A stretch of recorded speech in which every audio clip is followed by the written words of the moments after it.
Yo. What a ridiculous first attempt at a show earlier. I mean, it was like nobody chatting, nobody there. I mean, it's just ridiculous. So I thought I'd try a different time. Who knows? Maybe I'll get lucky. You just never know. We'll see, I guess.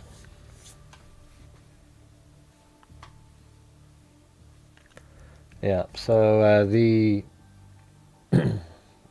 if you missed the first one, I also showed this part here where Candace Owens is putting out this image right here as if that's Tyler Robinson. And it's obvious it's not. I mean, look how big the legs are and everything. I mean, it's the same person, and I mean, it's hard to, what I'm trying to say is it's in the exact same spot and everything, but it was adjusted. Something was changed in the image. And so I went out and I found the original one, which is right here. So that's what Tyler Robinson actually looks like. It's quite amazing.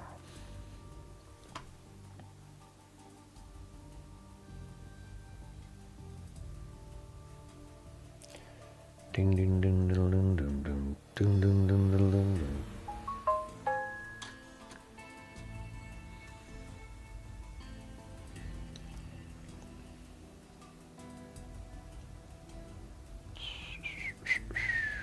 All right, hold on a second.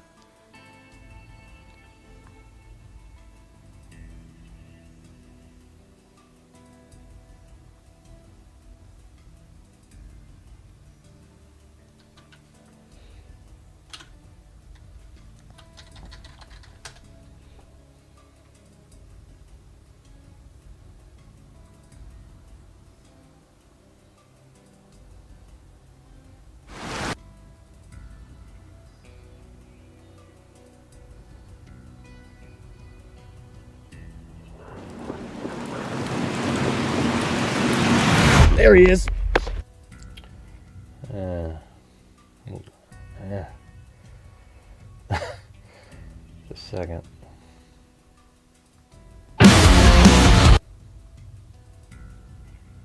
There we go.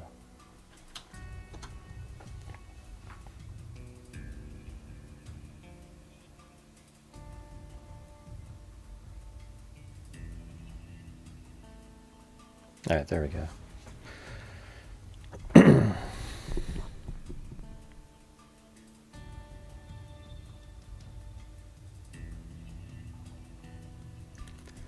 There we go. All right. All caught up. I'm fat as Robin. Hey, thanks, Cheryl Bullock. Yeah, they just don't show up. It's like if I'm not covering one of the cases, YouTube doesn't throw anything out there. I tried doing this earlier. We had 80 people and nobody was chatting, and I just said, screw this. So I thought, well, maybe if I wait an hour or so, I'll try it again. But as you can see, even less people get notified. It just is what it is.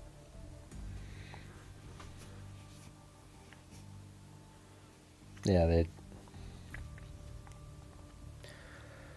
all right, let me see. And actually, I went and verified that too. That YouTube isn't putting my video into the... I went and did this whole research thing in there. And they're not suggesting it. They're not suggesting. And so it's just sort of like pure luck.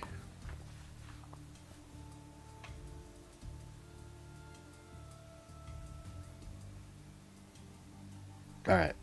So anyways, the defense team put out the sort of their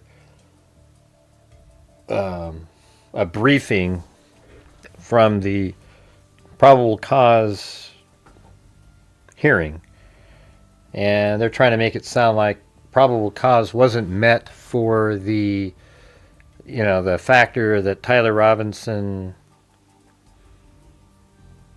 put other people in danger also when he was shooting Charlie Kirk. They say, so that's one of the things that they're saying.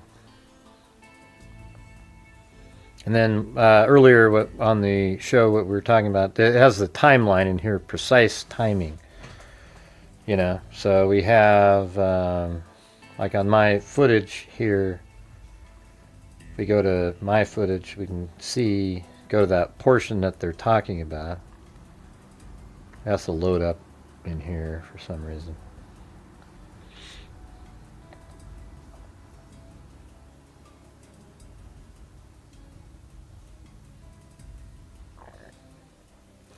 Yeah, so it says that at 12:15:20, the shooter is seen going over the railing separating the walkway from the low-C roof.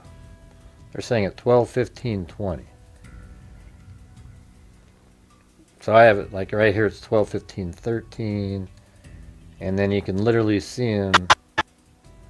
Let's see if I can. Yeah, right. Yeah, I mean, my timing on here, I don't think that's correct. There, 12:15:20. Maybe it is. I guess I'd have to go look at it. I had to just guess at the time beforehand. So, and you see him over there, and he kind of goes over the wall, goes near the wall, and he stands near the wall for 1 minute and 4 seconds. Then he climbs over it, and that's when you start seeing him running over here. And they say that each of the videos, then it jumps to 12:22:12 when a figure is seen running west across the low-C roof. And so that's what you're seeing. 12:22:12. You back it up a little bit right there. That's probably about the time he started running over there.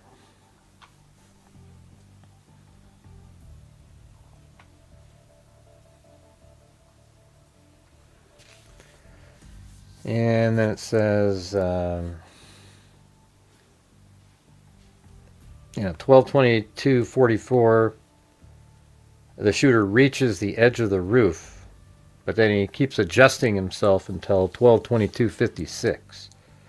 And you can actually see that when you're scrolling it across. There he is right there.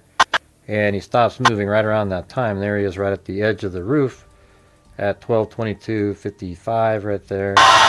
He doesn't move anymore until after the shooting.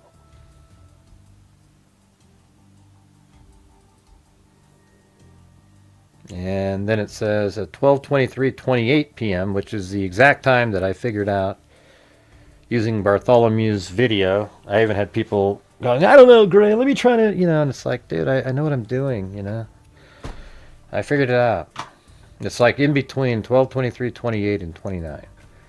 The figure gets up and begins running to the northeast corner of the roof and drops off the low-C building roof. And then it doesn't really say anything there.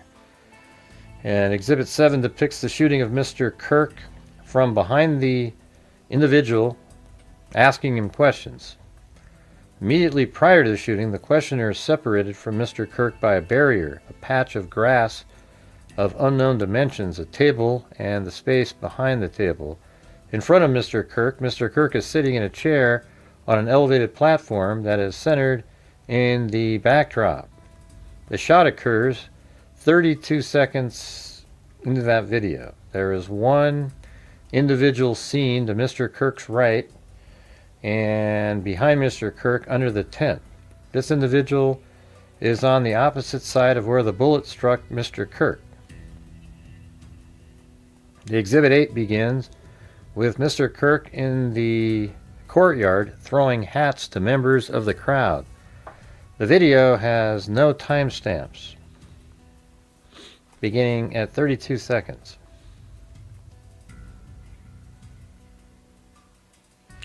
No, Valencia, you don't love my work. You're one of the stupid-ass trolls that show up here.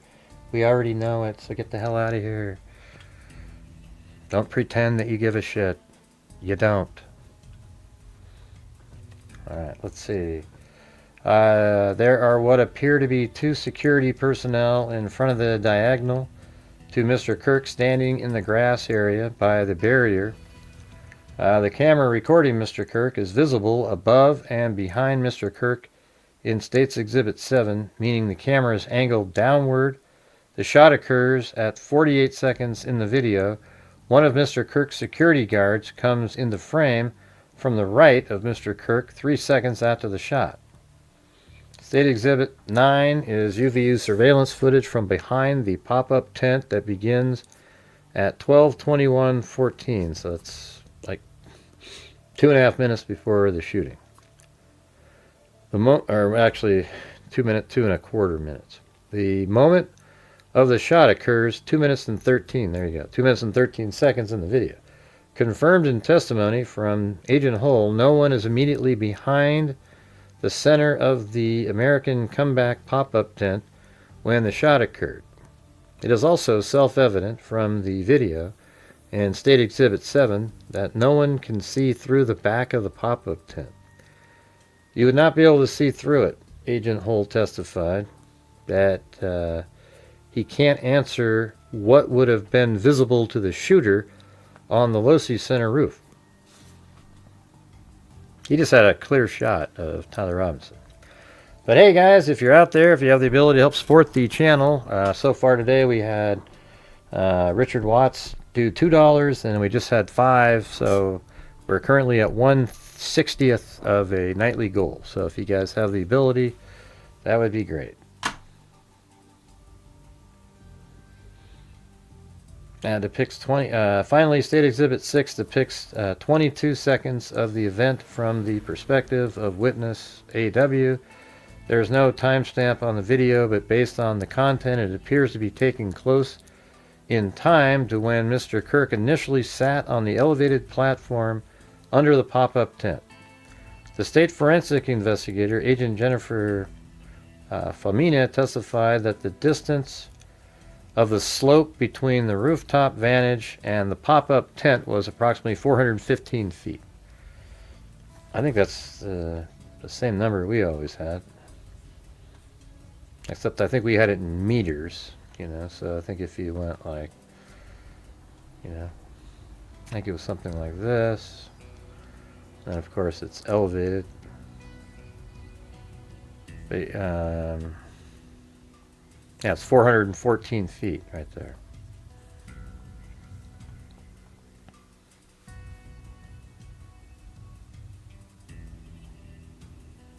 I don't know. Well, if you question any of it, you're a nut job. So that's what I'm trying to tell you. This is the most obvious case in the history of mankind. This isn't a question of who did it or anything like that. I'm just trying to see what the defense, what they're trying to pretend that they can claim. Okay, because if you're out there and you don't know that Tyler Robinson did it and you're confused and you think things don't add up, that means that there's something wrong with your brain. Like literally you have a mental issue. Okay, that means you can't discern logic, reason, common sense, and you listen to total nut jobs trying to explain it to you. Okay, it's simple. I've made video after video after video. It's the clearest case I've ever seen in all the years I've been doing true crime. All right, there you go. So everybody's entitled to have your opinion, but I can tell you that if you believe Tyler Robinson didn't do it, or sort of, things just don't add up in your brain, there's something wrong with you personally. Okay? It's that clear.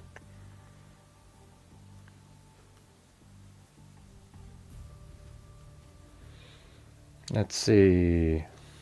A Mauser Model 98 rifle was recovered in a wooded area across the street from the northeast corner of the Losi Center, where the individual ran after jumping from the roof. The rifle was a .30-06 caliber with a scope. The rifle was a bolt-action rifle. In order to load it, lock it, as well as extract anything in it, the user had to manipulate the bolt. When law enforcement manipulated the bolt, the rifle had fired cartridge case inside and 3 unfired cartridges. The fired cartridge case was still in the chamber of the rifle. Also, and it says, also contained, so Exhibit 12.1 and 12.4 also contain video of an individual, the state's witnesses identified as Mr. Robinson, entering and exiting campus parking structure 4 times on September 10th, 2025. And I have all those in here. This is like when he first got there in the morning. He comes walking he goes out to campus, and then this one's actually when he comes back from campus, goes to his car, and then he exits the building. And then here he is on his dry run at 9:57. He's walking by the street right there, and then eventually he makes his way around.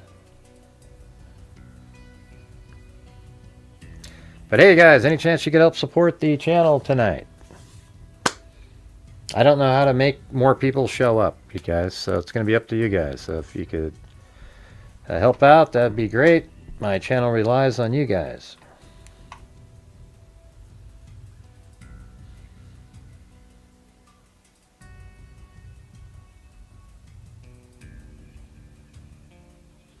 Yeah, so it says right here, so 4 times he was exiting campus on September 10th, 2025. Twice before the shooting, once at the time of the shooting, and once after the shooting, a vehicle was seen matching Mr. Robinson on campus. The first entry was at approximately 8:30 a.m. with an individual state witness identified as Mr. Robinson returning to his vehicle at approximately 9:25. Agent Holt testified that during this initial visit, Mr. Robinson went to the amphitheater area and spoke to some representatives from TPUSA. The second entry was at approximately 10 a.m. and Agent Holt testified that Mr. Robinson went to a Chick-fil-A in the Sorensen Center. What do you mean approximately 10 a.m.? Yeah, that's not. It wasn't approximately 10 a.m. It was like 10:15 or so, you know, because 10:08 he was over at that, walking by that house.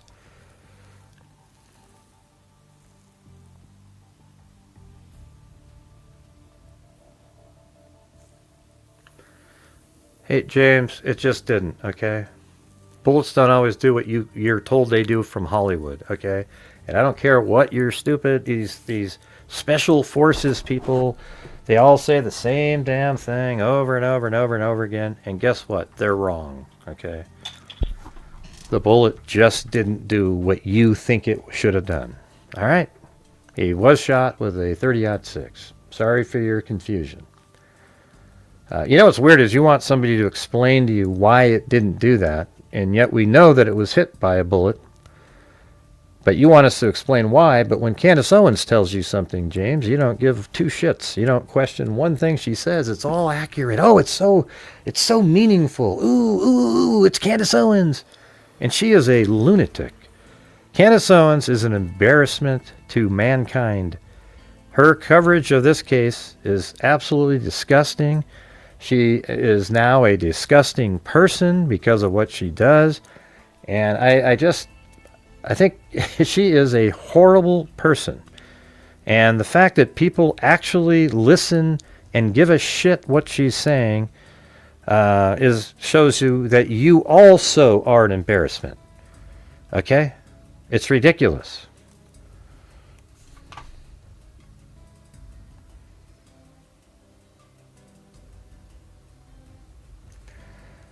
All right, let's see. What do we got here? Yeah, so it was really like at 10:15 or so. And then he went over to Chick-fil-A, walked into a wooded area across Campus Drive, and appears at the railing on the walkway. Let's see.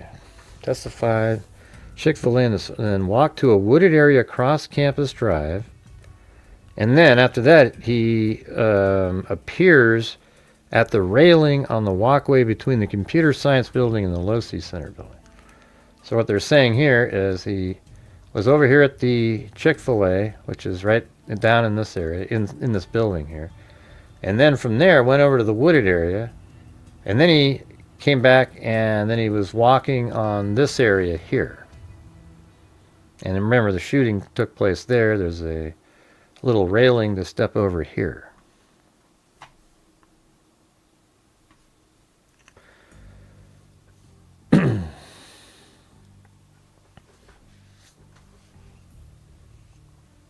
And then Mr. Robinson left campus the second time just prior to 11 a.m. Yeah, which is interesting because it's right around 11:12 or 15 or so is when the Dodge Challenger ended up parking. There was a Dodge Challenger that parked right there. And then not long after that, at 11:45, he's seen walking right here in front of this building here. And then he goes this way onto campus, down the street here, and then, you know, he turns right there, goes over that little bridge, walks through the parking area, goes through the tunnel. After he goes up through the tunnel, he goes up a set of stairs, and then he comes out right here.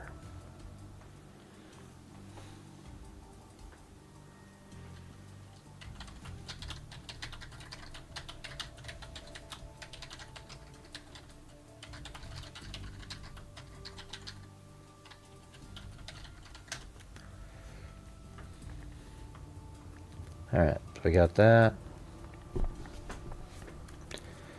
And then the individual identified as Mr. Robinson is next seen returning to campus in different clothing, and then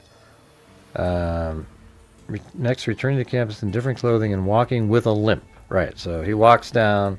I mean, I have the whole thing on this video right here. So if let's just zoom in a little bit so you can watch it kind of quick.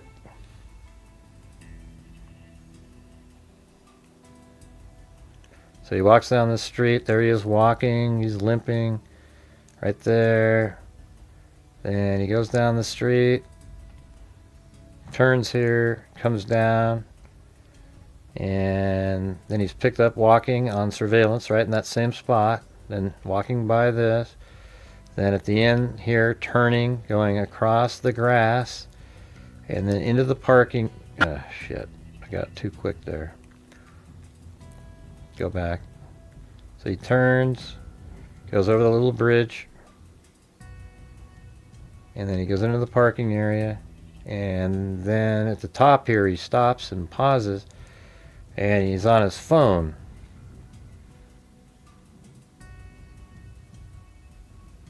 And then there he goes. Goes down the tunnel, turns, goes up the set of stairs.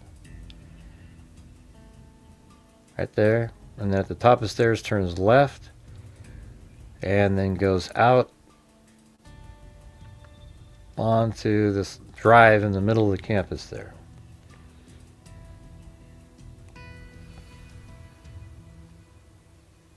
I'll need to do that part better.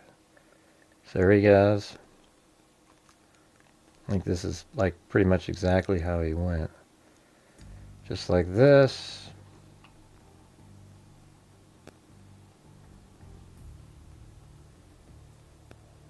And then right here he gets picked up on the camera at the top there. And you see him right down there. Walking. And then I actually made an animation before that video came out, and I said it's going to look just like this. And then he goes into the building. And then at the top up here, gets up here. Then there he is crossing. You know, and this is just how it all went down. It's that simple. Yeah, it's not confusing or anything. Boy.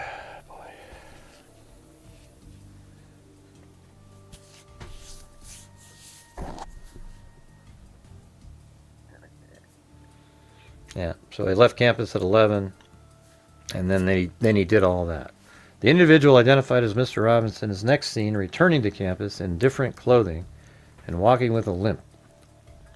According to Agent Hull, the individual he identifies as Mr. Robinson is seen walking in a parking structure in front of the Losi Center And then on the walkway between the computer science building and the Losi Center at approximately 12:15. None of the footage shows the individual identified as Mr. Robinson passing by or near individuals that are clearly minors. So that's what they're talking about right now.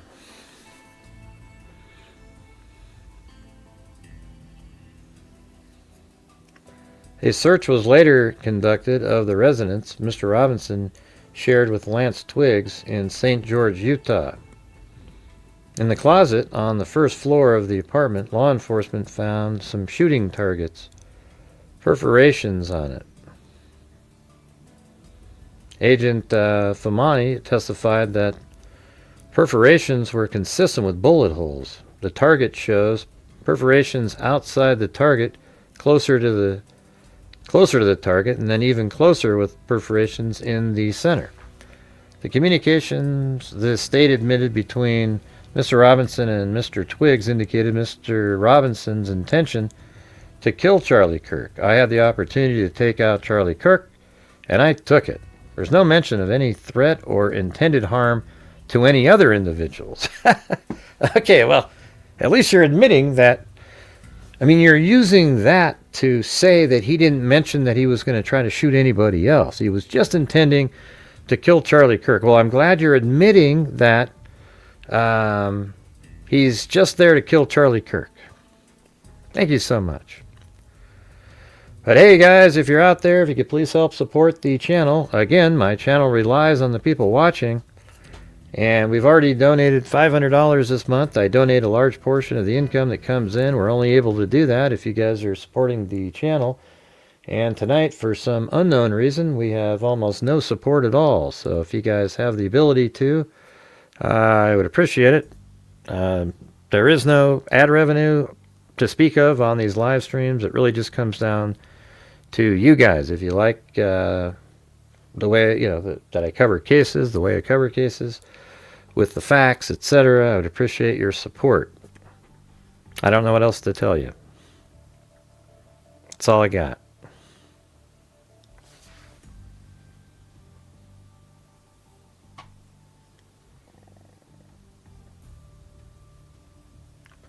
The state offers two interrelated theories of KGRD that failed to conform to the criteria established by Utah Supreme Court.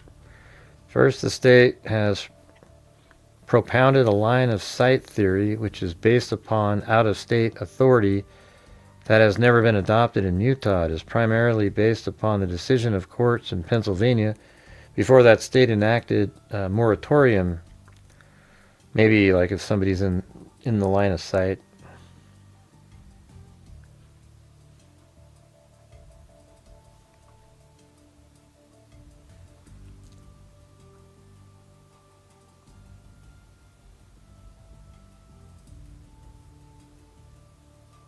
It hasn't, Kathy. This is new information, a new document that came out. All right, so go try to troll somewhere else. All right, thank you.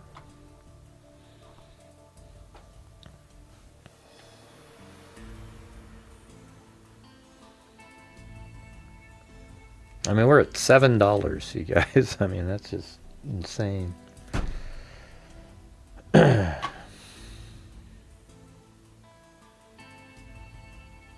All right, we need, well, it looks like Marty's did a challenge. So if we get 5 gifted memberships from 5 different people, he'll send in $50 in coffee.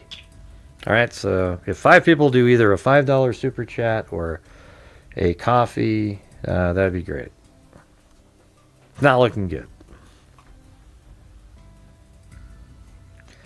Hey, John, Daly, just save that for you next time, okay? I don't need a penny. Thanks, though. Let's see. Where no one other person was injured in a manner... Let's see. Plasmon, one of the factors... Okay, I don't really care about the theories. I just want to get to what they're admitting in here. Okay, so it's about line of fire, They're saying that Tyler Robinson only intended to kill Charlie Kirk. So therefore, anybody else that might have been in the way, or, you can't really throw that in there. Just because there was little kids around and so forth. He only aimed at Charlie Kirk, and so, I think I said Tyler Robinson a second ago, but he only aimed at Charlie Kirk. See? Yeah.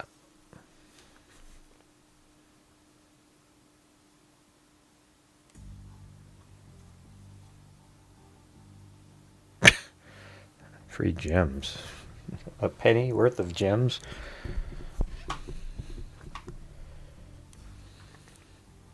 Did you guys see it up there? We have a challenge by Marty.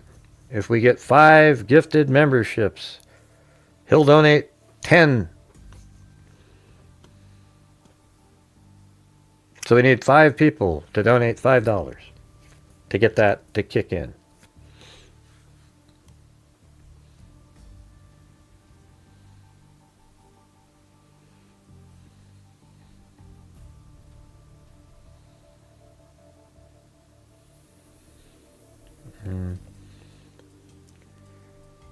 Let's see.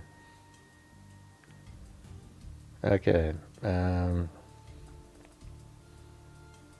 state asked this court to make a finding that the shooter knowingly created a high probability of grave risk of death based upon speculation that it is not supported by the evidence. The state speculates and asks this court to speculate that the shooter actually observed security personnel standing an unknown distance from Mr. Kirk. That the shooter may have known that there were people behind the pop-up tent when the single shot was fired. You know what's weird is, like, this is just this technicality shit, and it's so weird that these people out there are so excited about these arguments. When it's really, you're supporting somebody getting off after killing Charlie Kirk. That's all you're doing. And you're excited about these. Ooh, yeah, that's right. There wasn't somebody. Well, they're admitting he shot Charlie Kirk. When in this whole argument they're making, they're admitting that he shot him. It's just, okay, he didn't intend to hit anybody else. Wasn't knowingly, putting other people in harm's way. Thanks, Lisa Valenzuela. We need 4 more, you guys.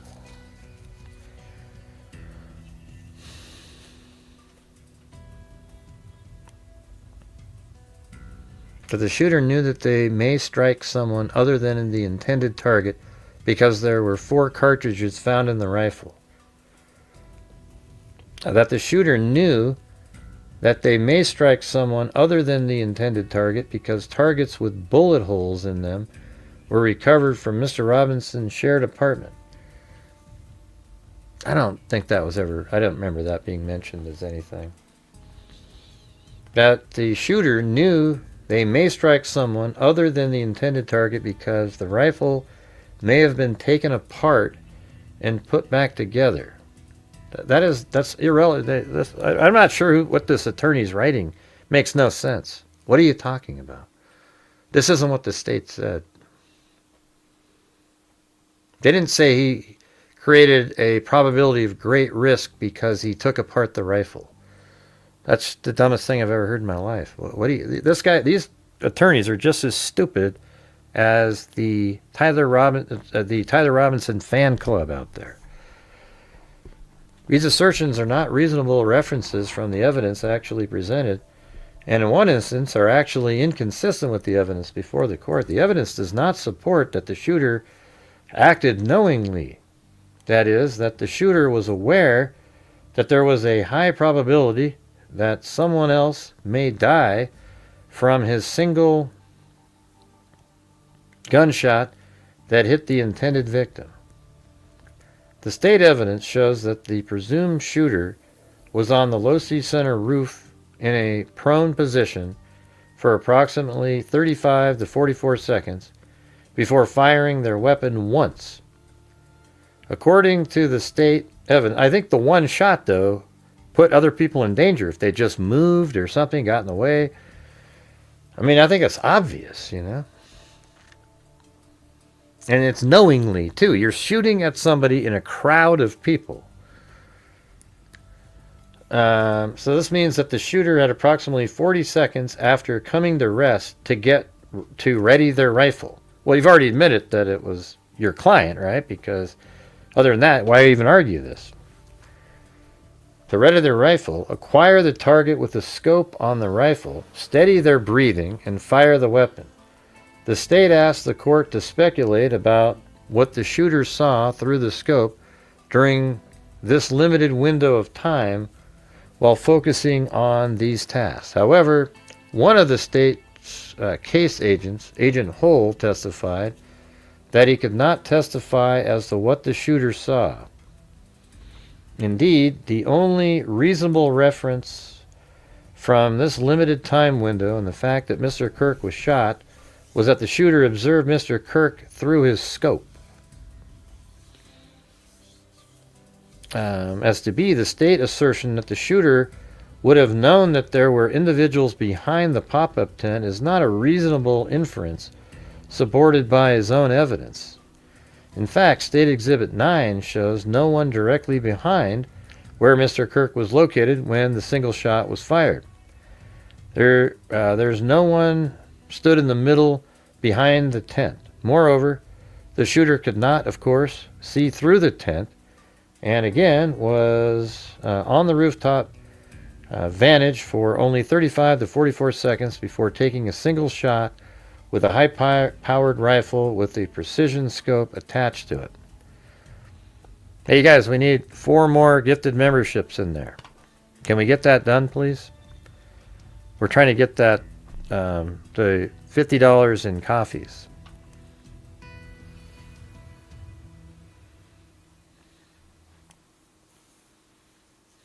The state relies on surveillance footage from earlier in the day on September 10, 2025, to suggest that the shooter had knowledge that there would be people behind the pop-up tent during the event. I mean, it's just, you're shooting at somebody in a crowd of people. Who cares if there was somebody behind it? The state evidence is that Mr. Robinson was on campus at 8:30 a.m. and went to the amphitheater at that time. I mean, but see, what they're doing, all they did was lay out a timeline in this case, and the defense is pretending that the prosecution used these little various elements to claim things, and they hadn't. None of this stuff was said. The state's evidence is that Mr. Robinson was on campus at 8:30 a.m. and went to the amphitheater at that time. So this is the same kind of logic that Candace Owens used, just inventing stuff to tell a story. The state's evidence is that Mr. Robinson was on campus at 8:30 a.m. and went to the amphitheater at that time, 3.5 hours before the event began. The state asked the court to speculate that the amphitheater and the people around it looked to the shooter at that time, just as did 4 hours later when the shot was fired, as depicted in State's Exhibit 6, 7, 8, 9. There's no evidence from which the court can make such an inference. Well, they didn't make an inference. I don't remember them saying that one time in there. Do you guys remember that? The evidence is that the shooter had an extremely narrow window of time to observe the intended target through the scope of the rifle. The only reasonable inference that can be drawn is that the shooter saw the intended target. Number C, the state asked the court to speculate about the shooter's knowledge that he was creating a high probability that someone else could be killed because the recovered Mauser 98 had more than one round of ammunition in it. This is a circumstance in which the state cannot prove one inference is more likely than any other and is thus asking this court to speculate. Hey, is there a reason why we can't get the other 4 gifted memberships to get to Marty's challenge? You know, just so the channel is just, you know, it's really struggling in here again. For some reason, this case, people aren't interested. All right, who knows why? This is new information that just came out. But what we need is 4 people to gift a $5 membership, or just $5, and then that'll kick in Marty's $50 that he offered up there. Any chance at that? I mean, it's just so amazing. I'm telling you, if I was sitting here selling a conspiracy theory, I wouldn't have to ask once.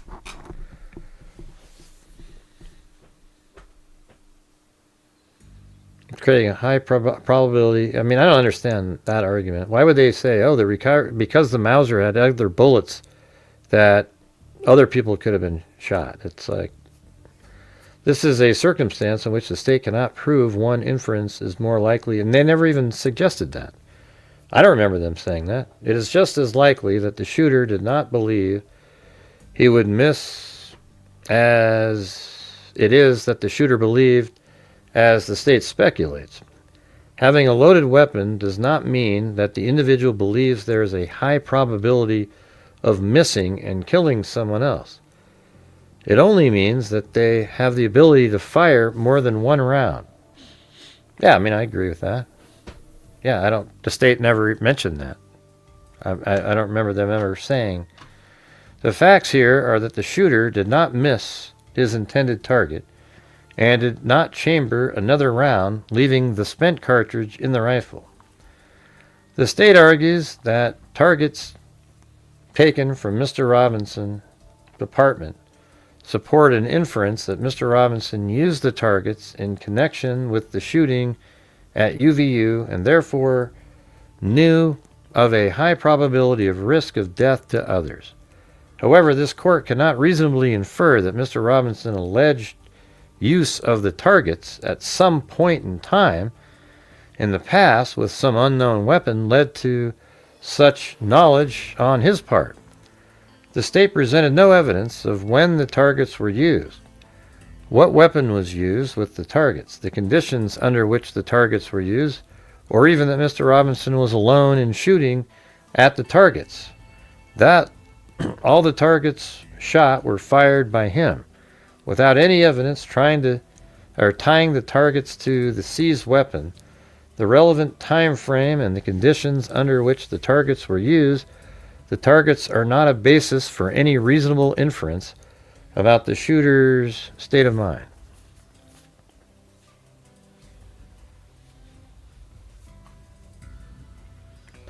The state also asked this court to speculate that after scoping the rifle, it was taken apart and put back together prior to the shooting,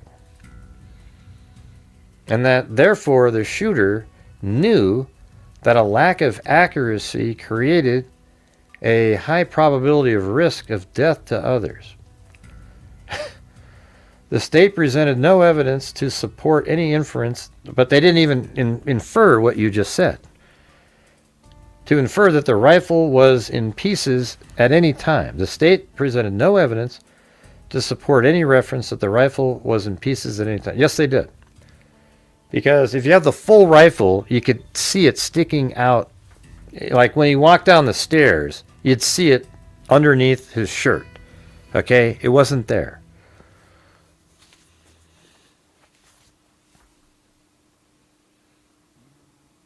The video evidence shows Robinson walking up and down stairs at UVU with a gait impaired by something long in his pant leg.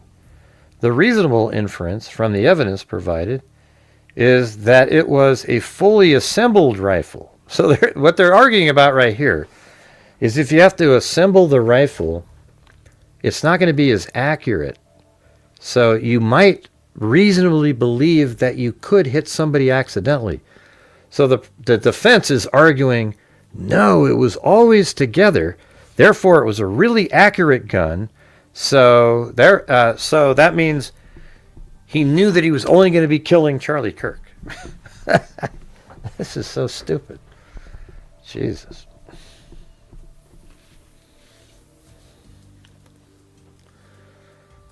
Wow. The presence of, and then it goes into the reasonable inference from the evidence provided is that it was a fully assembled rifle. Now that's actually not reasonable. Here, I'll even show you why.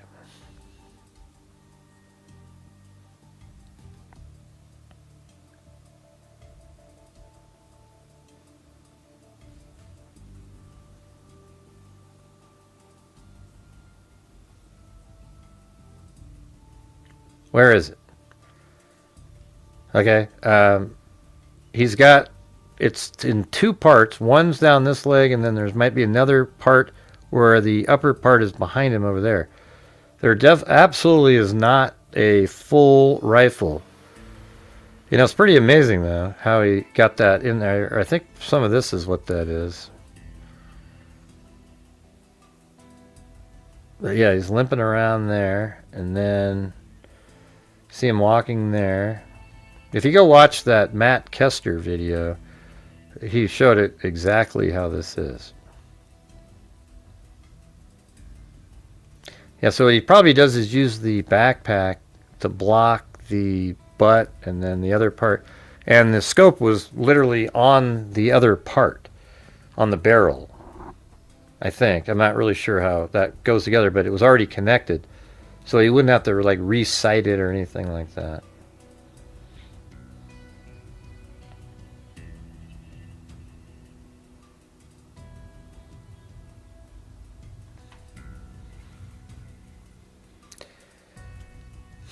Well, hey Marty, I tried to get the... Yeah, that's brutal.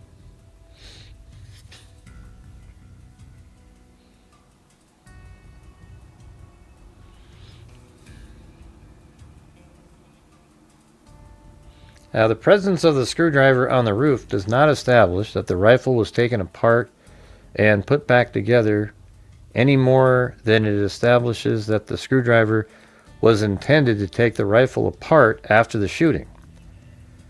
The state did not present any evidence as to how the screwdriver could have been used to assemble and reassemble the weapon in the period of time at issue. Even if the court draws the inference that there is a connection between the rifle and the screwdriver, the court cannot then reasonably infer that the inference that the rifle deconstructed and then reconstructed would be less accurate, let alone that the shooter knew of that risk. When are they ever saying this? What they're saying in here, when did they ever say this?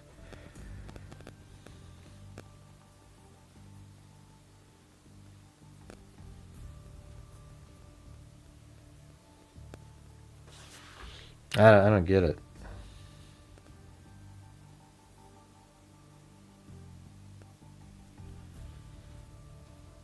This is using other cases again.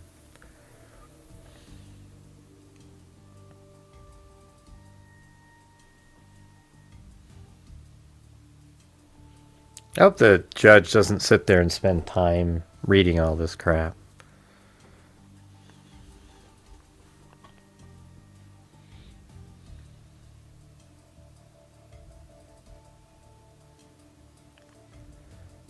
Count 6 charges Mr. Robinson with tampering with a witness in violation of Utah code.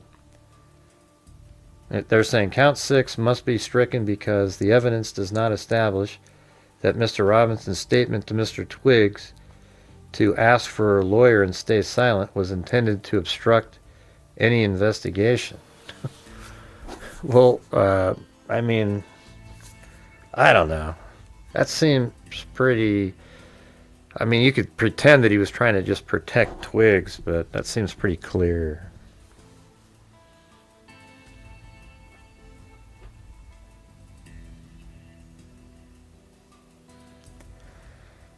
All right, you guys, any chance you could help support the channel tonight? That'd be great.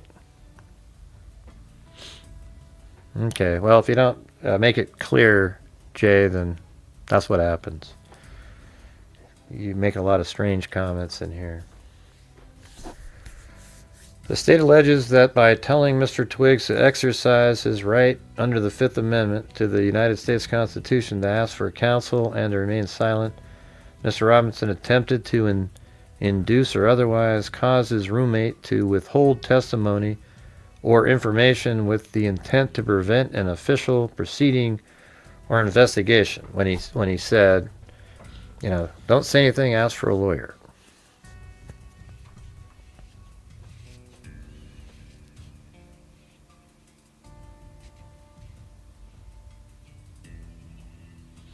You didn't read it yet, though, Ivan.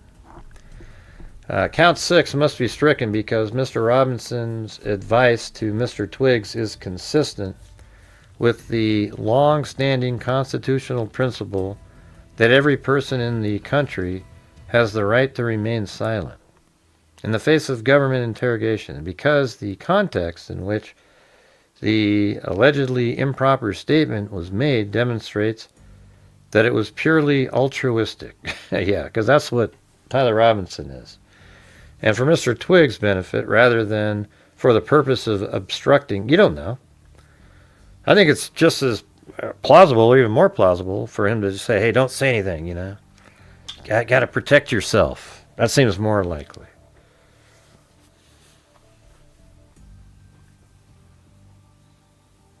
Where the inducer's motive is advising to remain silent is to impede the investigation against him. Rather than to give purely altruistic advice, he is obstructing justice. Let's see, hold on. Let me just read this. Count 6 must be stricken because Mr. Robinson advice to Mr. Twiggs is consistent with the long-standing constitutional principle that every person in the country has the right to remain silent. But in his but he said it during a moment of distress, like he was under investigation. In the face of government interrogation, and because the context in which the allegedly improper statement was made demonstrates that it was purely altruistic, and for Mr. Twiggs' benefit rather than for the purpose of obstructing an investigation.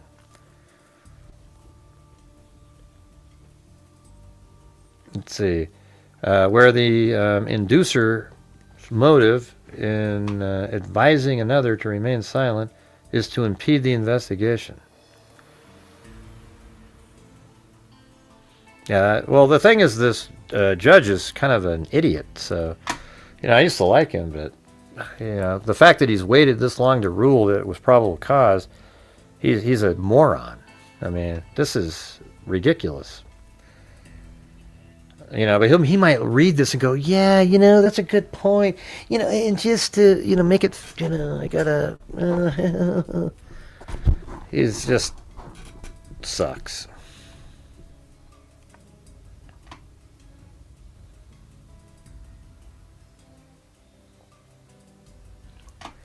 The advice is purely altruistic. One is not obstructing justice. Mr. Robinson's advice to Mr. Twiggs was as follows. If any police ask you questions, ask for a lawyer and stay silent. My lawyer should be Doug Terry. I'll see if he can reach out to you and make sure the police follow the right procedures, proper warrants and stuff, but be polite and respectful, of course. Yeah. Whether an individual who is under investigation is obstructing that investigation or providing truly altruistic advice to another requires a context-specific analysis. Here, the conversation between Mr. Twiggs and Mr. Robinson demonstrates that Mr. Robinson's focus was on protecting Mr. Twiggs from any fallout from the events which had transpired, and not on inducing him to obstruct an investigation. Right, but it had that effect, right? He says to Mr. Twiggs, I'm going to turn myself in willingly. One of my neighbors here is a deputy for the sheriff. We hope to keep things sort of quiet here. I only hope they let you visit. I'm going to miss you too. Please be good for me. If you need anything at all, both of my parents are willing to help you. Please go to them. Leave the room alone. The feds will search it top to bottom for certain, then work with my family to sort it out. what goes where and such. In response to Mr. Twig's question, is there any way you don't go to prison? Mr. Robinson responded, I highly doubt it. I will update you as much as I can. If you need a place to stay, I'm sure my family would have you in my old room. You are all I worry about, love. Don't talk to any media, please. Don't take any interviews or make comments. I will always love you. I will write you as often as possible. If any police ask you questions, ask for a lawyer and stay silent. Make sure the police follow the right procedures, proper warrants and stuff. Be polite and respectful, of course. I don't know. I don't even care. Even if that a jury goes, yeah, okay. Who cares if he obstructed justice? It's like that's such a minor thing. He killed Charlie Kirk. But hey, guys, currently on tonight's show, we're at $12. Okay, so that means we're at 1/90th of a nightly goal. So is there any chance you guys could help support the channel if you actually, like the stuff that we cover here? If you don't like it, then I guess you wouldn't. Any chance of that?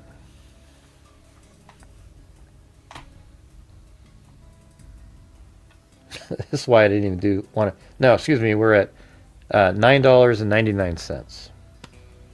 Yeah. So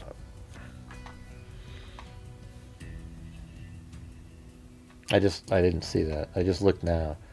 $9.99. Does that seem reasonable?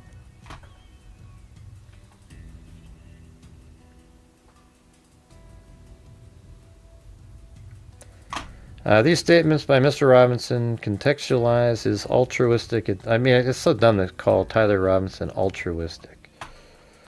Under the Fifth Amendment, to ask for a lawyer and stay silent. The facts do not support the state's allegation that this statement by Mr. Robinson was made with an intent to prevent an official proceeding or investigation. Count 6 must be... What's funny there, Ivan? Yeah. Count 6 must be stricken. Let's see. The information charges Mr. Robinson in Count 7 with the substantive offense of knowingly exposing child under the age of 14 to the charged homicide in violation of Utah Code. This section of Utah law requires that the state prove that a violent offense occurred in the physical presence of a child younger than 14 years old, with the defendant having knowledge that the child is present and may see or hear commission of a violent criminal offense. Yeah, it's horrible, Marty. It's just... I don't know what the deal is. It just seems so like people are intentionally punishing. I really don't understand. What am I supposed to be doing? The state has failed to present sufficient evidence to establish probable cause that Mr. Robinson did in fact have the requisite knowledge, while the state presented a video which shows two children, in fact, present at the TPUSA rally at UVU on September 10, 2025. The state presented no evidence that the shooter was aware of this child presence, nor that he was aware of the presence of any other child. So the key term is knowingly. They pulled out earlier. So did he knowingly know that kid was there? Did he know that they were there when he was shooting? Yeah, and see, all that stuff I don't really care about. It's like he premeditated and killed Charlie Kirk. Without any evidentiary support, the state invites the court to speculate that Mr. Robinson, from approximately 400 feet away and during a 35 to 44 second period, came to be aware of the presence of children under the age of 14 relying upon Mr. Robinson's alleged walking tour of the campus several hours before the TPUSA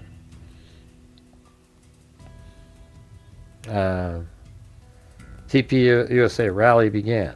There was no evidence that Mr. Robinson was anywhere near the crowd that formed prior to the rally, or that he observed children or families with children making their way to the space where the rally occurred. Indeed, the path Mr. Robinson traveled, as visible in State Exhibit 12.1 and 12.4, suggests Mr. Robinson did not even pass anyone that could be identified as under 14 years old. The reasonable inference might differ if the location of the incident were not college campus. If a defendant were to engage in crimes of violence in an obviously occupied elementary school or daycare facility, it might be reasonable to infer the knowledge required under Count 7. With the evidence as it is, this is not reasonable inference. Separate and apart from Count 7, the state has alleged the identical aggravating factor in connection with Counts 1 and 2 pursuant to Utah Code Section, who cares? The analysis is no different.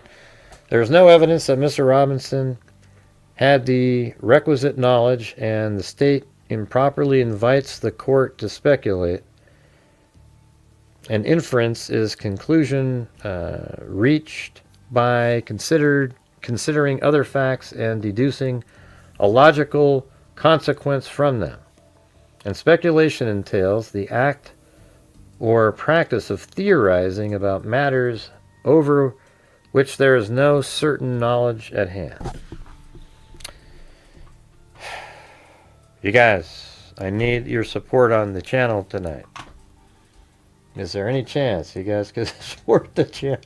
I don't, I mean, this is exactly why I didn't do the show earlier. I started doing a show and I could just tell it was exactly the same, And you guys always say, Gray, you're always covering these same cases. Well, that's why, okay? Because you cover something that nobody, like, for some reason, people just in general aren't interested in Charlie Kirk, okay? This is new information that we're going over tonight, but people aren't interested in it. And when I cover it, it just is a disaster, okay? And I don't know why, after I've asked 47 times if we could just reach the Marty's challenge, where he said, if you guys send in just five people send in $5, he'll send in 50. And you guys just couldn't do it. It's just like, I don't know, man. It's crazy. I mean, what do you guys want me to do here? I guess we're just relegated to only covering the top of the line every time.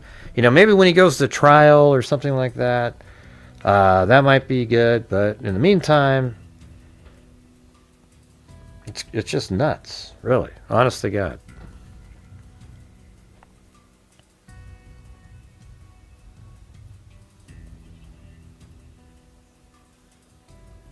I'll just wait for you guys to respond to what I'm talking about.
Right.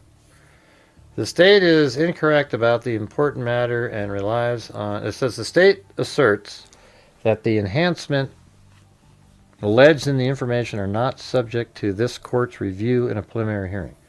The state is incorrect about this important matter and relies on an individual or an invalidated distinction between elements and sentence factors.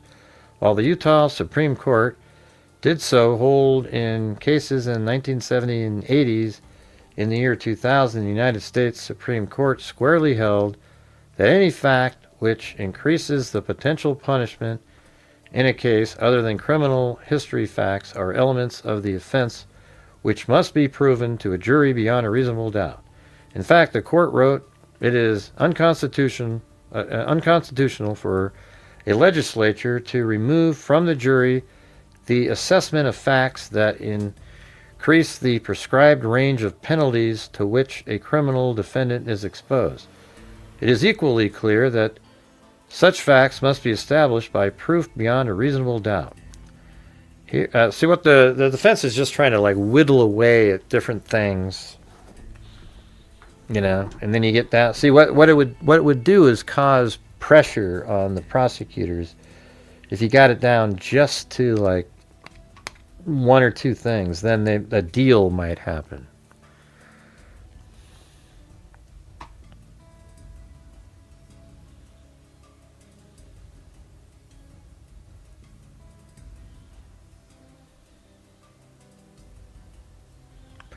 The state must prove each of the enhancements to this count, sitting as a magistrate by probable cause. As to the violent offense committed in the presence of a child, Mr. Robinson has explained above why the state has failed to meet its burden of proof.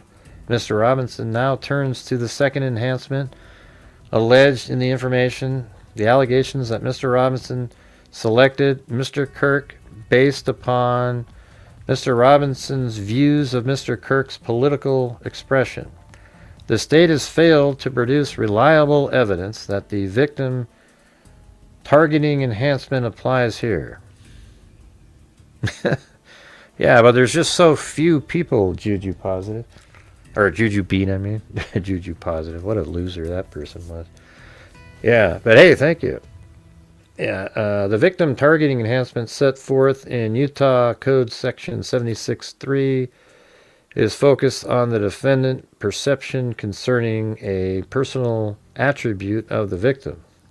The single personal attribute alleged in the information is Mr. Kirk's political expression without any further specificity in the charging document. In support of this enhancement, the state proffers two disconnected sets of facts which fail to establish probable cause. As for Mr. Kirk's political expression, well, you know what? That's so obvious, right? I mean, it is Mr. Kirk's political expression. You have, Twigs. He's transgender, and Tyler Robinson, who must be gay. And then Charlie Kirk spoke out about transgenders all the time. And that's why he hated him. That's exactly the reason he hated him. It's absolutely obvious, isn't it? Juju Bean said, I'm interested. Gray, come on, freaks, let's help out. Well, thank you, Juju Bean. And you have a pretty smile, by the way. I give you credit for that one. Yeah, this is just like, it's ridiculous.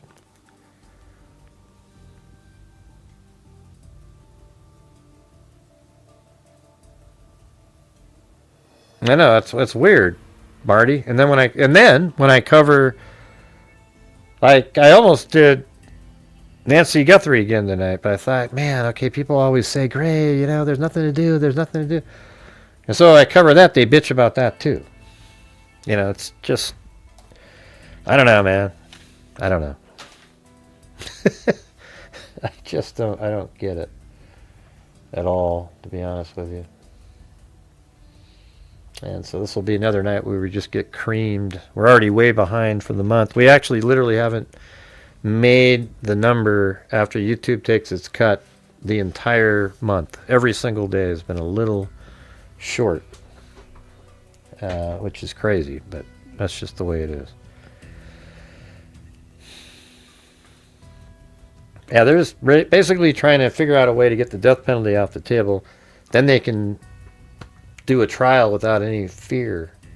I think this judge might find a way to give him that. God, I wish he was taken off the case now. I thought he was cool at first because he was making good rulings. But the way he was in that preliminary hearing, that's sort of an example of how he'd be in a trial. And man, I don't have faith in him at all now. I think he knows that he lost that from a lot of people.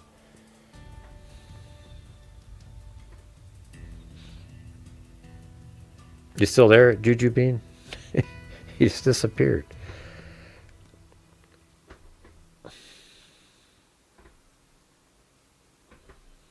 These circumstances are not sufficient to establish even by probable cause which, if any political expression of Mr. Kirk motivated Mr. Robinson to select Mr. Kirk for an act of violence. Well, why else do you think? There's no evidence of specific political expression of Mr. Kirk which, if any, Mr. Robinson may have been aware of or focused on. That's such bullshit. There are no writings attributed to Mr. Robinson on this topic. There are no other statements by Mr. Robinson to third parties which address Mr. Kirk or his political viewpoints. What about the conversation he had with his parents at the house?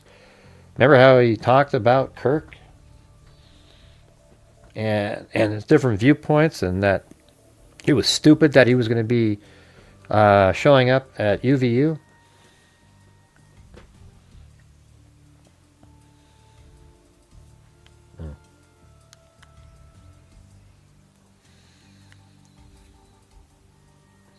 Yeah, he's pretty new.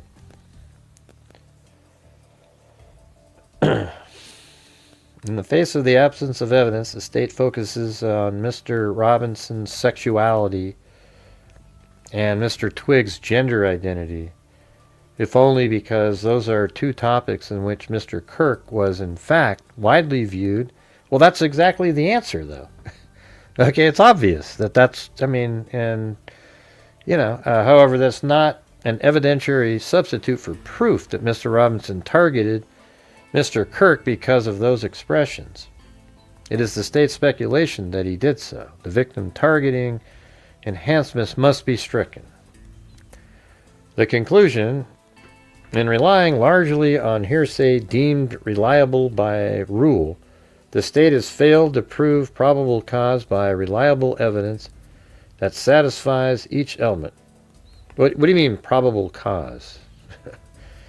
You're just talking about probable cause of that enhancement.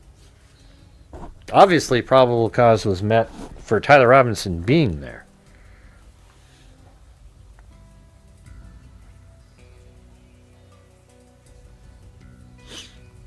Yeah, that's what their ultimate goal is, to take the death penalty off the table.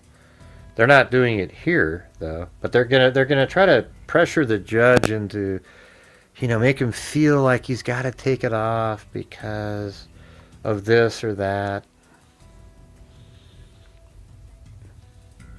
In relying largely on hearsay deemed reliable by rule, the state has failed to prove probable cause by reliable evidence that satisfies each element of each of the charged evidence. For this reason alone, the court must decline bindover. In addition, the state has not... Does that mean like he can be walking around free?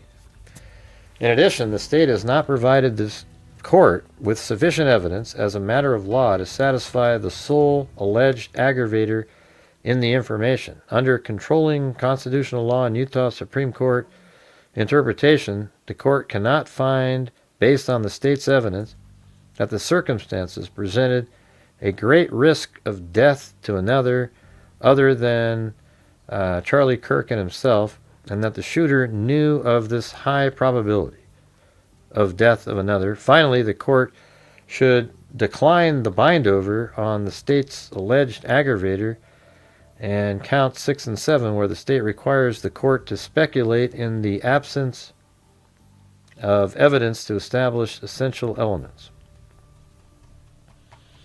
I don't know. I see. This is what the problem was. Is like, why didn't he just rule right then that there's definitely probable cause and just go forward? Instead, he allows this whole thing here. He's like giving them like outs and challenges and things that might show up later. It's really sick. I don't like it.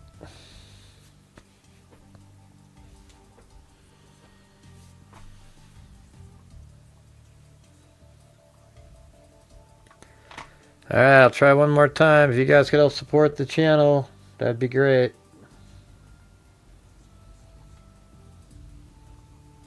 We're in Struggle City tonight. We are at $14.98, which is literally 1/20th of what we normally do.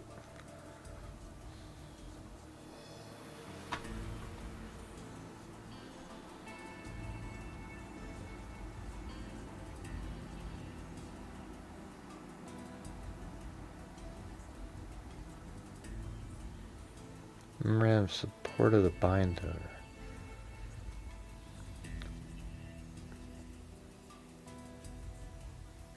Maybe it's this one.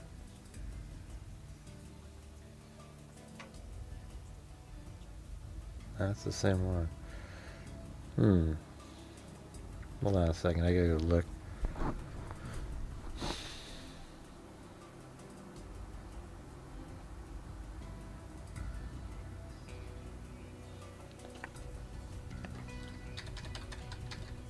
Are you guys here?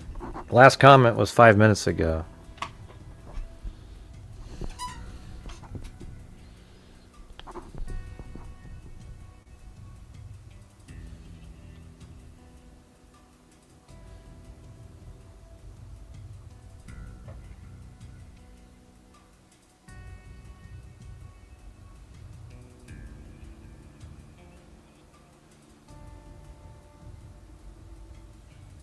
Oh yeah, that's the same document.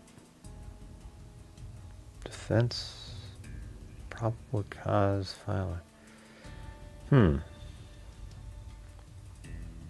That's the same one.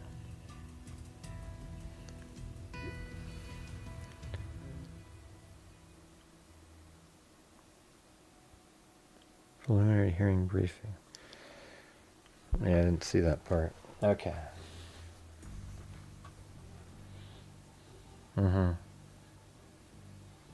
Right. Okay. Well, I need you guys to be communicating and talking when I'm doing these shows. I've probably said that 1,000 times at this point. It's just...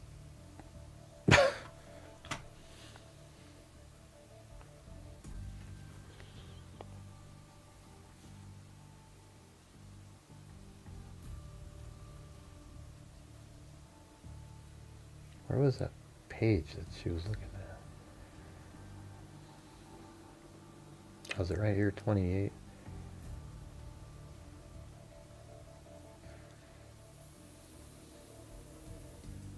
Okay, I think we read that.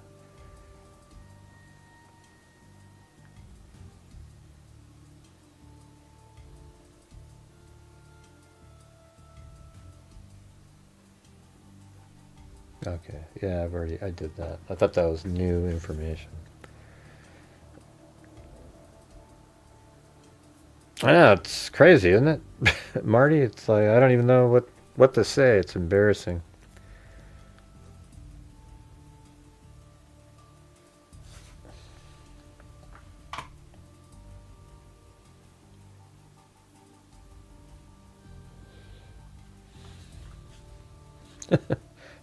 Oh, you don't have to do that, Marty.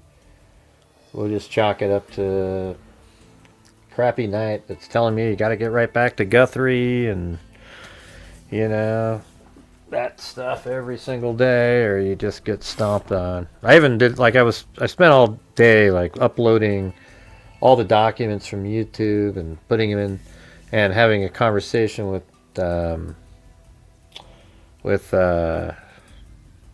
ChatGPT about it. And that's kind of what it was sort of saying, is like, you know, YouTube recommends your channel to people that are watching what you're about to talk about. Right?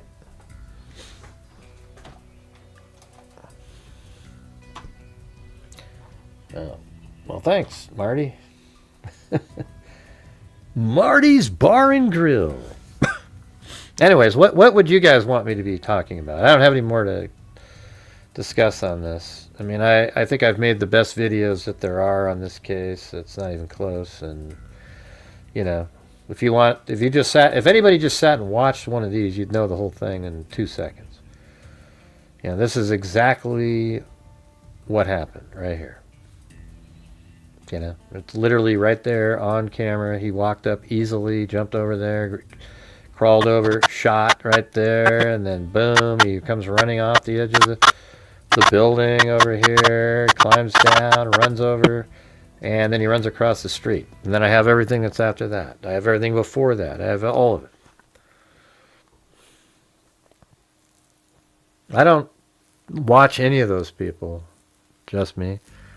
Like, I don't care what any of these idiots... I mean, I think it's a total waste of time. It's definitely a moneymaker for people to sit there and keep discussing, you know, Candace Owens every second. I mean, tonight I just did a humorous debunking. If you missed it, like, this is the picture Candace Owens pretended was real. Like, that's really Tyler Robinson walking around. It's 100% not edited. Except the real one doesn't look like that at all. You know? It doesn't look like that at all. Here's the real picture. Now, see, Tyler in this one, he's walking in the garage there. You know, he's had better days, of course. But what they did was they really made him a lot thinner. It was really quite amazing. Not sure how they pulled that off, but... yeah, let's see. See, what's funny about this is, look how this person fits right into the scene. Like as if it was real, right? And so I literally have the shot in here. I think it's on this one. In the morning. And I made the screen the right width because they filmed it at an angle. So here he is right there. This is what Tyler Robinson looks like. You believe you recognize who that person is? He's not this buff. Look at this thing.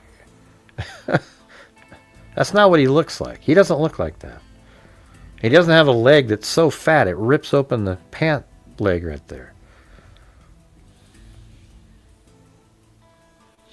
Yeah, so you got people just doing crap like that all over the place.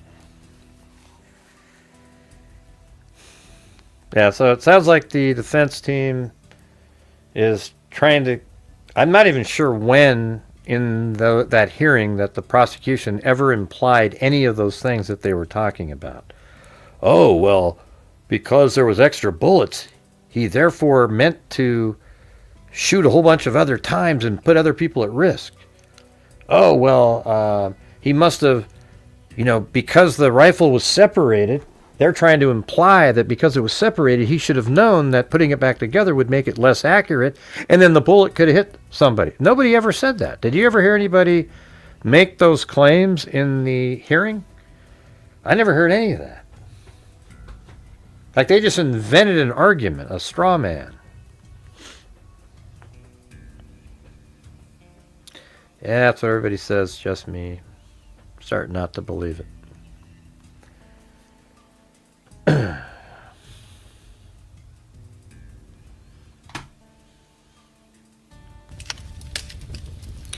Anyways, what the hell do you guys want me to cover? I'll have to shift over to something else. I mean, I don't mind covering Nancy Guthrie. I always feel like it's, you know, I mean, it's not solved. It's interesting, and you know, it's just like, where else do you go with it? Yeah, it wasn't in the hearing.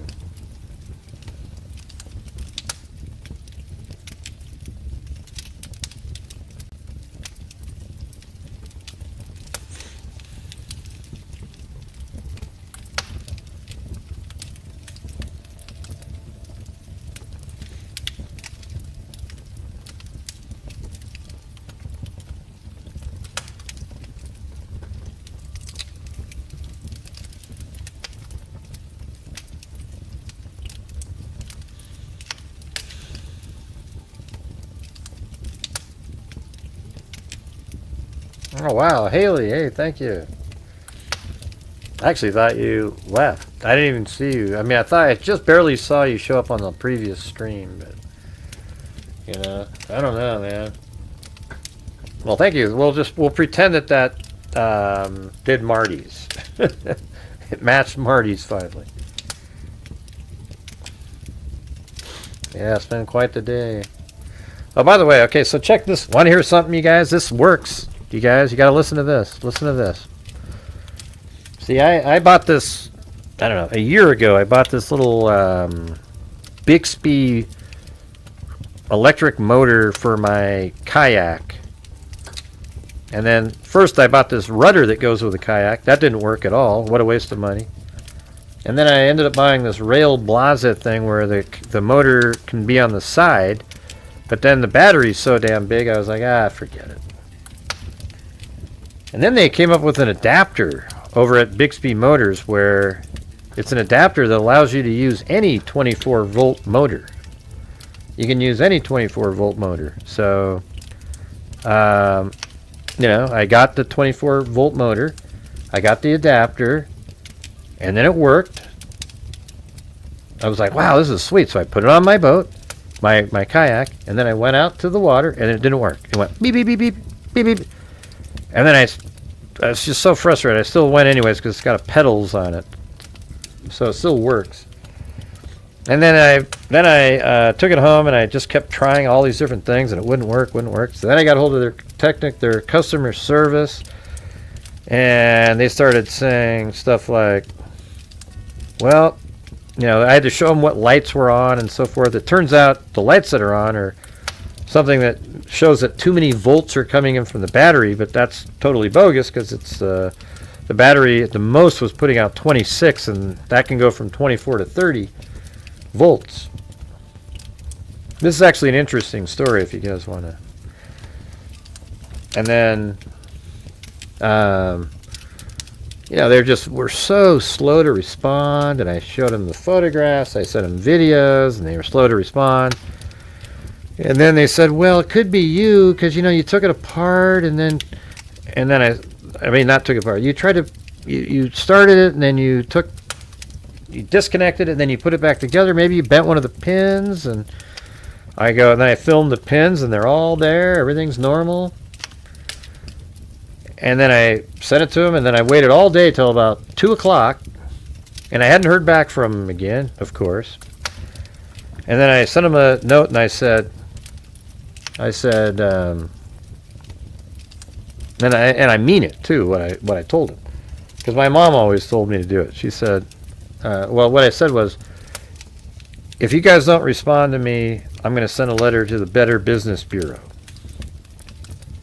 And then literally 20 minutes later, they responded, and we're shipping a new controller thing, and I just have to send the one back that I got. Isn't that amazing? Like, man, you just throw out the right thing. My mom always would say that. Like, yeah, you gotta, they don't want to have a bad report to the Better Business Bureau, so now they'll start taking you seriously. Other than that, they'll just treat you like garbage. So it actually worked.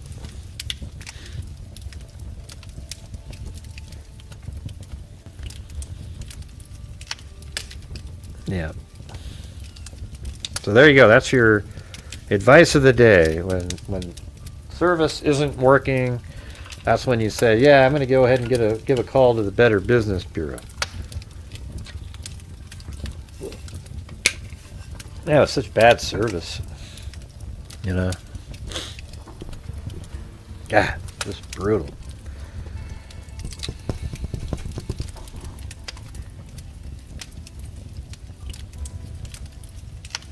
I wonder what the hell happened. Why I did that though.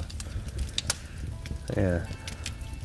And I even tested it because the motor, just like this square device, and then it has a wire that goes to the motor, and then the square device goes to the battery. And then it allows you to have the magnet for like an instant shut off if it pulls off. It also does the speeds too, so it has something to gather in the speeds that you're clicking. on the watch, that little wristband that you wear, you press the forward button. So it has all that. So I tested it all, and it turns out the cord that goes to the motor, I plugged into the other battery, and it works. So now you know that's probably where the problem is, but on the square device that it plugged into, because it worked on a battery. So that means there's no problem with the connection. So, yeah.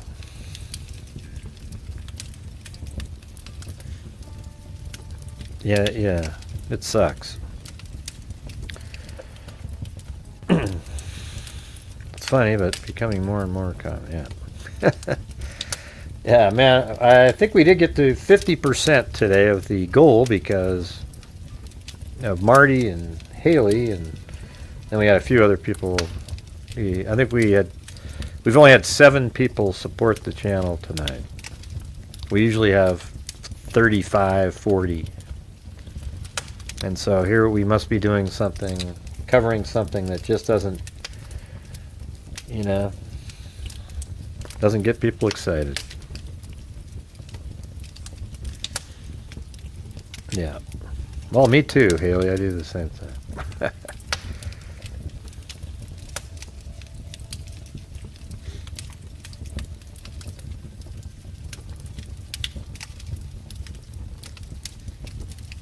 But this is how crazy it is tonight. So if you took away Haley and Marty, we would be at $15 total for the entire show.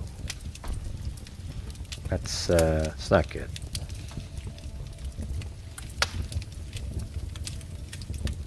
$14.98. Excuse me.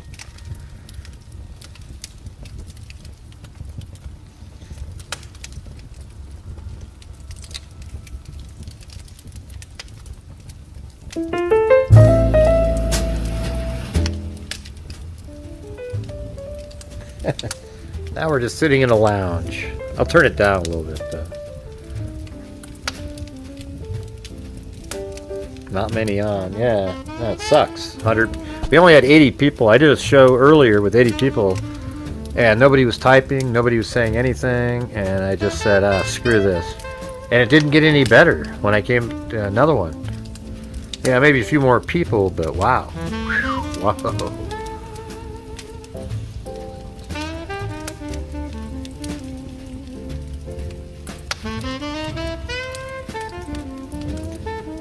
So what the hell should we be talking about?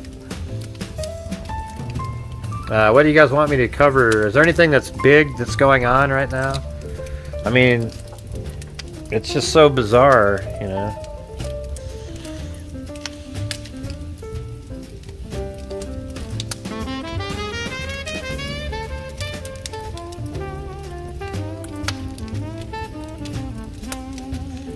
I think this will be a short music session as well. It's just dead as a doornail. Oh, you look familiar, Patriot for All.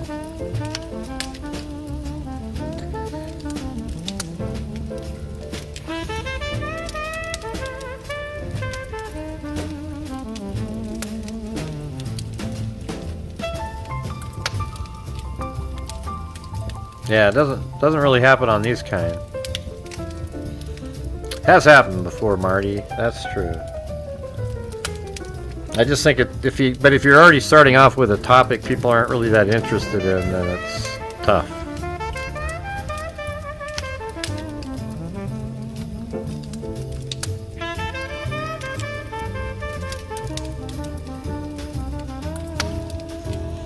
Yeah, you guys can order drinks for $4.99. We've got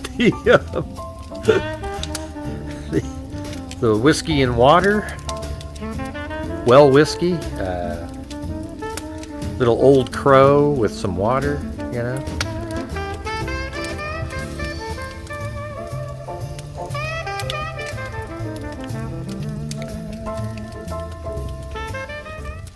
You say what's your specialty topic? Oh, true crime. Yeah, is that what you're asking? Or I do true crime. I talk. I have political thoughts too, you know, during covering true crime. I covered the Idaho 4 case better than everybody. Tyler Robinson, same thing. The Delphi case, you know, just like every single case that comes up, we do it better. That's just the truth. Yeah, but it's not really that crazy, Patriot for All. Do you know that this case is incredibly simple and not confusing, and it's not like if somebody says things just don't add up, that means their brain is not working. This case isn't, it's only nuts because people are watching lunatics talk about it. This case is, you know what, everybody on my channel that's watched this case, absolutely, it's simple as shit. I mean, really. You're doing squats. Shit, what? That's kind of late. I don't. Maybe you live in the UK. I don't know.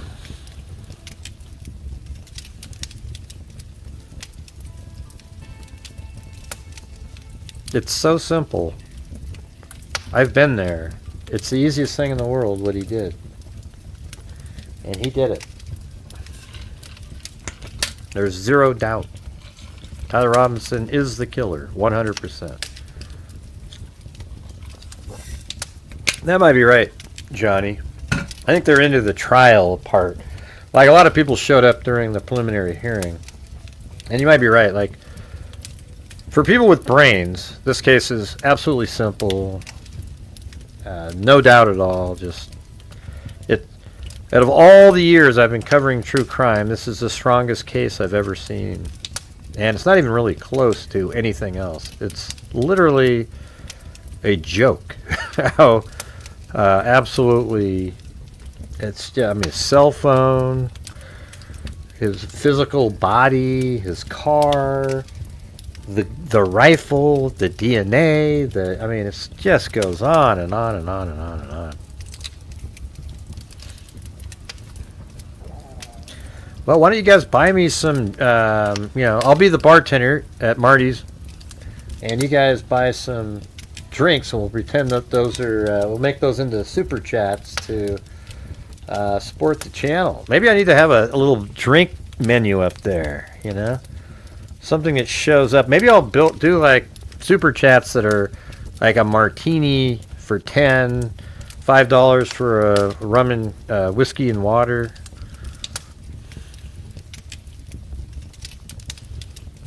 Yeah, maybe. I just use common sense and logic.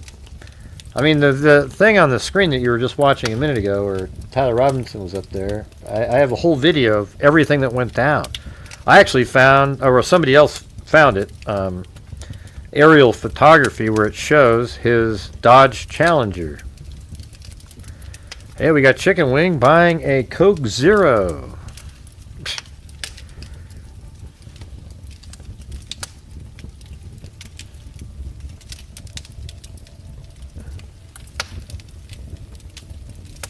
Well, that just means your brain doesn't work very well, Patriot for All. Yeah.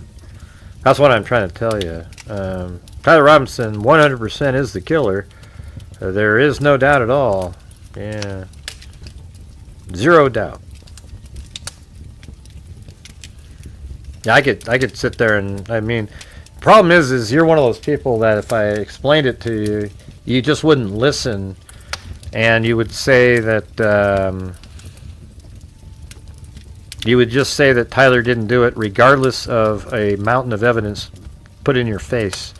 You just wouldn't believe it. And that's because you guys are all crazy. Well, I do, though. I'm sorry that you don't have a clue. That just means that there's something wrong with your brain. That's okay, though. You know, people, there's all kinds of people out there, you know. Let's see. Boone's Farm, Strawberry Hill. Hey, there you go.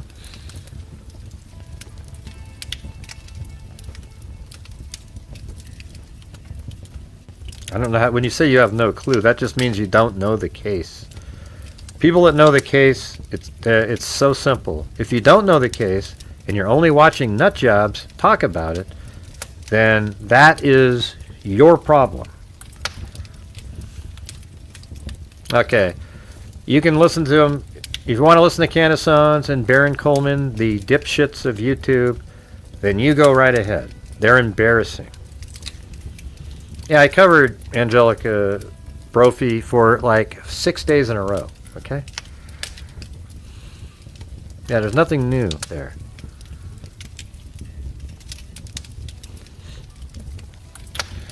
Alright, I kind of like the fire crackle, but I'm going to have to do this. Alright, here we go. Look it. Just watch this. This is all real shit here, okay?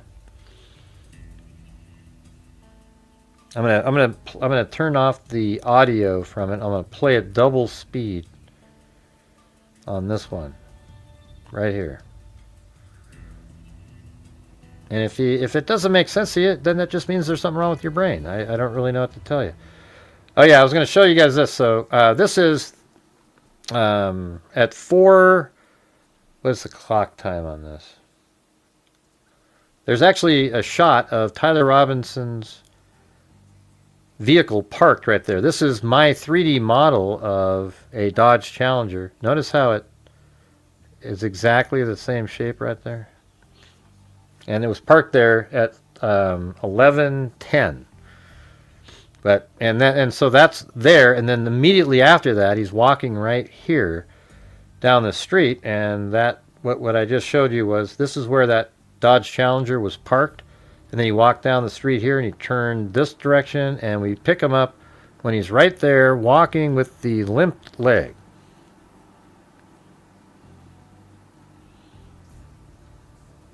Well, I always say the same thing, Patriot for All. That's how I talk. If you can't deal with it, that's just the way it is. Okay, I'm not going to show it to you then. All right. I was just sitting there about to show it to you. All right, see you later. Whew, wow. Lunatics everywhere. Can't help them all. I thought they were coming in here with like a reasonable person.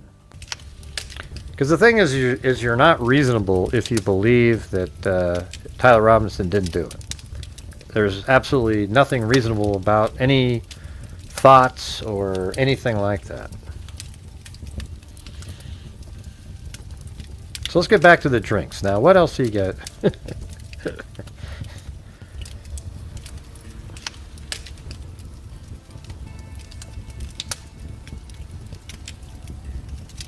I think that was just a troll,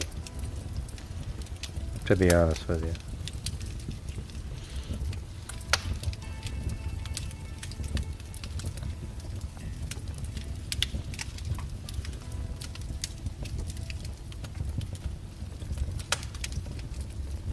Yeah, it's funny how these people always believe the Baron Colemans, the Candace Owens. Maybe that was a good opportunity to pretend that it was reasonable to ask that, but this is a case where it isn't. I mean, if somebody's like, I'm not sure, well, that means there's something wrong with your brain. I mean, it's just the truth. This is one of those cases where it's so clear and obvious that to sit there and be confused and you're not sure and you're... what possible reason could there be to feel that way? yeah, I agree, Marty. I hope you're never on a jury. Yeah, totally. It's like... I think I do have root beer ice cream, yeah. But you know what I should do is make... switch all my... I guess I would have to have really specific ones. Like for $4.99, you know, then I could have specific little super chats that are drinks.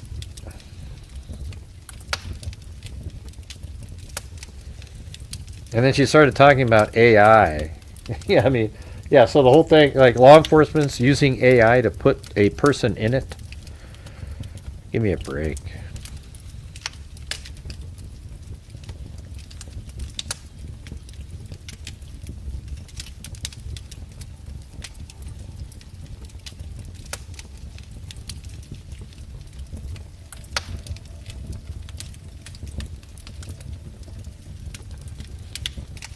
Yeah, we are lively, but we also use common sense, logic, and reason. And I don't know, man. And you know what it always is? It's the people that aren't really true crime people. It's the ones that are into politics. They're the ones that don't get it, you know, because they're not used to thinking that way. And so everything's a conspiracy theory, and it's the crossover people. You know, the special forces people, where I appreciate what they have done. When they try to cover the true crime, they just sort of go into these weird modes and start claiming different things.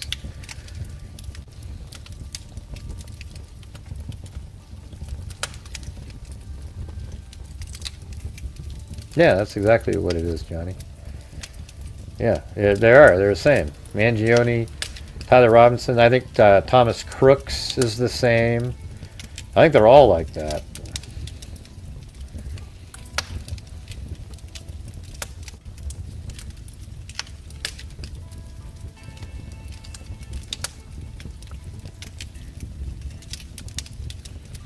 Yep. And he definitely, I mean, he didn't know what the hell he was doing, you know. I have a feeling he turned his phone off when he just after, you know, when he was on his phone before going into the tunnel. I think that's when he turned it off. I think he did. If he didn't turn it off when he went into the tunnel, then he's even more stupid. But I just sort of picture that's what he was doing there, like turning off it, looking at it one last time, turning it off, and now he's not going to be tracked on campus with a phone. And he's got a disguise on. But that was shitty too. His parents said, "Oh, that looks like our kid." They didn't say it looks like Twigs. But it was Twigs, Gray. Wow. So Tyler Robinson's parents saw a kid and randomly thought it looked like their own son, but it happened to be Tyler Robinson's roommate? Woohoo! Wow, what a miracle. I know. You know, Candace Owens has really destroyed any chance that Turning Point USA could ever become what it was going to become. But Tyler Robinson really is the one who destroyed that. Because Charlie Kirk, you know, the momentum after Charlie Kirk died could have almost sort of forced Turning Point USA into this big thing. But Candace Owens and other people just totally destroyed that momentum and ruined it. But Charlie Kirk actually,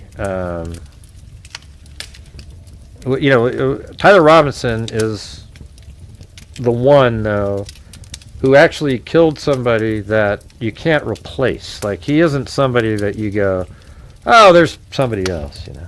He is Turning Point USA. See, that's the thing is,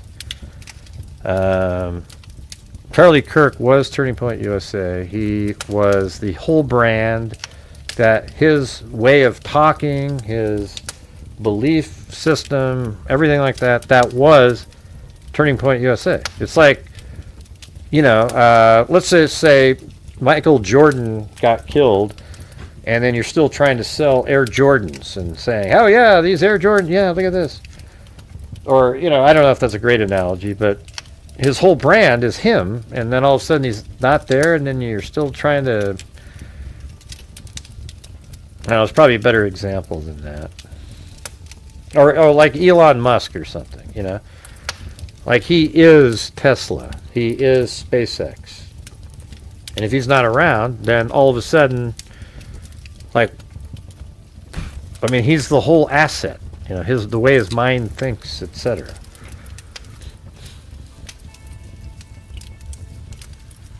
Yeah, it's just, I don't think there was, I think there was, if Candace Owens had just shut the hell up, somebody might have emerged from Turning Point USA that was sort of like, I mean, it's hard to even say that, but it had a better chance. She ruined it.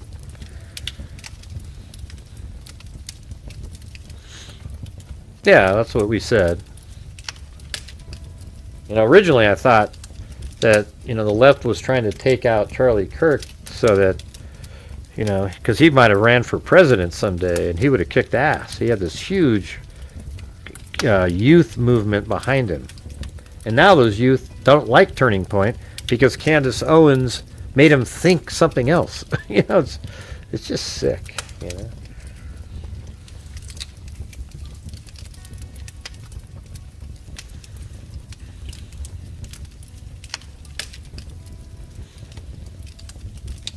I was watching the Portland, we're trying to, the Blazers, Portland Trail Blazers have been in Portland since 1970. I started watching them in 1977, the same year they won the championship. And I probably only missed a handful of games since 1977. I watch every single one of them. I'm a fanatic. Then we got a new owner. The first owner was Harry Glick, or not Harry Glickman. What was his name? He was the general manager. Hell, I forget. Stu Inman, I think. I think that was his name. But anyways, then it was sold in 1988 to Paul Allen, who's one of Microsoft's founders with Bill Gates. So when he bought it, he had more money than God. So he could just sit there and, do this and that. It didn't really affect anything. And then he passed away, I think, in 2000, I don't know, 18 maybe, something like that. And then his sister took over. And it was for a predetermined amount of time, and they were going to sell it. Well, the sister, Paul Allen loved Portland, and he wanted to keep the team here and everything like that. But his sister sold the team to an out-of-state Texas sort of poor billionaire. And when you say poor billionaire, people go, "What do you mean, poo? It's stupid." No.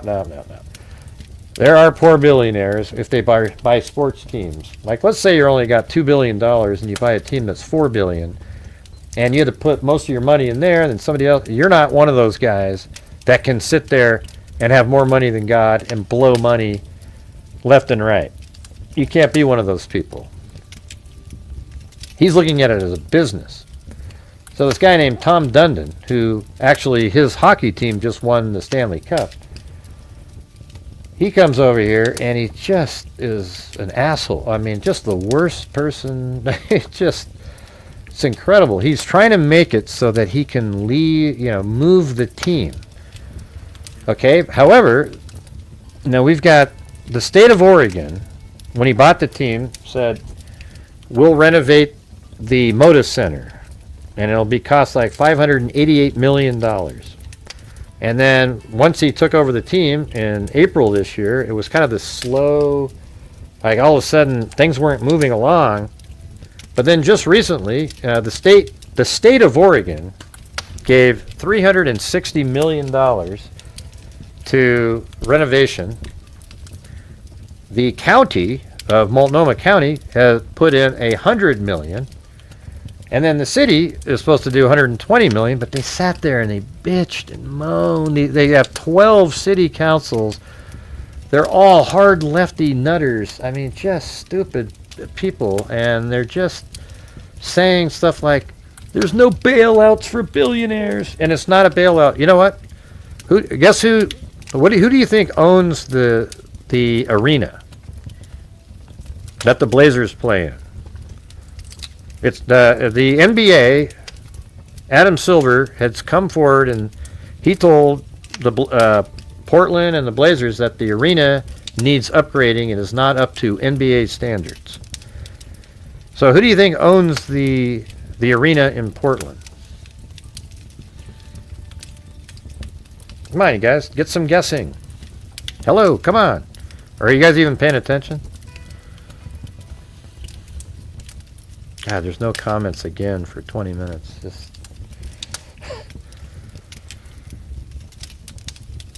Yeah, that's right. The city. Well, when the previous owner's sister took over after her brother died, Paul Allen died, she did this bridge lease, 5 years, and then they sold the team for $1 to the city. Okay, so the city owns the building. So why would you have to pay, why would the, quote, billionaire have to pay a nickel to renovate it? They're like, well, they got to have some skin in the game. No, they don't. It's not their building. I mean, when you have an apartment, you don't, you own an apartment complex, you don't have the people in there paying you money to renovate it on top of their rent. Right, so he doesn't own the building at all. And so the Blazers, they did this first, what do you call it? The city, I mean. They did so we already got the county and we got the state. And then the city had put out a term sheet that the team had already said this is a non-starter, and it had $3 million in property tax that the Blazers had to pay each year, and then it would go up 5% every year. And it's ludicrous. And then today, before they finally passed it in Portland, the $120 million, but they added another, okay, he has to pay $3 million in rent too. Well, that's not gonna fly, you guys. It's not gonna fly at all. You're not going to get the $3 million in rent. Do you understand that? Okay. Now, if you want, you could get like $2 million in rent and get rid of that property tax thing. The property tax is the rent. Not only that, I don't know if you guys are aware, but the city gets 6% of every single ticket sold at any event. Okay, any event. They get 6%, the city does. And then they get a huge portion of parking at these events. Now, the Moda Center doesn't sell out. It doesn't get a lot of people there. A lot of events, I mean, because it's not in good condition. A lot of huge concerts pass right over because it doesn't have the amenities to do it. So if you did that, then all of a sudden you get maybe 100 more nights a year with booked crowds and more revenue coming in. And then check this thing out. The state, we have state tax here. We don't have sales tax. So you have state tax, which is like 8% at the low end and 10% at the high end. These NBA players are 10%. Well, the salary for an NBA team is like 200 and something million. So the state is getting 20 plus million a year in income tax by having the team here. If the team goes away, you lose that. You lose all the business that goes around, all the employees that are at the game, and these idiots on the council, they don't understand any of it. They go, I don't want to bail out a billionaire. When I just explained to you right now, what in there bails out a billionaire? Nothing. Okay? They're the ones, the 6% that they're paying on the ticket means that they can't charge more, and the city gets that.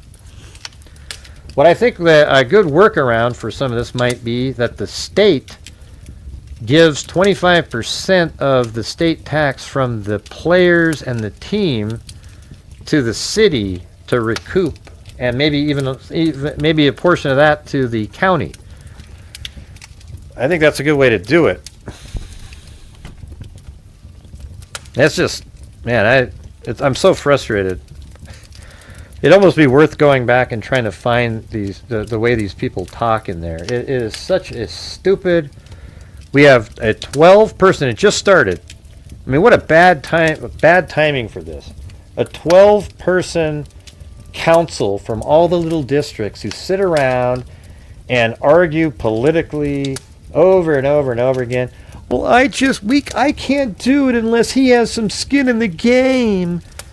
Hey, moron. He can just move the team. This is existential threat to losing an NBA team in Portland, Oregon, where Portland will never, ever get another team again, and they don't deserve another team again. So they have to actually go out and pretend that the Blazers, who were just purchased by somebody else, are a team that we're luring in to the city. What breaks would you give that team? That's how you do it. You don't sit around and play hardball and act like, oh, these damn billionaires, you know. It's disgusting. I mean, these people are lunatics. They're the reason that Portland's in the position it's in. They destroyed it. You go back down, the occupancy of all the buildings in Portland is like 60%. It is horrendous. You got a freaking sea of homeless people, you know. Hey, let's all thrive to be the homeless capital of the world, everybody. Yay! Absolute embarrassment.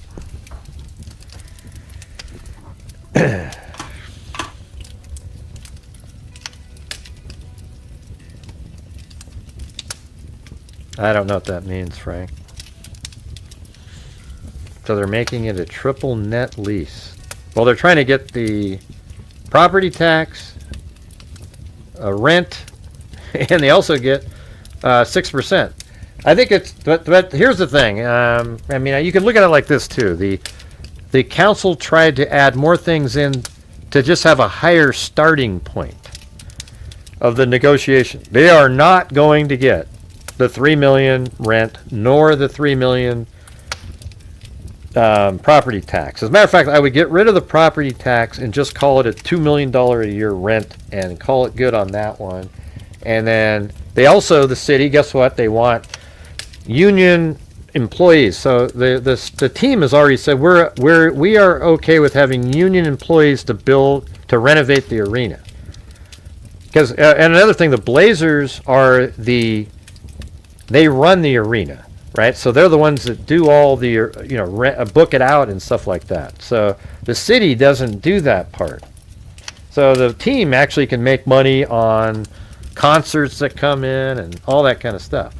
So that part's sort of interesting how that works in there. It seems like the city should, maybe that's where they can sort of work things in, like non-Blazer events. Maybe we can get 10% of the ticket sale, something like that.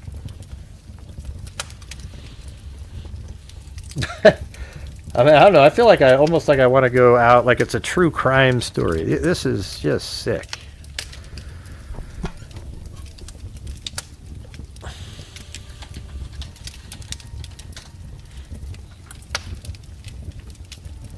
Yeah, let me just throw this up there.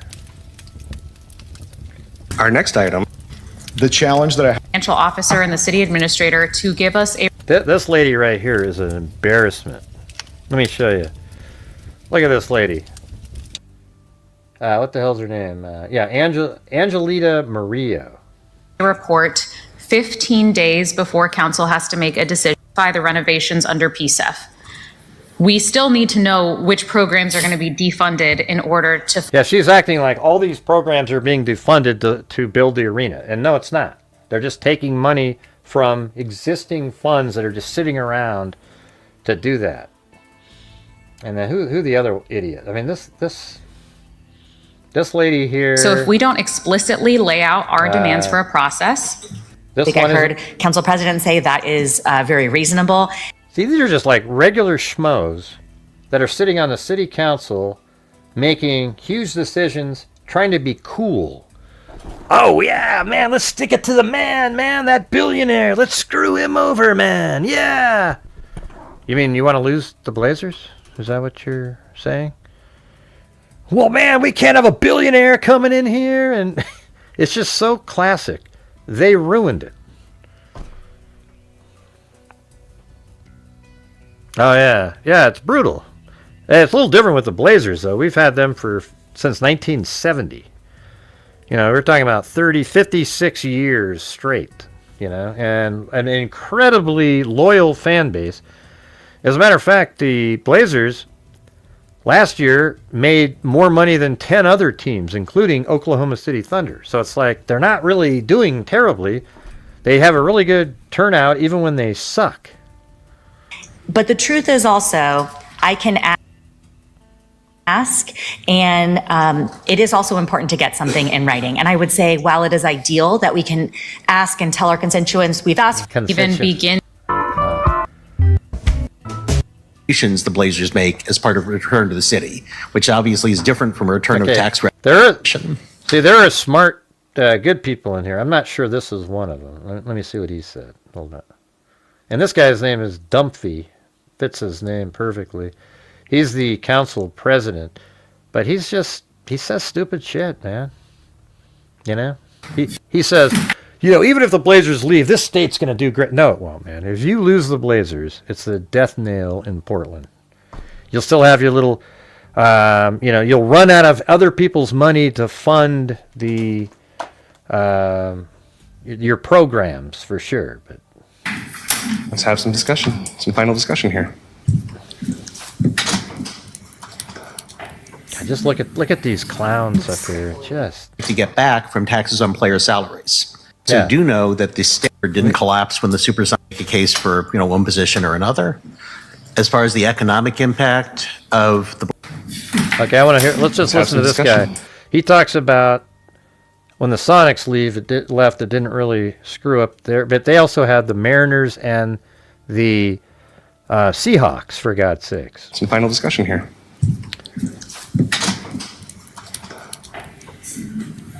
This lady over here is just ridiculous. Okay. I watched the whole thing. It was Councilor like, Novick. Thank you, Mr. President. One thing I want to say is that I respect the arguments on all sides and the positions people have taken. I think that a number of the issues we've talked about, you can quite easily make a case for, you know, one position or another. As far as the economic impact of the Blazers leaving, you can look at all the economic studies that show that politicians routinely overestimate the economic value of sports franchises. And you can look at the fact that Seattle and Vancouver didn't collapse when the Supersonics or the Grizzlies left. You can also reasonably argue that in a city whose economy is unusually dependent on reputation, the reputational hit of losing our one major league sports team would be very dangerous. yeah, I don't know the extent to which Portland's reputation depends on the Portland Trail Blazers, but I think that that's a reasonable argument. There also appear to be reasonable conflicting positions in whether the Blazers might actually leave. See this clown right here. I mean, even though he's saying some reasonable things, about a month ago, when things were doing okay, he says, because in the bridge agreement it says that the Blazers are responsible for maintaining the arena in A-class condition. Well, it's like, well, shit, then why aren't they paying? That was in the bridge agreement. And this guy goes, well, why don't we sue the Blazers for that then? Well, how, and then all of a sudden the Blazers go, listen, you guys we're not going to negotiate with you now and let you know what we would do to fix the building, because now we have a threat of a lawsuit over us, which is absolutely true to say that. What are you going to do? Say, well, we need to do this and that. Well, why didn't you do it when you see? It's just these people are morons. I've seen very cogent arguments that there's 12 places they could go tomorrow, and others that there's problems with all 12 places and there's really nowhere there for them to go. So I don't really know the answer to that. What we do know is that you're stupid. If they did leave, there are actual human beings who will be working there who will lose work. Yeah, see, this stuff makes like sense. the here. IATSE 28 members. We also do know that the state has committed to putting up over $300 million to help renovate an arena that we own, and that opportunity might not come again. So I am willing to stretch to get to an agreement, but I'm only willing. Yeah, I mean, here's the part that's the craziest part of it all. Listen to you guys. It's going to cost $500 or almost $600 million to renovate the building and put it into first class category where you can get the best concerts, you can get all this stuff. It's going to cost $600 million. The state is putting in $360, and the county $120. So that's $480. $480 million. No, actually, the county's putting in $100. So it's $460 million to help the city out, who owns the property, and they're squabbling over their $120 million share of it. They have to put $500. So you're just going to throw that away with your hardball bullshit? When you're and by the way, the state's money goes away if this deal isn't made, and all the rest of it. And then the city will be on the hook to fix it for the $500 million, missing out on all of that free money they would have got from the state. To stretch so far. And where I landed was, I want us to be able to do, state legislators, I think, are in a good position. They can say, we're only putting in the amount of money that we expect to get back from taxes on player salaries. So I wanted to put us in a comparable position. And by the way, you guys, if you could help support the channel, that'd be great. We currently are not even, we're just barely over half of a normal night. And with the amendments passed to the term sheet today, I think this does that. I mean, I'm making some generous assumptions. I'm assuming that we get $45 million in BLT revenue from the sale of the Blazers, and that it's Yeah, so by the way, when the team got sold, they get $45 million. reasonable to plow that back in. But and they also talk in here as if, okay, great, now this is in there. You're not going to get that when the negotiation's done. So are you still going to vote yes on the final vote if you don't get all the crap that you just throw in there? Because it's not going to happen. Does that mean that's the biggest assumption?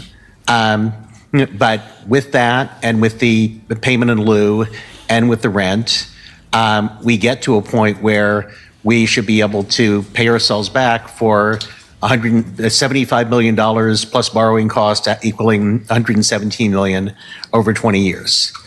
I should also say That's not really, though, Marty. It's like they have these funds that they basically, well, it is from the taxpayers, but they have these huge funds of like almost $1 billion just built up, sitting there doing nothing, like the Green Energy Fund. You know, it's just sitting there. So yeah, while it's taxpayer money, we've already paid for it. They try to make it sound like, oh, we're gonna all have to pay for it. You know, we have to go out and like new taxes are gonna be raised. So it's totally different here.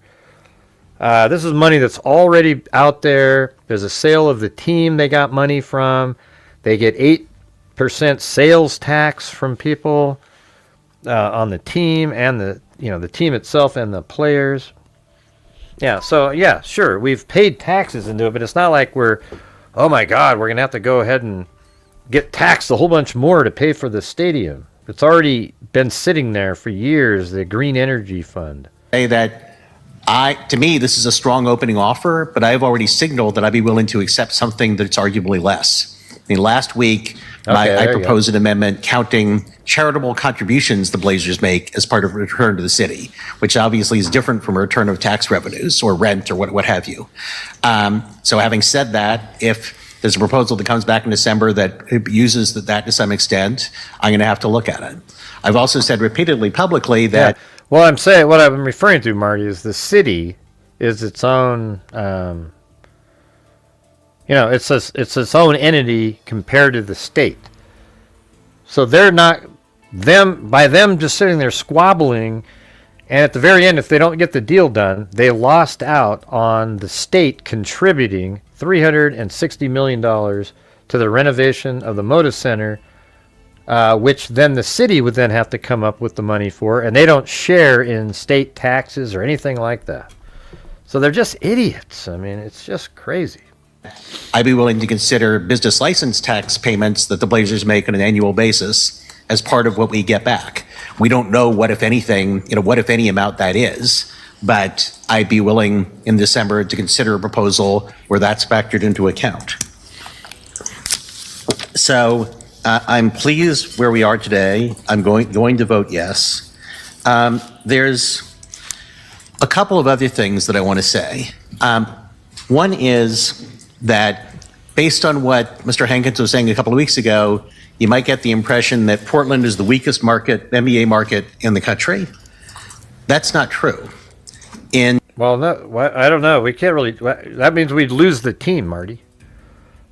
The NBA has already said that our arena is not in NBA condition.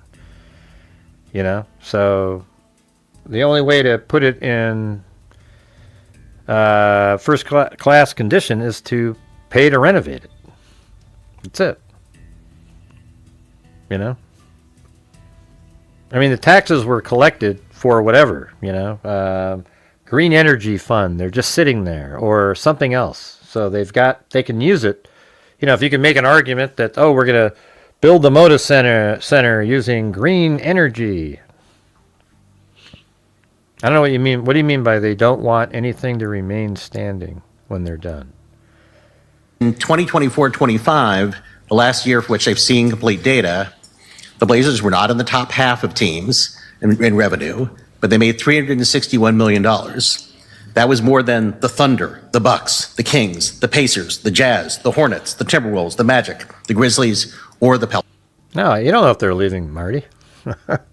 It doesn't sound like that.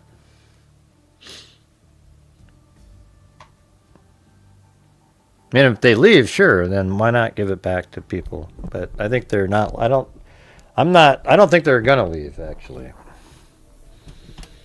I think the NBA is going to step in now. I mean, I'm not sure why you think that. Have you been following the case, Marty? I've been following it, and you know, I've had my fear a lot. You know, the only issue would be when it came down to the final vote. Well, here's what the truth is. I think there's 6 people on the council that'll vote yes, pretty much no matter what, and then there's 6 that'll vote no if it came down to it. But the cool part is the mayor will vote. He's the split. So this is all like known stuff. Now at this point, so today they voted to pass the 120 million. Okay. So, hey, Marty, check it out. The funding has all been approved now. The 360, the 100, and the 120 from the city has all been approved in a term sheets, etc. So it's there now. Now the negotiation begins.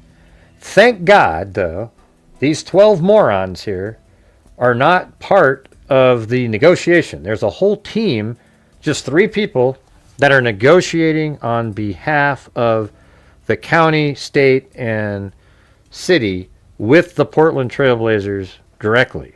One of the people on that actually worked for the Blazers at one point and is a lobbyist to try to, you know, it's pretty crazy, but I think there is a shot here.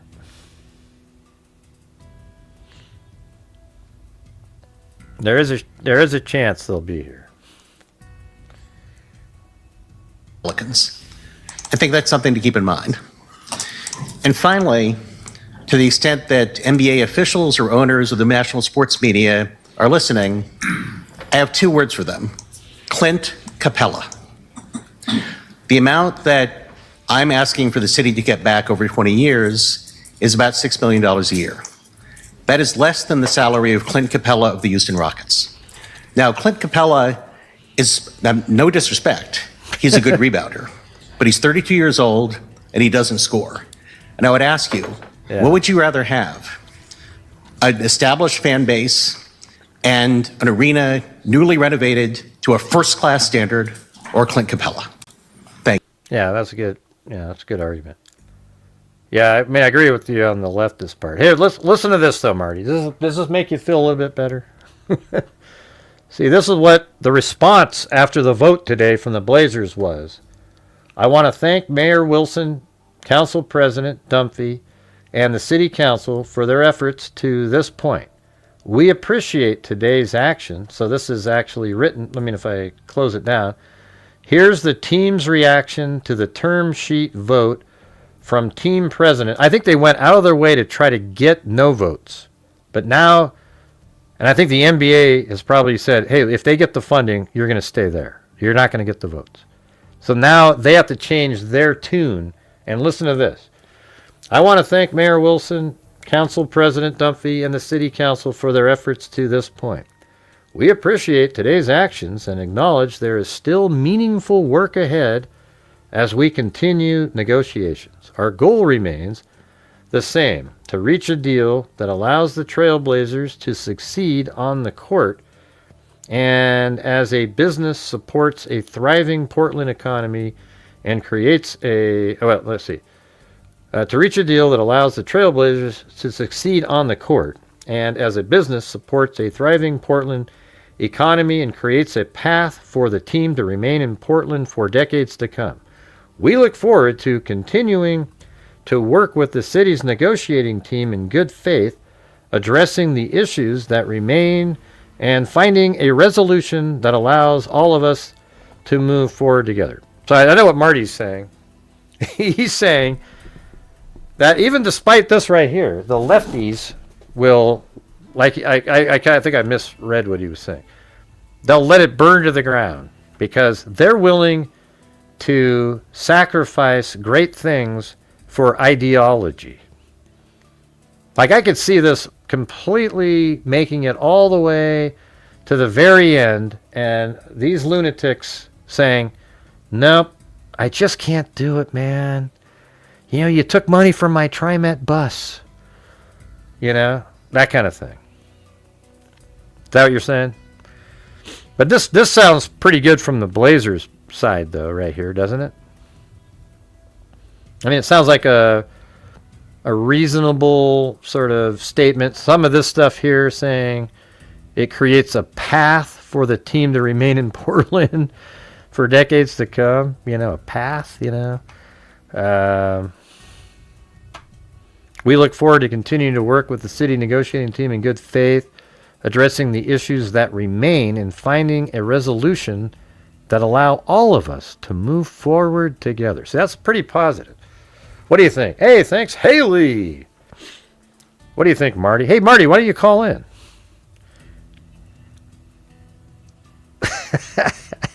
You should do it, Marty. Come on. This is perfect.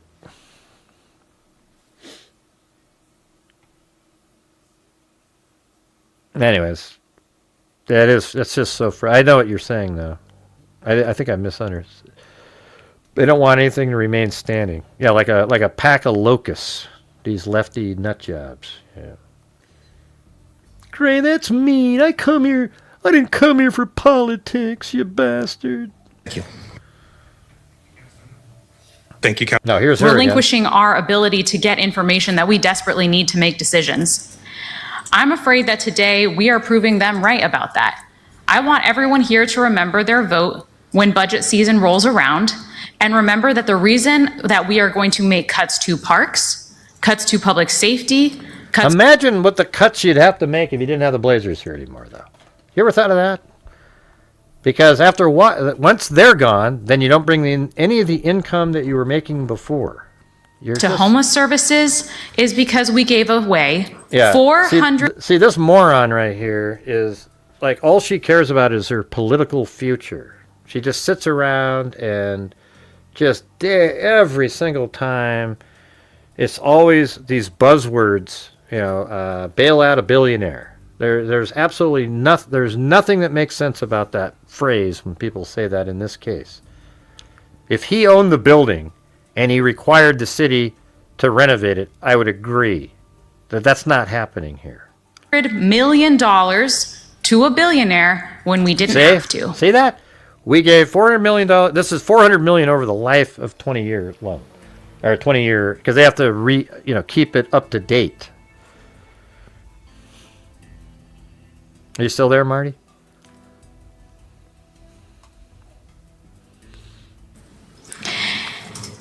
When we held our webinar, Councillor Green and I, with economists who are renowned for focusing on stadium deals specifically, by the way, who are not socialists, who are not even progressives, they told us that when these deals are voted on by the public... Man, Marty said we're losing the team. We'll have to see. I hope not. It's 50-50. When city councils make these decisions under pressure on a manufactured timeline, they always get it done. That's how the billionaires get their way, by removing public access and input. If this actually went to the ballot, I think this would fail. Because... Yeah, well, it would in Portland, because Portland is filled with idiots. Okay? So you gotta... It's almost like there's a few on the council that have to save Portland despite themselves. It's crazy. We have people who were shouting in here earlier and who... Yeah, right. You know what they said? They were shouting, "Don't bail out a billionaire," and cussing at him. I heard it. May not have been the best with their decorum, but who were saying very real things. They can't pay for rent. Yeah, no, I think the real intention, Marty, might have been to leave at some. I mean, it might have been. See, here's the thing. I think the Blazers intentionally wouldn't communicate and all that stuff, and they were trying to make it so that there was bad will and none of the money would pass. Because the NBA, I think, said, if you guys get the funding, you're likely not going to get any approval from the other owners to move the team. Because they already have a scar when they moved Seattle. They that was something that was a big stain on, scar on Stern.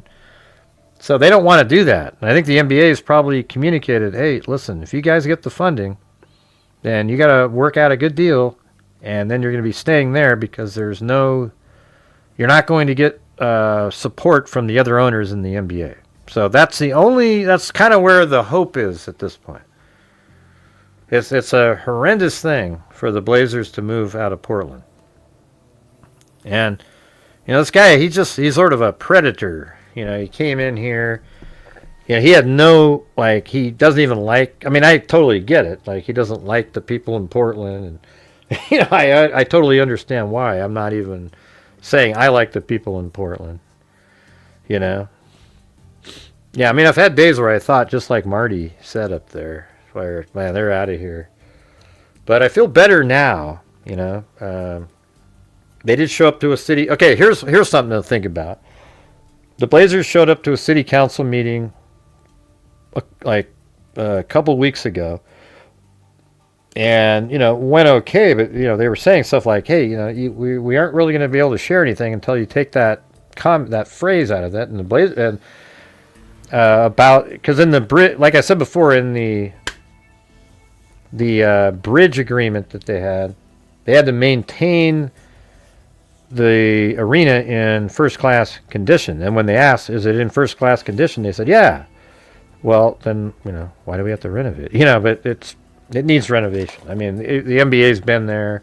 They saw it. They go, yeah, this. And so what that is that's leverage that the city has, that if the team tries to move, they could sue the Blazers and try to get the money, whatever the cost is from the team. See, that's the thing. So, but they want to remove the leverage. The team wants to remove that leverage, which is sort of interesting because that sort of makes you think they want to leave, because the city's saying, well, if you stay here and we sign a new agreement, that's not even in it anymore. And so shouldn't that be the whole thing? It's like, why does it matter then? Just commit to getting a deal done. So that was, they came for that.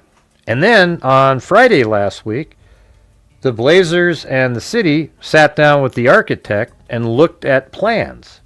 That's good, right? That's sort of like, that's a positive sign that they sat down with the architect. And the architect lives in Portland. They're one of the best in the world at arena building. And it's just right there. Populous, I think they're called. So they have an office there.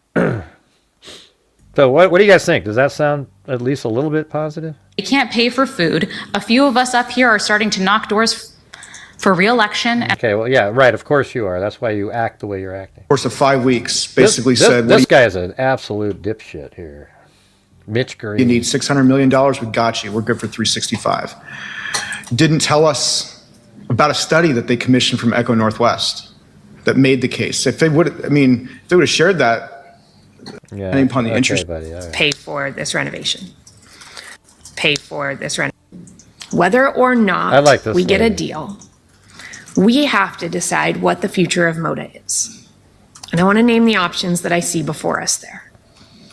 One, the most obvious. We move forward with finding a deal the Blazers will sign on to. We agree to terms that probably aren't as great as anybody in this room or in the city want. It costs us $120 million now.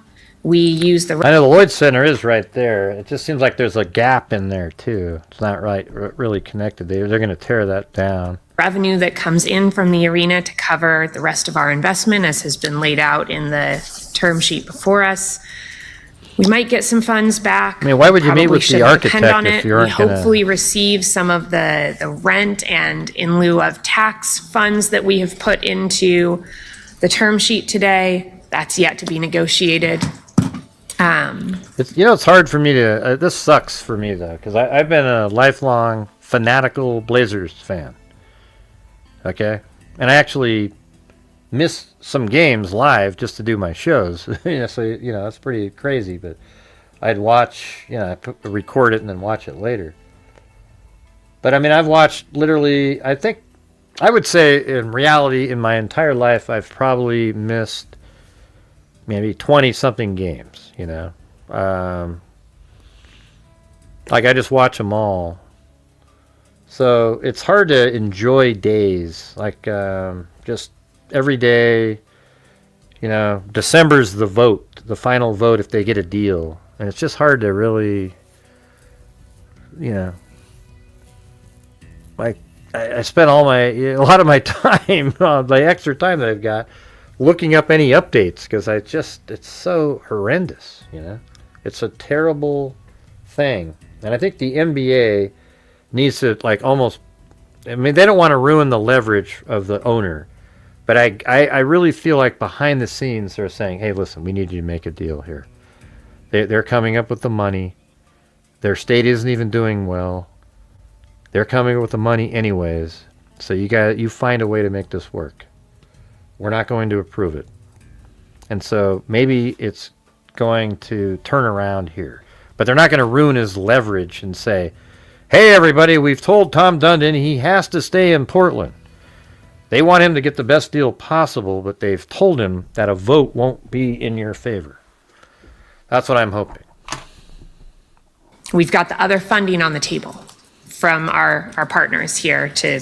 Well, it's not just a glimmer, chicken wing. It's not like it's just this total, thing that's very unlikely to happen. I think it's like 50-50 right now. It's not, or even better than 50-50, but it's not, if you told me, hey, there's a 60% chance the team will stay here, I would be stressed out. That's terrible. Okay. So 50-50 isn't great, but it's not a glimmer. It's not like, oh, just there's one shot in the dark, they might stay here. It's like they're moving forward here. Pay for this renovation. Alternately, maybe we don't reach a deal with the Blazers, but we still decide that we want to remodel the arena. We know that there are fewer and fewer concerts that are going to be able to come our way over the next 5 or 10 years. We know that there are some major upgrades that are needed for folks who are working in that building, some accessibility upgrades. We focus on the needs for the fire and other sports users, for concerts, for recruiting events. A lot of people. We do this with. Actually, a lot of people say St. Louis. I mean, the same place that.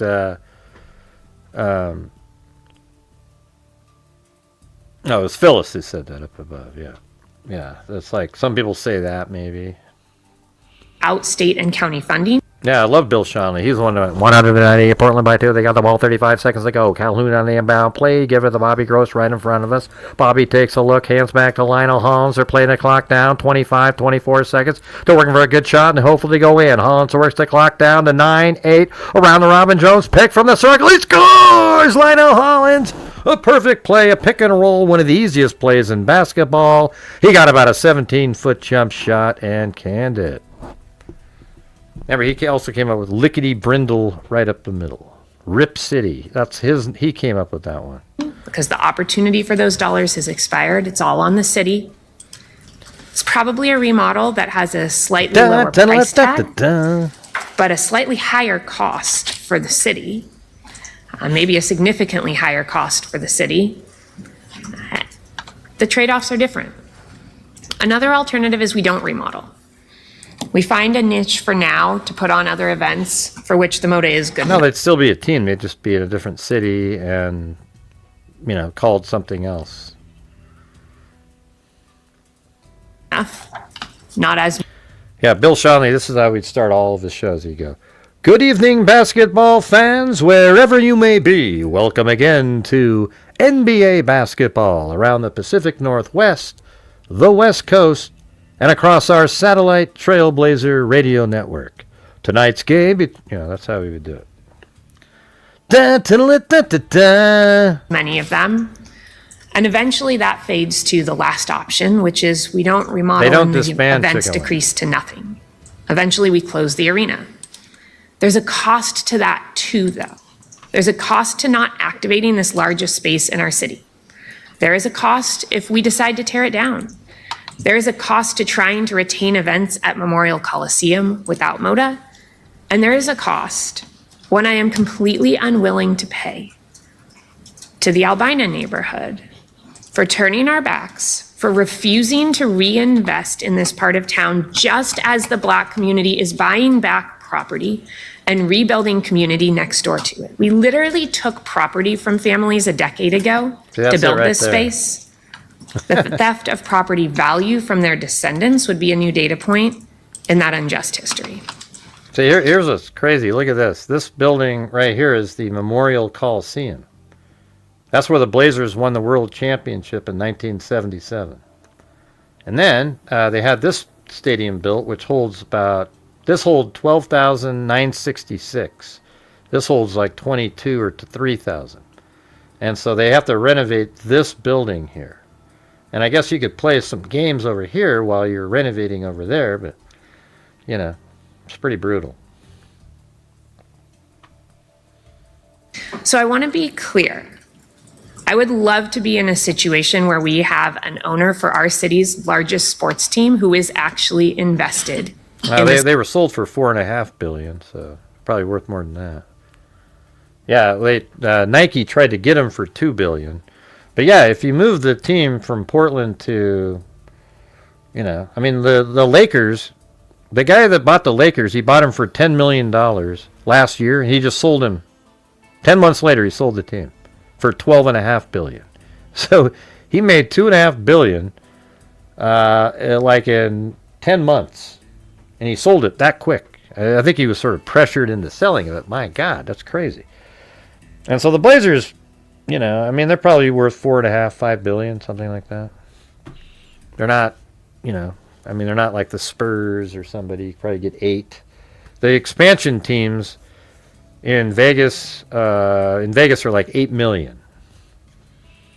To start a new team. And when you start a new team and it's $8 million, all the other 30 teams they just split the 8. There's a fee. It costs $8 million to start the team, and that $8 million is split evenly with all the other teams. That is a ton of money, and it's all being held up because of this stupid Blazer deal. Like the league isn't moving forward because they're trying to figure out what the hell's going on here in Portland.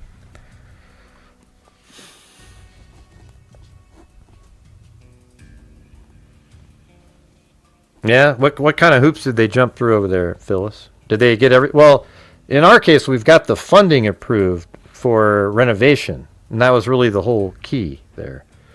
City of Portland. But we don't. So we have these choices before us. Try to get a deal with the Blazers, remodel the arena without a deal with the Blazers, don't remodel, and eventually close the arena. There is a cost to each of those which we must compare. Tom Dundon does not care about our city. He does not care about our team, our values, or our future. Well, it is true. Yeah, it says right here on Google that Blazers are worth 4.1 to 4.25 billion. He got it for 4.25. You know what really sucks? The Portland Fire, the women's basketball team, and the Portland Storm, I don't know, they're the soccer team for women. The owner wanted to buy the Blazers, and he offered like $4 billion, and he's here. He would have stayed here. There's no reason. I don't even know why the Blazers sold to this Tom Dundon guy, or the NBA was interested in selling to him. He doesn't give a damn.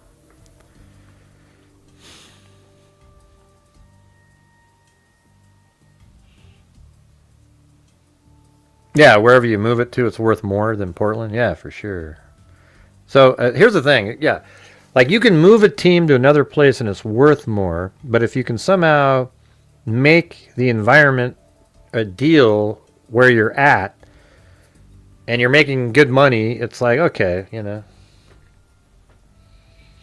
Yeah, that's the part. So the NBA, I think the best chance, don't you agree, Marty, is that the NBA, if the NBA said, hey, listen, you're not going to get the votes, because all the other teams have to say, yes, we approve your move. There's a lot of owners out there that, man, they Portland's been around all these years. The NBA doesn't want to see that. They've got the funding ready, and they're not going to approve it. So if they told him, hey, you're not going to get, it's not going to get approved, so you got to make a deal here. And they're going to say it quietly in the background so he doesn't lose the leverage. But that's kind of like the main hope, is that, our senator, the NBA leadership, Adam Silver, they have to be sort of in communication with the Blazers and say, hey, this is the deal. That's about it. I mean, that's really, he can't just move it if he wants to. There's rules and all kinds of stuff like that. He has made that clear. And I want to be clear about another thing. Portland's future is one with many needs. Needs that community members have rightfully raised, which are critical. Yeah, but they're needs because you created an environment where there isn't money or jobs to give to these people. For us to take into account. So for folks who say, don't worry, having a team will pay off for the community, that is not only tone deaf, but it's a promise we can't make and which history shows does not pan out. So I'm not looking at that. I'm looking at the costs. And I have to tell you, as I look at these options, I think the first two are better for our city and certainly for my district, for District 2. I mean, the Blazers, economically, the team makes money for their owner because of the fan base here. So that's one thing to look at. Like I said earlier, they did better than Oklahoma City Thunder did. I think we're going to have to remodel the arena one way or another. So how do we get there? Does it include a deal with Rip City Management or does it not? This isn't a decision about emotion to me or about love of a team. It's about financial trade-offs and our city's bottom line. There you go, based Marty. on facts. Marty just said that up what there. We must See, Marty just said, he said, I read where the Blazers are worth about $2 billion and moving would triple that. The team, the city, the league are bottom line people. That's exactly what she just said. Yeah, I'd agree. Yeah, well, we'll see how it goes. I mean, the NBA is like, man, if you're getting $500 million to make a nice stadium, and I don't think they want another black eye. Compare the investment we're going to have to make. The truth is, what would work the best is if somehow, like, Portland moved to, like, if they were going to move, and it's just no doubt they're moving, I wouldn't mind if they moved to, like, somewhere in Washington, just up the border, where it was kind of like the Northwest team. I could still feel good about it. You move it to, Timbuktu over there, I'm done, But I think they want a team in Seattle and Portland to have the Northwest covered, and then, you sort of move down. And it was a great rivalry, too. Potential benefits we're going to get from any of those scenarios. So I want to really briefly speak to Tom They're like Duggan. locusts. They just gobble up everything. The scariest part in the world is when you have liberals who, they leave a place like Portland because it's so shitty for their business. Then they move their business to Texas. And when they get to Texas, they vote in the same garbage that they voted in Portland because that's their mentality. And you destroyed the new place that you went to. So it's like locusts moving place to place, destroying everything in their path because they can't get past their ideology. It's crazy. You have heard us debate our negotiating position in public. You have heard Portlanders plead with us to spend our money on critical services. You have also heard them plead with us to do everything we can to keep our home team the home team. You have literally seen our cards and seen us discuss our bottom lines. I'm ready for us to sit down with you. We know the term sheet before us isn't a final deal, but it is our framing for this negotiation. It is what we want to see. I'm going to vote yes today because there's a lot I like here. Our labor peace agreements hold the line. They all have to say stuff, you know, to get their votes.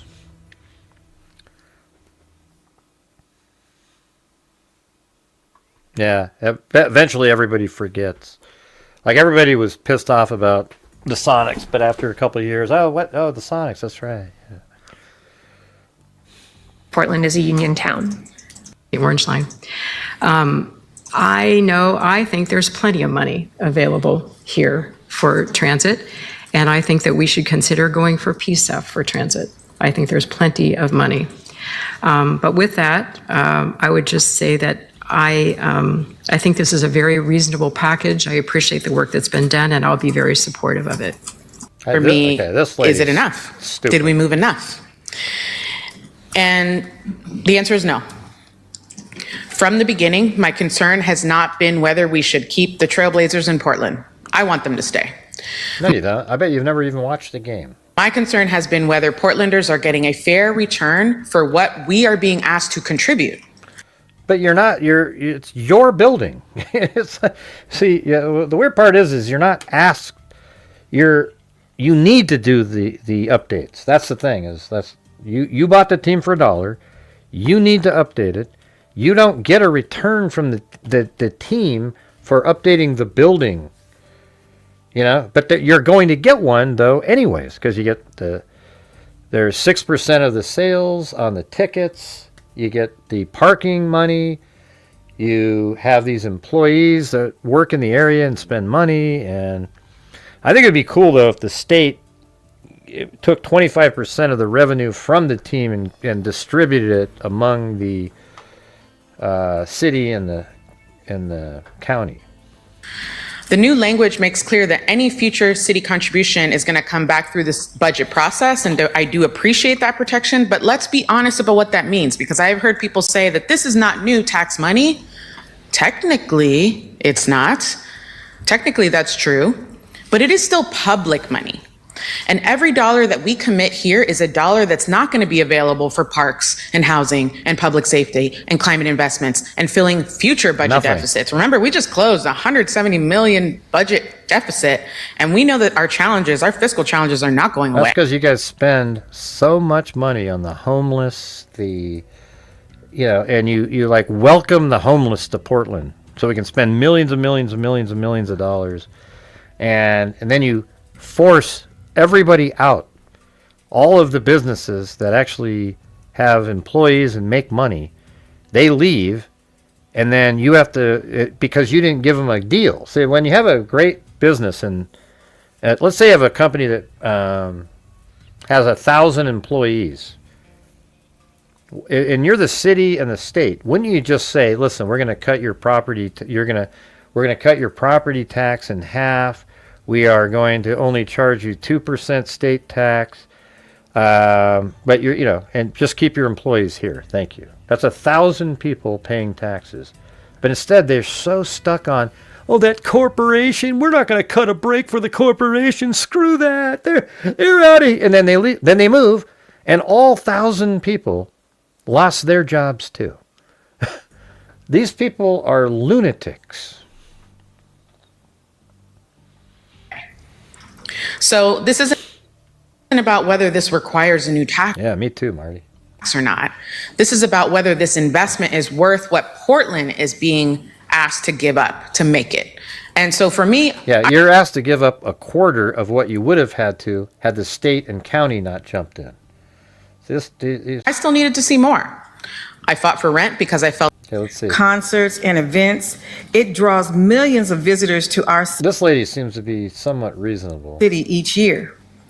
These visitors support our local hotels, restaurants, small businesses, particularly in the central city and the Lloyd Center district. A modernization Moda Center will do a couple of things. secure long-term revenue, ensuring the Trailblazers remain in the Portland area. It guarantees decades of tax revenue and economic activity that would not otherwise be lost. Job growth. The renovation project itself will create hundreds of family wage construction jobs, while a revitalized Rose Quarter will support thousands of permanent positions in hospitality. They don't. These people don't think of the future, Haley. They just go, yeah. I mean, it's going to come. I think this is going to come down to the wire. I think this is going to be, unless this, if the NBA comes in and says, listen, what they're proposing, if it gets to a certain point, they go, what they're proposing is fair. You're getting a better deal than most teams in the league. It might kind of come together a little quicker. But the way Tom Dundon is, that's not how he does it. We actually, you want to hear something crazy, you guys? See, we hired a coach. We got rid of the coach that we had, Tiago Splitter. And then we got a new coach named Micah Honori. He was a really highly acclaimed assistant coach for years, been really highly touted and so forth. But the Blazers, they waited and waited and waited on him until he didn't get another job. And then they said, okay, yeah, we'll hire you. We'll give you a 1-year contract with a team option for them. I mean, they give him this guy, he just it's crazy. A 1-year contract, prove it or lose it type of thing. I mean, he took it, so that's up to him to do that or not. But man, you normally don't see that kind of shit. Yeah, it seems like every other day that, sometimes this same lady here says crazy things. Management and service sectors. Boost tourism. By upgrading the facility to modern standards, we remain competitive in attracting top-tier national tours and sporting events. Yeah, so she's making a good case of why we need to do this. That bring out-of-state dollars in our local community. For generations of Oregonians, Well, keep watching the ads, Eric. You can always hit the button that says skip. You ever thought of that, Eric? Yeah. Moda Center and the Rose Garden before it has been the site of our most cherished. You'd almost have to be mentally ill to watch 4 minutes of ads on YouTube when you can just hit the skip button. Yeah, let's see. Here we go. Memories. And I want to create additional but how's it going, memories. Investing in the existing infrastructure of the Moda Center is a sustainable choice. By modernizing a centrally located facility. This agreement is a balanced and necessary step forward. It protects the city's interests, secures our professional sports future, and it provides the spark needed for the next chapter of Portland's downtown recovery. We urge from District 1, Councilor Loretta Smith's office we want the council to support this term sheet and move forward with the vision of a rejuvenated Moda Center that will serve our community for another 20 years and beyond. Yeah, Portland's just part. The Trailblazers are just part of the community. They're sort of what kind of it actually unifies everybody. The team, even if you didn't know somebody, oh yeah, and you're wearing a Blazer thing or something, you could say, oh yeah, the Blazers, You don't have them. Portland is going to turn into, and it's their fault. Okay, I've said this before.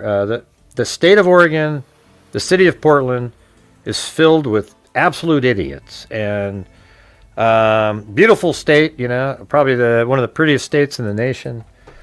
But it's just.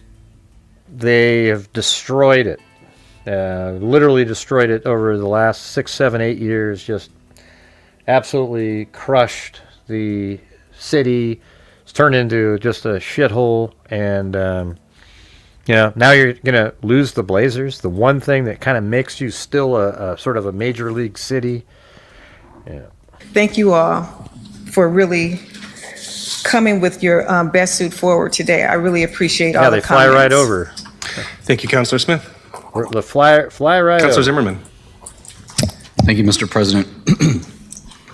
I'm glad we're getting toward the end here. in terms of the long deliberation. I do want to just start I thought this guy, I think if I remember right, he sounded pretty good. with respect that there are different positions on this. I know that some folks won't be able to vote no today, and I think that that's okay. He meant yes. He meant to say yes there. I do want to talk about why I'm going to vote yes and why I think this is the right thing for the community, not just for Portland, but actually statewide. I think that we all benefit to a future with an NBA team here in Portland. You know, when I think about the $670 million every single year in returned economic Oh, activity, you're in Portland, Eric? that's one of my All right. reasons. When I think about the thousands of jobs that are directly connected to the Moda Center, that's one of my reasons. When I think about the fact that the Blazers occupy the building for 41 days a year, Well, I think there are a couple people on here that are conservatives, you know, like more normal, like middle of the road. Like this guy sounds totally rational. Although, yeah, you're right, Marty. You know, you could have, if you just had somebody that sounded somewhat logical on a couple of points, you'd say, wow, this guy is great. You know, I'm almost like shocked when somebody says something that makes sense when I watch this. and there are another 320 who are up for grabs. And the fact that Portland currently only gets just about 200 nights a year used, Thanks, Eric. Hit that skip button next it's time. time for us to stop being a flyover city for concerts, shows, events from Seattle to San Francisco, because the Moda Center is no longer capable of putting shows on of a certain caliber to get us up closer to 300 nights a year. That's one of my reasons. So when I think about those things and $670 million with the most out-of-date stadium in the league, I think about the potential for how we grow past that 670. How do we get higher than $670 million? Olivia Clark and I this morning, we were at the East Portland Chamber of Commerce. Not even really our district, maybe a couple. But boy, we had a wonderful conversation, and one person said, I don't really go to the Blazers. I have a tiny little business over here, but as a business member, in East Portland, I rely on that kind of economic hub. And I thought that was really interesting. That kind of trickle support across the community from East Portland, North Portland, Southwest Portland.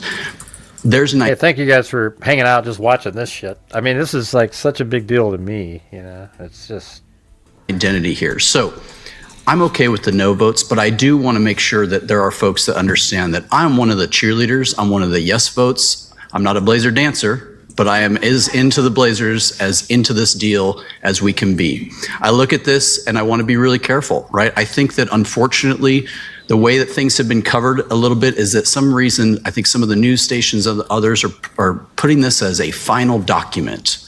In fact, this is a first document. Some coverage of this is all about amendments that couldn't pass, but this is about a document that has, I think, majority support, and that's a good foot forward. So it's time for Portland to have some more wins. It's time for Portland to have some more cheerleaders. We've had a rough 6 years. I am so ready to have a good next 6 years.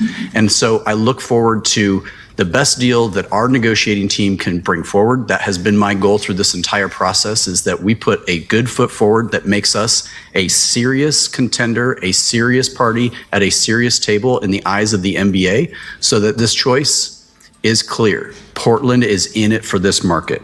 I want to definitely thank Governor Kotek, Senate President Wagner, Senator Kate Lieber. Their leadership at Salem helped this happen. It was valuable. I appreciated your partnerships, and I cannot imagine Portland's rough few economic years and hoping that this chapter is about to turn the page on these poor economic years. I can't imagine adding a few more pages to this long, dark chapter. So I think losing the Blazers, I think having to mothball the Moda Center, I think having to say we have an old, outdated thing that we have no anchor tenant in would be a problem. We are the headquarters for women's sports. The Portland Fire is here. The Blazers need to stay here. Portland has some of the strongest, most dedicated, crazy fans out there.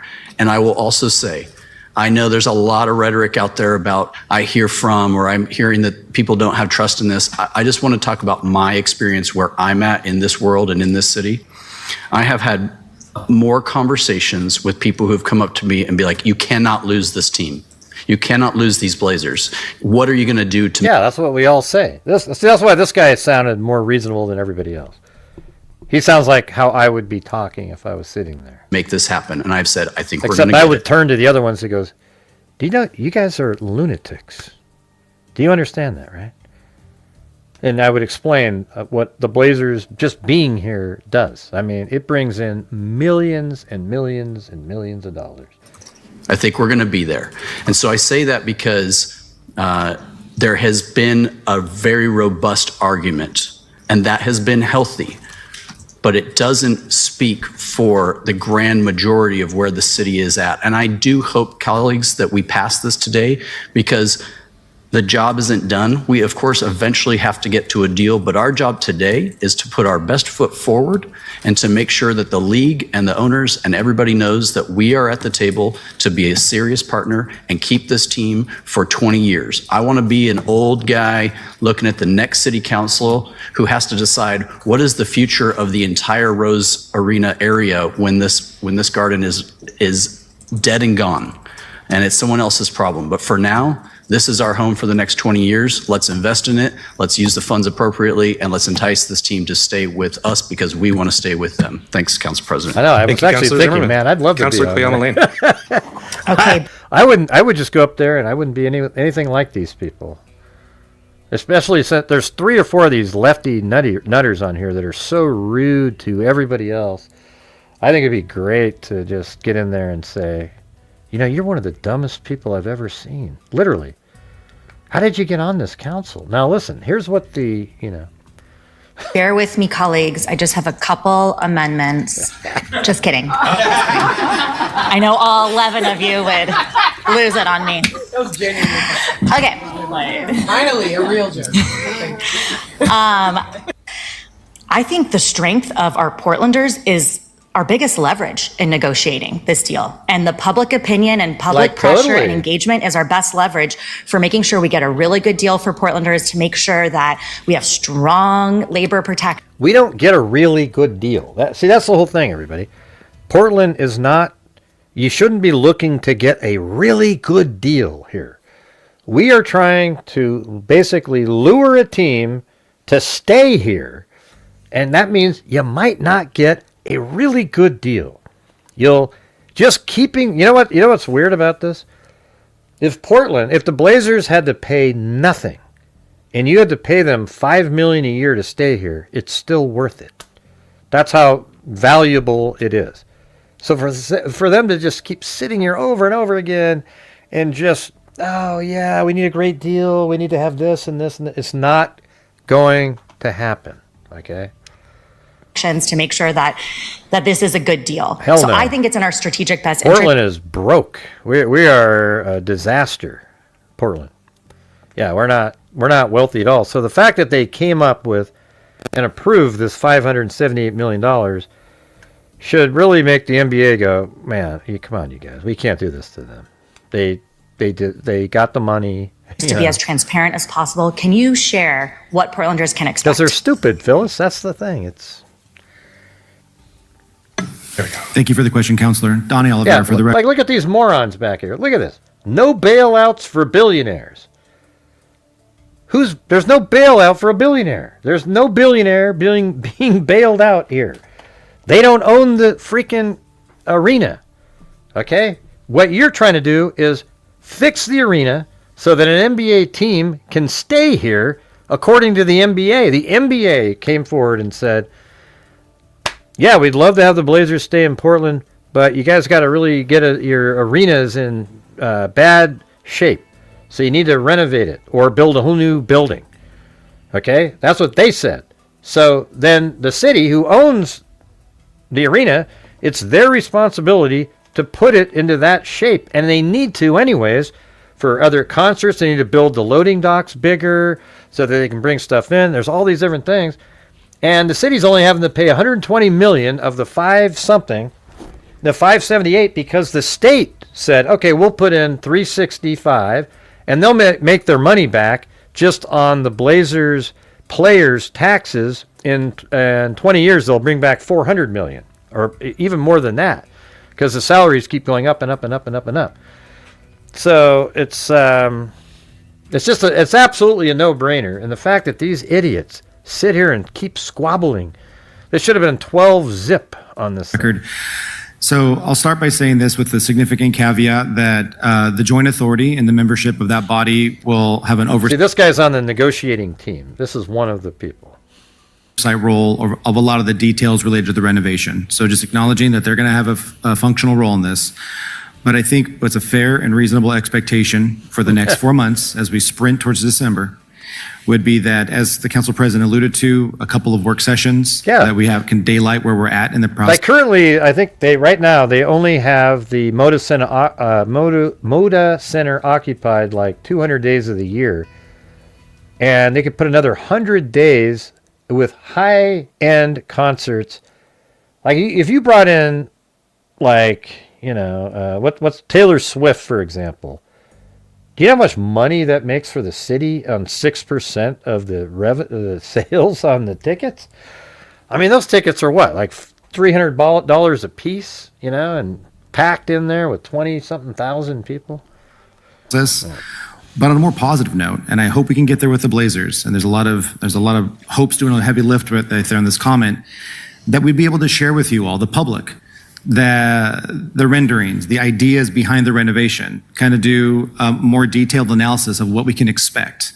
Under normal considerations and circumstances, that's would be a part of this deal, where we would be... Yeah, so the Blazers have not negotiated or communicated with many of these people. Basically, it all shut down after that lawsuit was threatened. And, they just sort of used that to not have to communicate. I think they wanted to make it so that none of the money was passed, and they could tell the NBA, look, they're not funding this. We'd like to move, but now it's been funded. It's been voted in. Now it's just negotiating the terms. And so now the NBA is probably looking at it like, hey, we're not going to lose another franchise from a city that's willing to actually do the renovations and keep you there. So I'm hoping that's what we're looking at. Walking through with you all and the public, the really cool features that the new arena will have, the amenities, but more functionally, how the arena is going to work for the community. That's our expectation. We'll continue to push for that. And it's pretty normal under these normal arena type deals to have the team work with us to share information to the public about what the public's getting for their dollars. So we have some dates already scheduled tentatively for work sessions, and hopefully with the Blazers at the table, we'll be able to schedule those. I'm using the word design charrette. That's more of a planning speak. It sounds like they're going to be there now based on what I read you guys earlier. It sounds like they're committed to, showing up and trying to negotiate. But opportunities for the community to see what comes to the table. As far as the specifics of the negotiations, we'll work with the joint authority on briefings back to you all publicly, and we'll continue to have executive sessions where we can share details about where things are at. As you can imagine, they'll be very fluid over the next few months. And if I could jump in and add, I've been working with the Bureau of Technology Services and the administration on updating the city's website on the future of the Moda Center. The website is portland.gov/venues/Moda-Center. This is a place that we will continue to update with any concrete. Here's something that's pretty interesting right here. See, this is the Blazers owner, Tom Dundon, right here. See this guy? It was better on that last shot. That guy right there. He's just absolutely like a brutal negotiator, But this Bill Oram guy has been writing stories the whole time on him and really just talking about, he's going to move. But then right here, he wrote this one today. It says, I don't necessarily think, he was wondering if he might sell the team just like that other, which we all hope he would do, just like the Lakers did. He says, I don't necessarily think Tom Dundon is about to sell the Blazers, but I do believe the man has regrets. Maybe middle ground can be found on two sides that would both like a do-over in a broken partnership. So that's interesting that he says that, because this guy's dialed in. And it's sort of weird. Like, what makes him think that he says he believes that, Tom Dundon has regrets. And maybe and so this might be sort of an indication that the league's talked to him now. He's like, oh shit, man, I've made myself look terrible in this area. I might as well. Concrete information, including materials from work sessions and future things that we have to try and keep the public as along as possible. And I will do my best to keep counselors and the public informed of every step that anything that lands on my desk. Thank you. This is going to come back before us. I'm not sure if we know the exact date, but it'll either be Location agreement.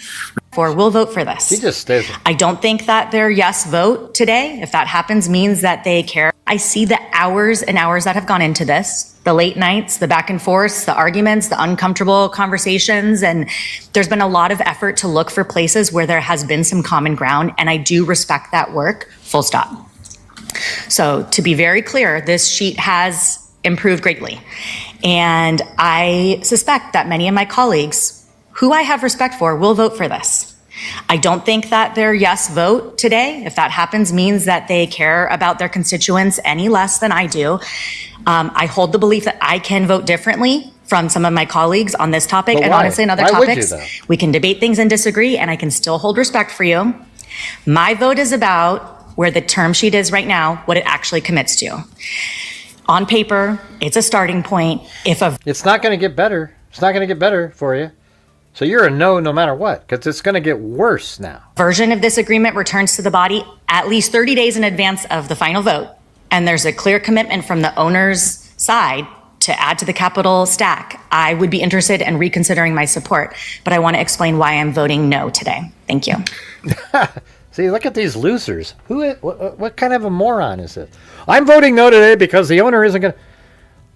The owner doesn't own the building, you idiot. This whole thing is just about funding the renovation of the Moda Center and then also getting a new lease agreement with the Blazers. That's it. Okay? Not, I don't know, man. It just gets so frustrating. Thank you, Councillor Koyama-Lane. They do this stuff for votes and the little cocktail parties, hoping that their buddies will say, wow, you were so great, man. Councillor Ryan? Thank you, Council President. I said a lot earlier. Well, Marty said he'd vote for me if I was on it. Yeah, well, I'll tell you what. You could be my right-hand person. You'd be awesome at that. You'd probably be better at actually being on there than I am, I can tell you that. So I'll be brief, and it's well past lunchtime. That was funny earlier when you did. Councilor Koyama-Lane scared me. The Portland Trail Blazers, I think you all know, have been our only major league franchise. Let me define major league by Google. NBA, NFL, MLB, NHL. That was football, baseball, hockey. Since 1970. That's 56 years. In a private conversation, I'll have a dialogue with Councilor Novick about the vast differences between Seattle and Portland. They have three, and they're going to get a fourth. They have 10 Fortune 500 companies. We have one. But we are in the middle of the pack, like you said. Why? Because of our passionate fan base. That same fan base that keeps stopping me everywhere I'm walking, unless I'm in City Hall, of course. But when I'm walking around town, they're just coming out of the woodwork. Like, you got to get this done. Today, we are guiding the negotiating team with guidelines that allows us to win. You're not going to win. The There's state, no winning. the county, You're not going to win. See, these guys got to get out of their minds. They're not going to win. You have to give the Blazers a great deal. And, you make your money on the revenue from the tickets, the players, the business that they bring in to the city. I totally agree with the owner when he said this. He said, well, we don't think we should have to pay rent because you're charging 6% on the sales of our tickets, and that's money we could have charged. I totally agree with that. I 100% agree with that. That's exactly right. See, that's just the deal here. But I don't think it would be ridiculous to say, okay, give us $2 million a year, and we'll also get 6% of the tickets, and that's it. You say that, I think they're staying here. And then they also said about union jobs. So here's a sticking point. What do you guys think of this one? So they said the union jobs, they're okay. The Blazers said they're willing to hire union employees to do the renovation. Which is, man, I mean, is that really, I mean, it's great and everything, but do you really want to, the extra fees on that? But I get it, right? I mean, so that's cool that they said that they would do that. But the city wants them to have to unionize the people that work in the building at the hot dog stands. Forget it, man. That's not happening. Okay, forget it. That is not happening. You are not going to allow them to unionize and start charging $25 an hour to sit there, and now all of a sudden it's a shitload of money out of the team's pocket. Forget it. The minimum wage in Portland is $15 an hour anyways, so that's fine, okay, for working at a the beer counter, etc. Why would you want unionized workers? I mean, you're just not going to get that done. They're gonna have employees. He'll hire union workers to build the arena. You probably want that anyways because they're higher skilled. But it's just city are aligned with passing this today. It's really time for these negotiations to begin. Tom Dundon, you bought a team. It's located. I couldn't shut up in there though, Marty. The thing is I would sit there and there's no way I couldn't interject. I'd be squirming in my, if the camera was on me, all you would see was my eyes rolling back. I'd be falling around, just like, I'd be making sound effect after sound effect because I wouldn't be able to control myself. Jeez. In Portland, Oregon, it's time to take that seriously and show up because we need jobs. There's just no way I could do it. Could you? We need to take macroeconomics 101 seriously. You listen to this. If we want revenue in our general fund, there's not one scenario where having the Blazers leave will help that. So we'll be seeing bigger deficits. And it's for you fans, the most loyal and passionate in the NBA. I'm really proud that I'm going to vote yes on this today, and I think we have a majority to do that so that the negotiations can begin. Thanks. Thank you, Councillor Ryan. Councillor Cano. So I've been going back and forth on this as has gone forward. This guy's a clown too, man. As the amendments have gone forward last week and today. Because of the amendments that came forward with Council President Dunphy, Councillor Ryan, Councillor Pearl-Guinea, and I, based on last week's amendments proposed by Councillors Avalos, Murillo, Green, Novick, and I'm comfortable on a non-binding proposal with voting yes today. That's in spite of the problems that we must solve between now and December. And what ultimately leaned me, 5149, towards a yes vote has been the knowledge that this is a step on a long process, not the final vote, and that a vote yes is not to lock in anything, but to continue this conversation. My vote today is a vote to not shut a door on negotiations, just to get to a place where there is a proposal for a legally binding deal that we can consider. I believe that if council doesn't pass a term sheet today, negotiations are done, and I want to explain why. If council doesn't pass a term sheet today, I don't believe that the executive branch is going to start this whole process over and initiate a better process that will get us a better deal than what is in the term sheet before us right now. I don't see a way to get 7 votes to initiate a better deal process should this fail. And so as a result, I've approached this to try and pursue making the term sheet better, and ideally not just better, but good. And I think that we've achieved a lot in the amendments so far with some yet to do, and I appreciate everyone's points on that. Now, that doesn't mean that passing this guarantees success. We obviously still need a negotiating partner. The Moda Center is in my district. It's critical to the vibrancy of District 2 and to the plans of community groups with a vision for this area like AVT. I've mentioned several times its proximity to other notable locations in the district like Lloyd Center, like the Convention Center, like the Louisa Flowers Building. And I've noted that in the testimony and in the other data we have, my district has consistently shown a higher level of support than some other districts have for this proposal. The city owns the Moda Center. As a democratic socialist, I believe in having and maintaining public assets, but doing it in a way that has public benefit. The Moda Center needs to be renovated, and it's the city's responsibility to do so in a way that has public benefit. And our duty as council is not. Hey, you want to hear something crazy too? Like the other day, they had a public hearing on the Blazers. And you know how Portland's all, anti-ice and all this shit, over and over and over again? So they had a hearing where the public could sit down and talk and bring up stuff and go, yeah, I think the Blazers, you guys should vote yes and blah, blah, blah, blah, blah. And if they ding the bell, it goes ding. And then you're talking. And then they ding it again. You're still talking.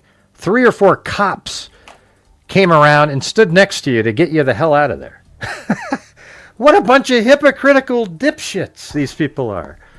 You have these cops standing around, and they physically touch you, and they're going to move you out of there because you keep talking at a city council. Just to exercise fiscal responsibility. I'll show you that here in a but to minute. exercise fiscal stewardship. And sometimes fiscal stewardship does mean spending and investing money. I believe this term sheet can start a process that theoretically can get Portlanders more than what we put in through parking and rent and tax offset payments and ticket user fees and community benefits. Now, having said all of that, I do want to get a couple forward-looking things on the record. The NBA has had a home here for 56 years. We've been a good market for the NBA with unparalleled support for a market our size, a 24-year-long sellout streak, high interest and ratings, everything that comprises Blazer Mania. I think it's clear that each member of the council has our own priorities and that collectively we have some differences around the city, but we are all committed to maintaining and continuing Blazer Mania indefinitely. And I believe that the NBA and the commissioner have always had and continue to have a strong partner in the city of Portland. And all we ask is your support for a fair process. The Portland Trailblazers are hopefully going to be our primary tenant and a business partner. What Councilor Novick said earlier is true. It's reasonable to say that nobody would sign a lease if it would make them lose money. Don't you guys think that's crazy? Like, if you just spoke a little longer, they have cops show up right next to you. Whether landlord or tenant. But as many of the longtime staff know, there's no crowd in the NBA like this one when it's packed. There's a reason that former Blazers of all stripes live here after their careers end.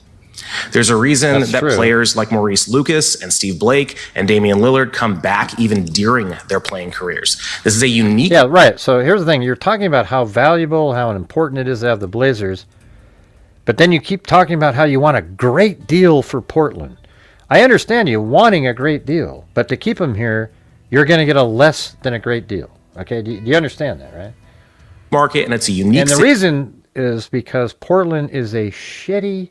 I don't mean to keep swearing. It's a shitty place to do business. It has, first of all, it has state tax. It has Multnomah County tax. It has the city tax. It has everything. It just goes on and on and on and on and on. It's a terrible place to do business. And so you got to make a deal where it's as if they were in a good place of doing business. Meaning that means you have to cut a lot of stuff that you would have charged in a normal time. They have to pay less to stay here to keep the jobs that they create, the tax revenue that they create, all of that, but they don't get it. These people are morons. And those are good things. Obviously, every city's got work to do, but the city of Portland is an amazing place to be, and I hope that we can build a future so together. Amazing. Yeah, once you get past the sleeping bags and the tents on downtown streets, yeah, it's great. Yeah, until you get to the next street that has another row of sleeping bags and executive branch. The next time we vote on this as a council, our vote will not be non-binding, and so the standard will be higher. It will be legally binding. I ask you not to count me out, nor to count me in, but to understand, like my colleagues, my vote is available if there's a good deal and is not available if there's a bad one. And what you provide to us is what determines what it will be. It needs to be a complete proposal. No more blank exhibits, no more trust us, no more renderings without spreadsheets. Negotiate for us, not against us. I remain committed to doing a renovation of this public asset that has strong community benefits, has a strong return on investment. Hey, what do you call a group of glasses that you want to pour water into? Phyllis. You get it? Phyllis. Oh, boy. and does not violate the will of the voters around PSEF. I don't want to cut money in the general fund if we can't find another funding source. I don't want to cut money from the Fire Bureau or break our promises around the Parks Levy to pay for this. And I think that Dwayne Hankins' response to my last question in the work session indicates that they don't want us to do so either. So my vote next time will be based on nothing other than the proposal you bring to us. So bring us a deal that meets those needs and I'll vote for it. And if not, I'll vote no. Okay, you're not going to get anything that fills your needs. That's not happening here. So hopefully there's 6 people that have brains. I am really tired of being asked to apologize for Portland. But you should apologize for Portland. Every city has room for improvement, but we all ran we are a national embarrassment. Be honest. For office because we love the city and it's a great place to be. I've lived other places. They're fine, I guess.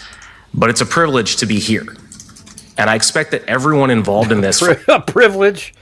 A privilege to be in Portland? You got to be kidding me, right? I mean, this guy, he is clueless here. I live here, too. Side remembers that from now until December. Because if you do, we'll be on our way to a deal that renovates a civic asset in District 2, locks in our oldest professional sports team for a generation to come, creates opportunities for community redevelopment greater than what we already have, protects the public dollar, gets a strong return on investment, honors the will of the voters, and rebuilds the public trust. I mean, I think what you could do is, if you could work a deal where there's just sort of other ways that the city can benefit over time, but you gotta start getting rid of the stuff where you're forcing the team to have to pay a huge amount of money each year just to be there. That's not gonna happen. And I remain optimistic about getting all of that because we can have nice things and Portland deserves them. Thank you. Thank you, Councilor Cano. Portland doesn't deserve it. They don't deserve. Here's the thing: is you gotta, despite not deserving, you gotta make this happen, and then maybe someday we can say, oh yeah. Well, here's the truth: the fans and the people that are following the Blazers, they deserve to have the Blazers here. The city doesn't deserve anything. Okay, they don't deserve anything. Colleagues, thank you for your work today. Thank you for considering and approving. This guy is such a wishy-washy pile of crap, man. I think here's what I'd love to see, though. If one of these lunatic lefties is the final vote, that if they would lose the team if they vote no because of the timing, what would they do then? Because some of these people, they know that the other votes are coming, so they say all these grandiose things because they can, knowing that the votes are still there. They know it's going to pass anyways. So they use that, oh yeah, you guys are going to pass it anyways. You guys are irresponsible. What do your constituents think of that? Look at me over here. I'm fighting for the man, and you're just... No, you're not. You just know that the votes are going to be coming in, so you can say whatever the hell you want. Packages and for carefully discussing the amendments that were all brought before us as well. Thank you for the guy outside for occasionally quieting down so that we could hear each other.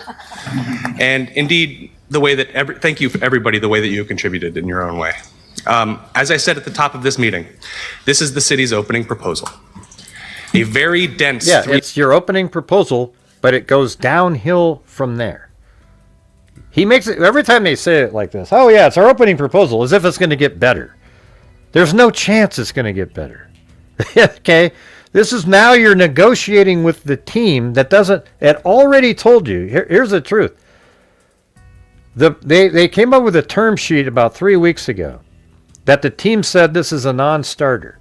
They've added millions of dollars to it since then. Do you think the team's going to go, oh, this sounds good. You know what? We'll give you $10 million. Let's make it better for you. It's not happening. Months are ahead for our team. And if our partners choose to engage, things will move quickly.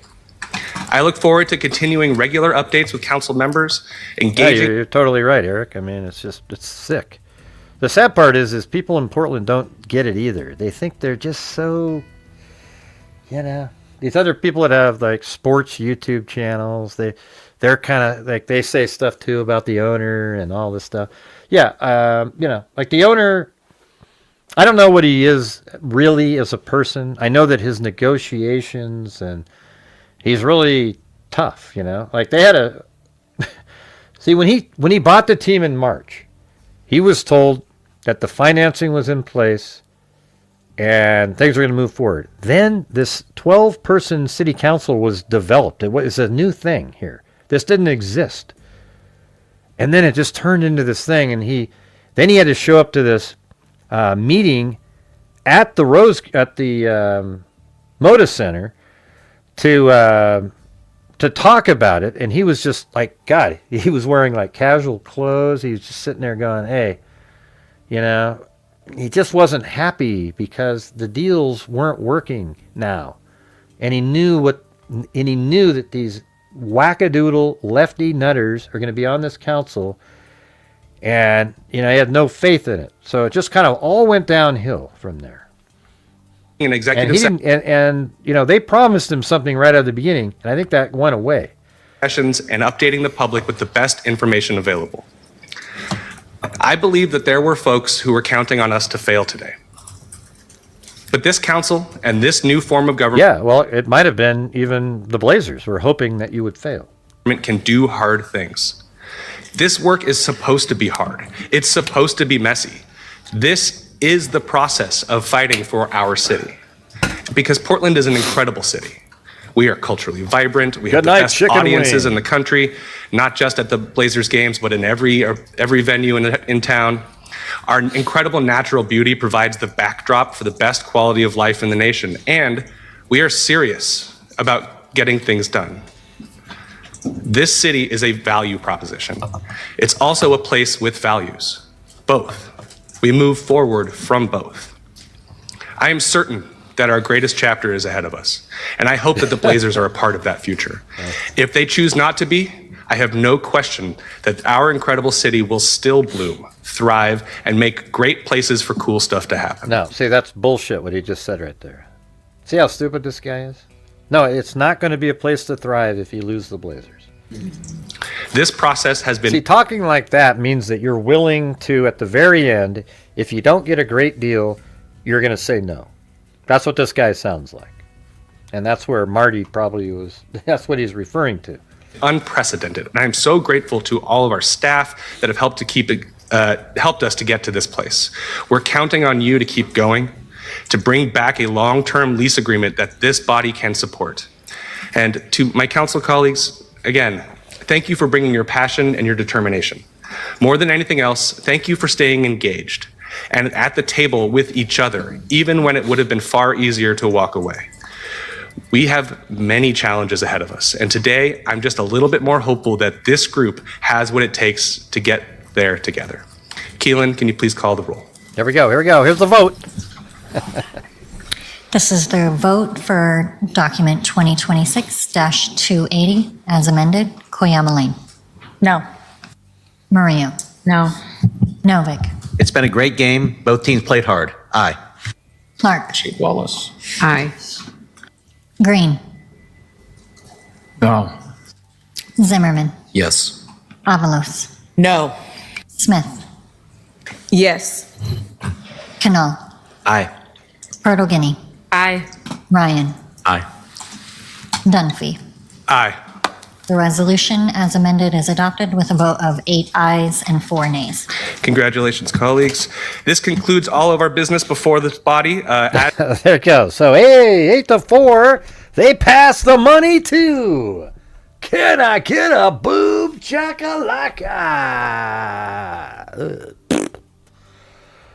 Hey, let's see. Okay, here's the other one here. Look. This is from August 5th. So you have these people get up there. Including job standards Our arena, good jobs. preferences for small and local businesses, not just the project's price tag. This guy was President cool. Dunphy, Vice President Clark, and the members. Means we can continue to compete for NCAA championships, major concert tours, family entertainment, and other major Where's events, that one kid including that the got women's Final Four. Major events like the Final Four are awarded years in advance. Imagine that. And they won the championship after like a 50-year drought. That was a powerful moment. These are like all the fans getting up and talking. Let's see. There was this one guy, though. He was like, maybe it's this one. Let's see. in tax breaks at the state level, which led to cuts in education, public transportation, and road maintenance, to name a few. Plus, on top of that, Kotek says that over $400 million in Medicaid cuts are expected. And at the same time, the city of Portland has had its largest budget deficit ever, leading to layoffs and cuts in services working people rely on. But there's really only one enemy here, and that's Tom Dundon, who purchased the Blazers intending to rip off Portlanders instead of investing into the community or even the team that he bought. Remember when working people are in tight spots? How is he trying to rip off Portland? He's trying to get you to renovate the arena that you own. We cut back. We have to make sacrifices. And the people here Well, the thing is, Devin, everybody on the council, other than maybe one or two, are lefty wackos. They just wanted to advance it anyways. They think they're going to get a better deal during negotiations. That's how stupid they are. Healthcare, safe roads, green infrastructure, and schools, and those should be our priorities. The term sheet must include private investment, and the man who's worth over $2 billion can spend a little bit more money on the team he just bought. Thank you. Thank you very much. See, they have these cops show up at some point. Where's the one guy? You to be good stewards of our city. We need you to play a different game and find a way forward to create good jobs without risking state and local public funds. That's so stupid. Thank you very That much. doesn't even make any sense. Katie is joining us online.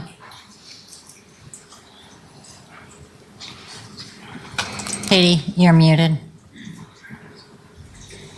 Presentation is. I mean, there's literally like 100 people spoke at this thing. When you get like morally stuck with this deal, because I know that's Of a Texas billionaire who doesn't live here and really seems to have come here to take advantage of our unfortunate situation of paying $1 for No, that was just part of the deal. He didn't take advantage of it. The previous owner that was their deal. They sold it in 2022, I think, to the city.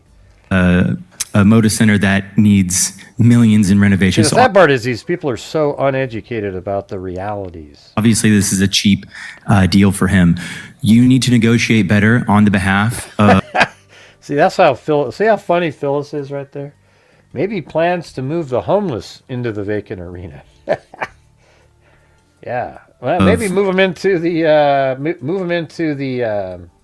the Coliseum. Of Portland and Portlanders, and don't work with the billionaires who are trying to screw us over hand over fist. Thank you very much. Like Seattle or some. I mean, we are strictly a business based off of events and people coming and going. So if the Blazers were to leave, all those businesses around, you heard from Spirit of 77, all those like Lazy Day Brewing, those businesses are impacted. And I just want you to remember that when they've brought Portlanders together. See, it's kind of cool. Like, there was a lot of people, kids and everything, that came forward. I wonder if any of these got to Dundon at all. You know? The city, but the community, culture, history. Bring a lot of opportunities to young kids. At my school, we had Michael Holton, who was an ex-Blazers announcer. The Moda Center is perfectly reasonable. We do own the building, but pledging hundreds of millions of dollars at the behest of a billionaire who is basically given our city. What do you mean at the behest of a billionaire? It was the NBA said that our arena isn't at the quality that it needs to be for the NBA. You know, it's 30-something. Let's see, the arena is it's like 35 years old or something. I mean, it's really old. And they haven't ever updated it. The middle finger since he realized it existed without a clear plan of where that money is going is criminal, especially He's got those low ears, doesn't he? When the city is already being asked to live with cuts to so many other public services. I just wanted to say that I hope that we can talk to Dundon in a language that he is all too familiar with, and rather than start with this current deal, start with a subprime offer.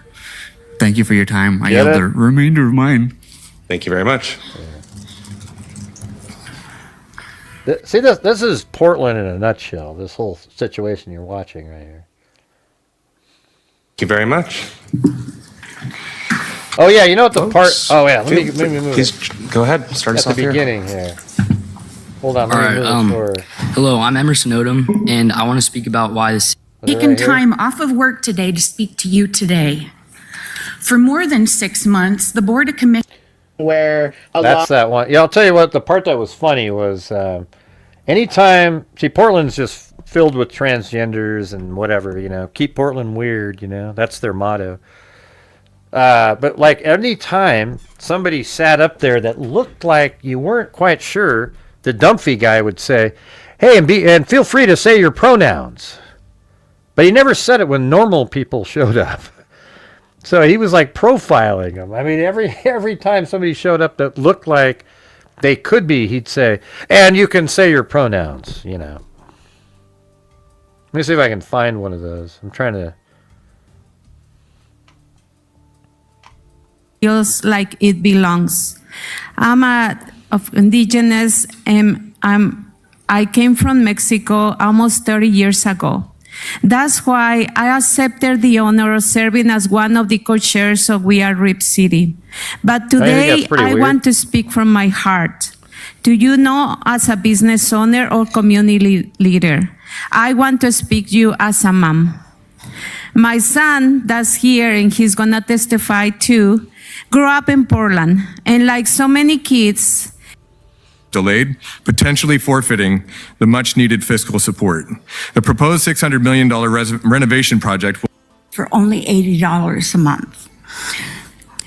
An hour. That helps a lot now when everything is more expensive. to get a deal done, ensuring this project. And we get that if we work 960 hours in a year. All right, here we go. B. Marston, Randall Friesen, Gisela Marquin, Linda Sporer, Alex Dorora. Come on down, folks. Thank you. Feel free to jump in, whoever sits down first, and introduce yourself for the record. You are welcome to share your pronouns, and you got 90 seconds. You're welcome to share your pronouns, but he never says that when there aren't people up there that look like they would want to share pronouns. He doesn't say it other than this time. Hello, I'm B. Marston, pronouns she, her. I'm a no proud doubt member about of Unite that. Here Local 8. And I work for a company called Levy Restaurants at the Portland 5 venues. The work we do there is the same work that Levy Fits through safe and you gotta reliable admit, that's employment pretty opportunities and the best family benefits possible. It is no secret that the Portland metropolitan region and the state of Oregon face significant economic challenges. This project represents a promising turning point for Portland. Okay, so like Our next panel of Yeah, here comes the new testifiers panel. include Burke Nelson, Richard McNeil, Jordan Lewis, Catherine Jurgens, Brian Owendoff. Come on down, folks. I see some folks coming from upstairs too. So whoever's sitting down, welcome. Burke, why don't you kick us off? How come he didn't say Good morning, share your everyone. pronouns if you want? How come he didn't say that? Good morning, Mayor and members of Portland City Council. On behalf of the National Association of Minority Contractors, NAMAC of Oregon, Chapter, we write in support of the resolution approving the proposed terms for the Moda Center Arena renovation and post-renovation operations term sheet and authorizing negotiations toward. There is a false sense of urgency. Let's keep our powder dry and push for a better process. Thank you. Thank you. Powder dry. All right, thank you. My name is Cash Carter, and my pronouns are him. God is great, but I have something to say. Blazer fans, I'm sorry to tell you, the team is moving. We are being relocated. But to where? The NBA Finals, the NBA Championship, and that starts today. With that being said, we got 5 years. Now reimagine what an NBA Championship parade would look like if we won right now. Would we have enough law enforcement to secure that perimeter? What's the answer? No. How long would that parade look like?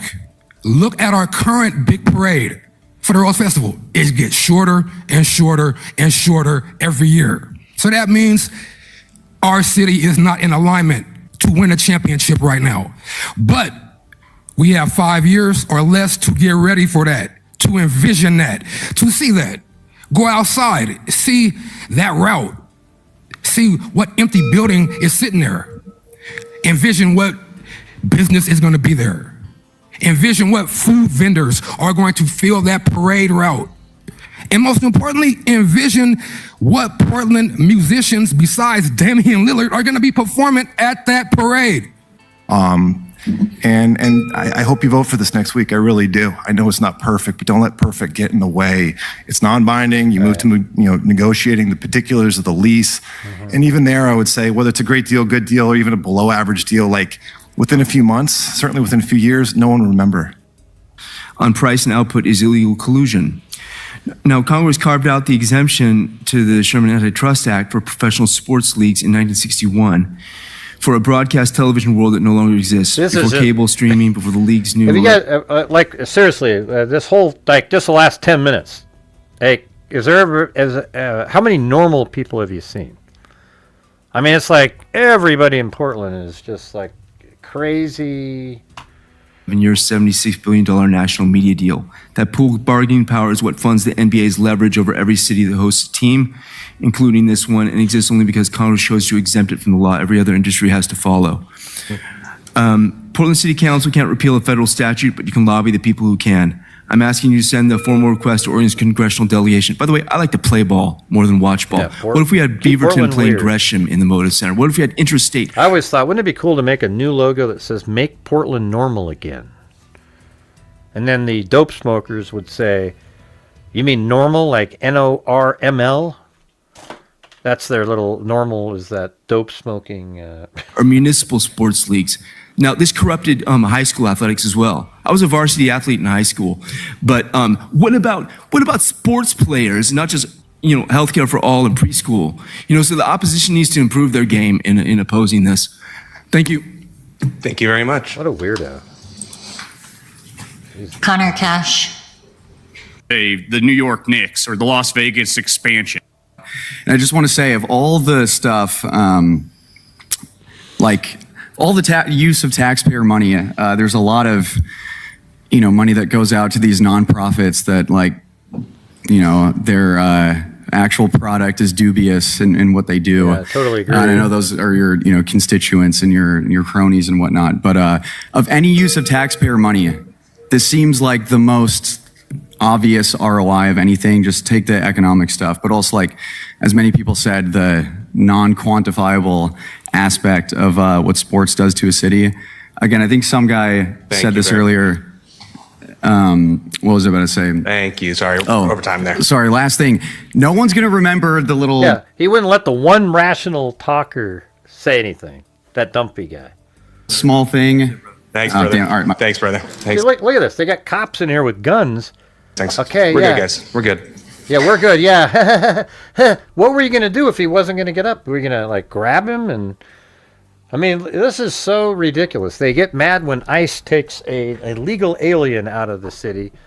But if a guy at a city council who's invited up to talks a little extra, they get the cops around him. Does that make any sense to anybody?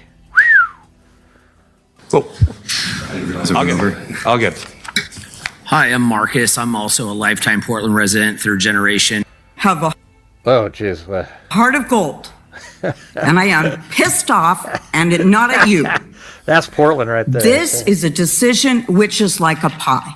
Everyone that knows me knows I am a solver. What do? I solve problems.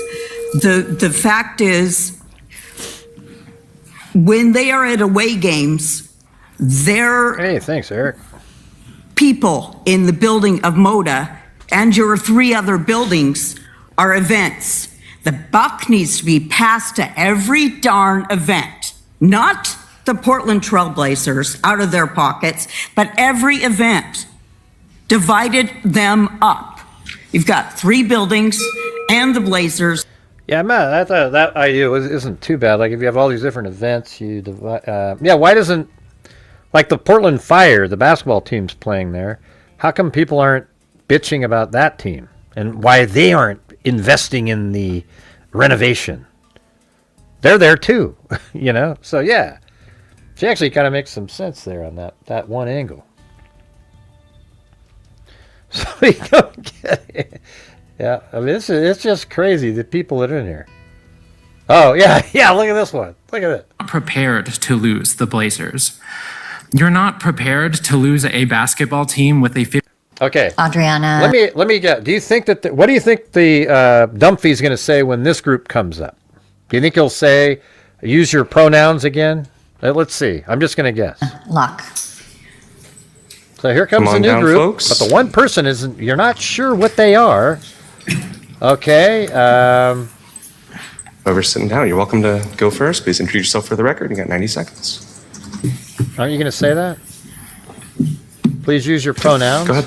Right in the middle here. Who? Oh, me? Sure. Yeah, my bad. Sorry. All good. Okay, I guess he didn't say it that time, but he said it like 3 other times.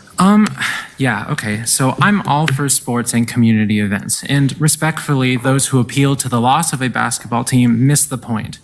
Keith Wilson, when asked if he was prepared to lose the Blazers, said it would result in job and population loss. He said, quote, "I can't fathom losing the Blazers. I'm not prepared to lose the Blazers." You're not prepared to lose a basketball team with a 52% win-loss ratio, who haven't won a championship since 1977, What difference does that make? rarely make the playoffs, and only play 41 home games a year. I'm sure you could. They made the playoffs 24 straight years, and they haven't done great in the last couple of years, but they were a perennial playoff team every year. So it's like an NBA record. Replace that with different talent if you lost them. Homelessness is increasing under Keith Wilson's leadership. The city of Portland and Multnomah closed 6 shelters, which resulted in layoffs at my job. And the mayor is not prepared to lose a basketball team. Tina wants to give $365 million to renovations, yet just proposed a $421 million cut to Medicaid. But the mayor is unprepared to lose a basketball team. That's right, Marty. The state right now is on fire.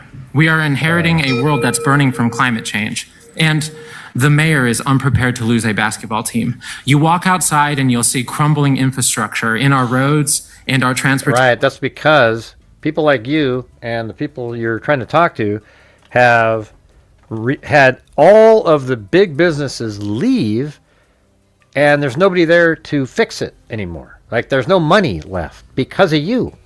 You understand that, right? System. Sick and homeless people are everywhere in desperate need of help. Real work needs to be done. Real work. And that real work is not getting done because it's tied to someone's I doubt you're going to be one of the people that does the real work either. Profits. Instead, we are here arguing over $600 million. $600 million for Dundon and Hawkins, who admit they don't have. Well, it's not for Dundon, it's for the arena to be upgraded so that it's a first-class facility, as we've explained. They don't know what they'll need the $600 million for. They only have concepts of a plan. Anyways, I don't want to keep going on and on in here, but it's just ridiculous. Crazy lunatics, everybody. Crazy lunatics. Unbelievable. Maybe we can do little updates on this stuff as it's going along, if you guys don't mind. I actually I had more fun doing this than the show. You know, like, this was more fun for me. Not that it's fun, it's kind of stressful knowing this. Yeah, exactly, Johnny. It's crazy. Would you guys mind if we do updates from time to time? I think it'd be kind of cool. I know you guys are way behind. But, we got to, I guess tonight we got to about 65% of the goal. Not too bad, I guess.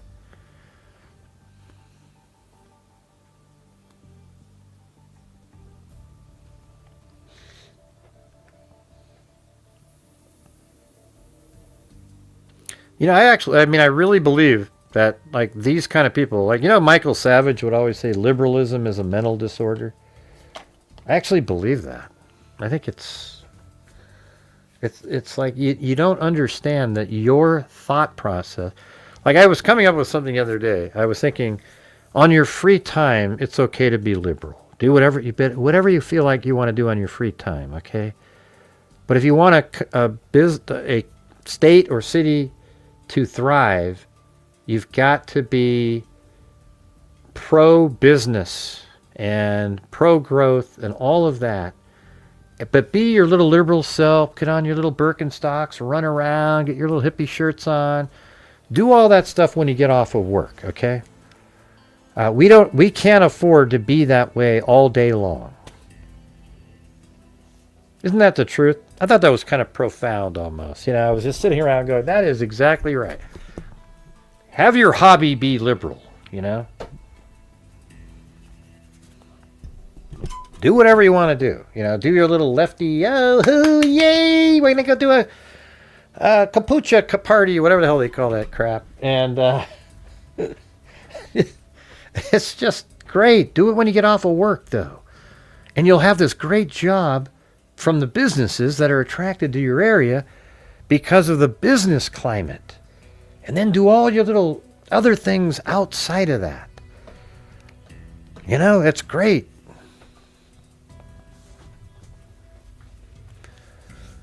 Yeah. All right. Anyways, I'm going to get going, you guys. Thanks for being here tonight. We only had 14 super chats or whatever. We had, let's see, Cheryl Bullock. No, only 12 actually. John, not even 12. We had Lisa Valenzuela, Juju, then Haley, Chicken Wing, Lisa Valenzuela, then Haley again, Eric DeWitt, and then Devin Cruz and Eric DeWitt again. So thank you for that. And then we had Marty's Bar and Grill with some coffees over there, a bucket or two. So thank you for that. Appreciate it. That was our saving grace. Thank you, Haley, also for that support there. Hey, we'll do one song at the end. We'll do Marty's Bar and Grill, okay? Hold on. Where is that one? Got to do that one, all right? We'll just do the one fire. Get the...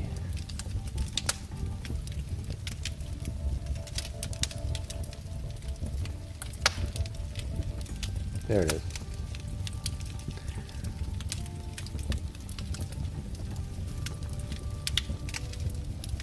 Just a second.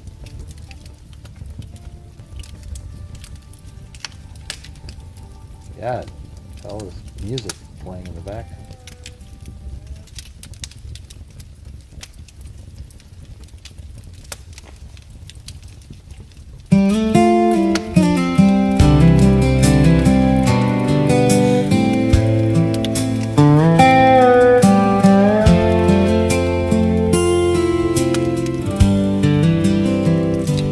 Parked my ride outside of Marty's Bar and Grill. Woke up to a tow truck and a sky gone still. She said her name was over when the jukebox fell. Left with a suitcase and a cigarette shell. I lost my car at Marty's, lost my girl and my pride, lost my wallet, lost my phone, nothing left on my side. Lost every game of pool, and my luck ran out like a bell. Lost more than I wanted, but I found Jesus in that Wisconsin jail cell. Tried to catch a memory at the corner of the bar. Missed every crooked shot, left my heart on the felt scar. Friends were half smiling, the night felt thin as a thread. Stumbled into trouble with a head full of lead. I lost my car at Marty's, lost my my girl, my pride. Lost my wallet, lost my phone. Nothing left on my side. Lost every game of pool, and my luck rang like a bell. Lost more than I wanted, but I found Jesus in that Wisconsin jail cell. Fluorescent light and a Bible on the sink. Cold metal bench held more answers than I think. Prayed with a laugh and a cigarette smell. Redemption came quiet in a county hotel. I lost my car at Marty's, lost my girl and my pride. Lost my wallet, lost my phone. Nothing left on my side. Lost every game of pool, and my luck tolls like a bell. Lost more than I wanted, but I found Jesus in that Wisconsin jail cell. Parked my old mistakes by Marty's neon swell. Lost a lot on the way, but I found something to tell. Lost every game of pool, but I found grace where sinners dwell. Lost my way in the cold and found Jesus in that Wisconsin jail cell.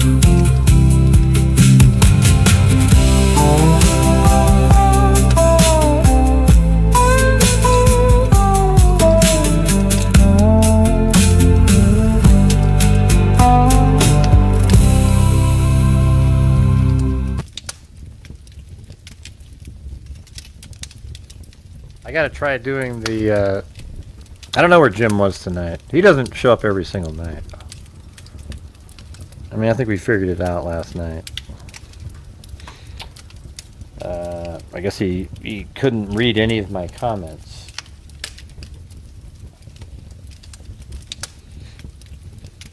Let's see.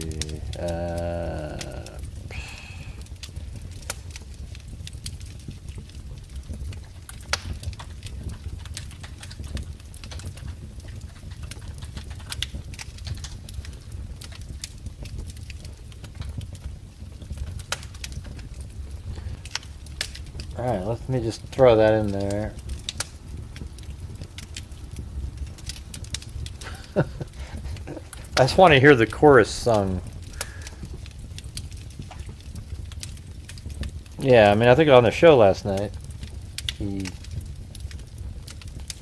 was going to look into trying to get his, for some reason he wasn't getting my comments. It was crazy. He just sort of, well, I mean, he didn't ignore them because he couldn't see them. But he also sent me a really shitty email the day before because of something. And I didn't see anything he was talking about. And then he goes, "Oh, sorry, man." You know, so he did the same thing. Oh yeah, play mine. Okay. I guess while that's rendering, we could do that. I just want to see what that sounded like. What Phyllis just typed in.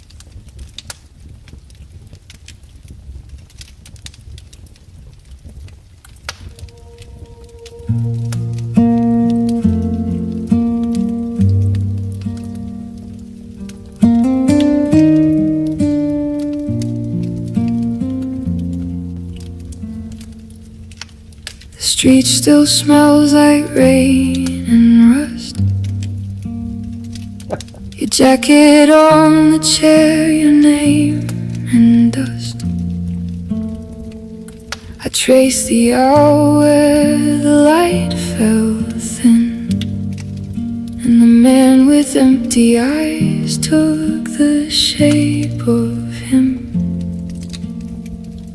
My nights fold under the weight of the white. I wake with your breath and the echo of lies. There's a knot in my throat I can't untie. I never learned to let you go. I never learned to let you go. I never learned to let you go. I never learned to let you go. I never learned to let you go. I never learned to let you go. I never learned to let you go. The neighbors say the sirens left too soon. They whisper of a price beneath the cold moon. I keep your pictures in the drawer like sin, folded pages of the love that should have been. Days move around me like a room without doors. Every smile is glass that shatters on the floor. How do I breathe when my heart keeps score? I never learned to let you go. I never learned to let you go. I never learned to let you go. I never learned to let you go. I never learned to let you go.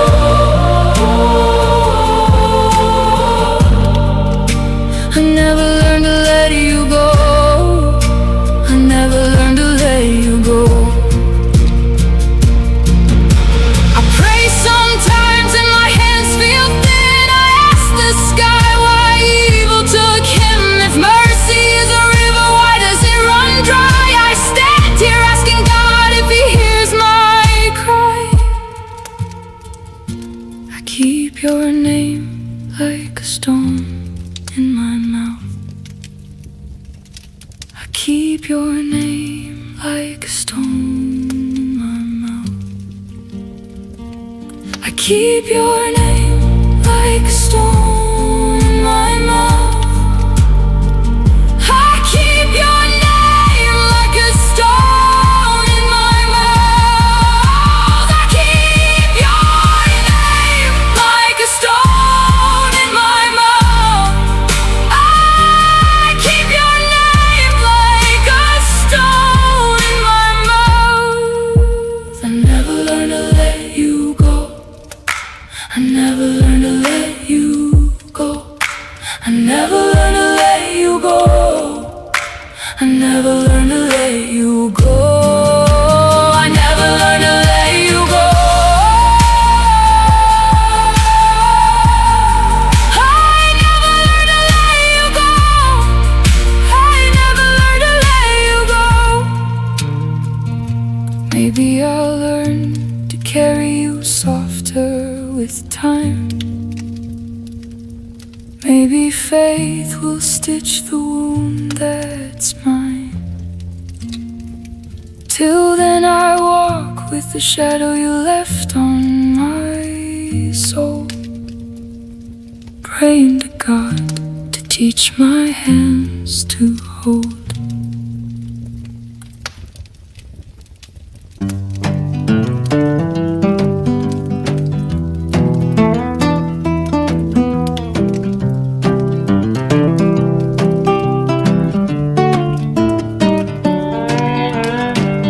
Just on the dashboard, neon flickers low. Friday night on Main Street, bar stools and hollers, empty seats at the corner where we kept our colors. Posters peeled from the highway, fading in the rain. I still play those highlights to keep from feeling pain. Radio's on, but the songs don't sound the same. Folks are drawing lines like they're playing some big game. Lost the Blazers, lost the arena, lost my lunch looking at idiots, lost my mind from listening to liberals. County fair, There you go, there you go. the Ferris wheel's gone down. Old friends trade their stories for a sharper kind of grin. My buddy yells at strangers like he knows the only way. I'm counting up the reasons why I fold and stay.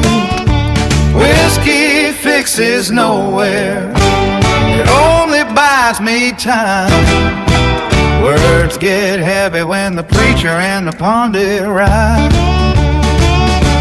Lost the Blazers, lost the arena, lost my lunch looking at idiots, lost my mind from listening to liberals.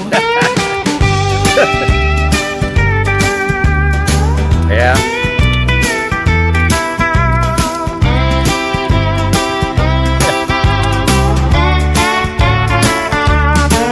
Maybe I miss the scoreboard more than I miss the sound.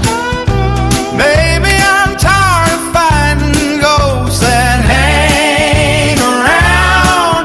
If I could turn the volume down and find a simple truth, I'd trade the loudest sermons for the quiet of my youth. Lost the Blazers, lost the arena, lost my lunch looking at idiots, lost my mind from listening to liberals.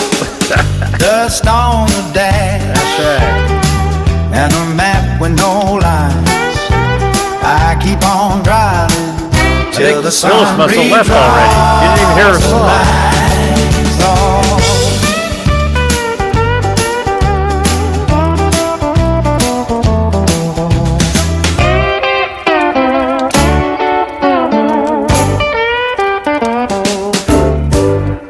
Maybe I'll do one on the Blazers. Like a good one that's catchy. I mean, you know, like the full song.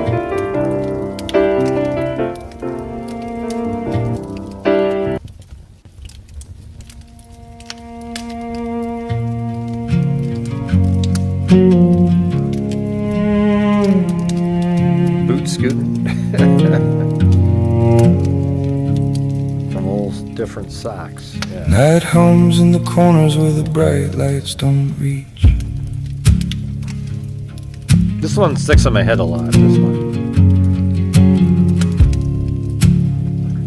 They smile like fathers, the neighbors on the street.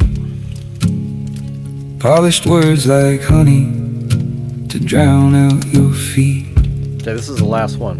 They fold into crowds like a secret that breathes, passing in daylight with pockets of teeth. A kindness that lingers with a cold in its hold. Echoes of stories that grow darker when told. Watch the small signs when the velvet voice clears. Look for the shadow that lives near your fears. Silent alarms born from old quiet scars. A skin deep charm hiding rusty bars. You feel it before you name what you fear. A crooked detail that suddenly sticks clear. Eyes below ears, the devil appears. Eyes below ears, the devil appears. Eyes below ears, the devil appears. Mark the small truths that the They're not really low, right, Phyllis? But they're kind of low. They're just not really low down.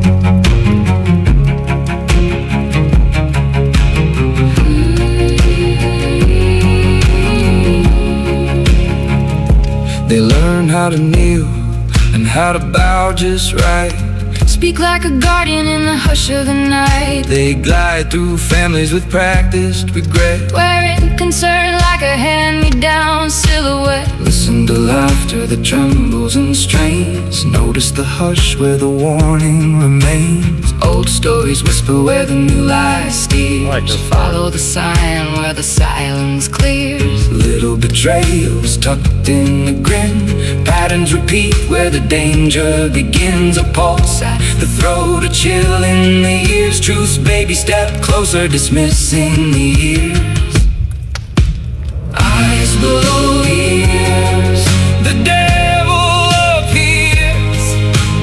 Eyes below ears, the devil appears. Eyes below ears, the devil appears. Hold to the line where the safety disappears. We teach the children to name every name, to trust their skin, to call out the game. When instinct speaks loud, let the room come alive. Pull the curtains and let the old lies die. Fingers pointed at the smallest detail. Quiet courage in the face of the tale. One small voice can unravel the gears of the hidden mouth and the lowered ears. Lowered ears, I got it right that time. Eyes below ears, the devil appears. Eyes below ears, the devil appears. Eyes below ears, the devil appears. Gather the light when the night draws near. Keep watch by the threshold. We will do like an eagle. And sharpen your sight. We name what we fear. Kind of late, but one more. Bring it to light. Okay, one last one. I like this one too. There's like 4 really I kept my great ones and lipstick on then for some really good ones. strangers. Counting pieces of another goodbye. I walk through rooms of borrowed promises. Smile through storms that weren't my own. They took my light, called it their favor. Left me learning how to fall alone. I built my armor out of maybes, quiet prayers under city lights. Then you came like a steady sunrise, woke the colors I had locked inside. You lift me up like an eagle, wings of gold. You carry me higher. You show me skies I forgot existed. You lift me up like an eagle.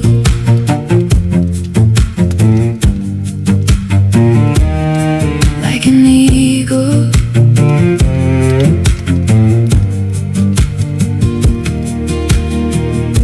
I used to measure love in footprints, trying to fit where I didn't belong. You said my name without a question, made the broken parts feel strong. No more dodging all the thunders, no more hiding from my truth. Your hands taught me to trust the weather and trust the rhythm of my youth. You lift me up like an eagle, wings of gold. You carry me higher. You show me skies I forgot existed. You lift me up like an eagle.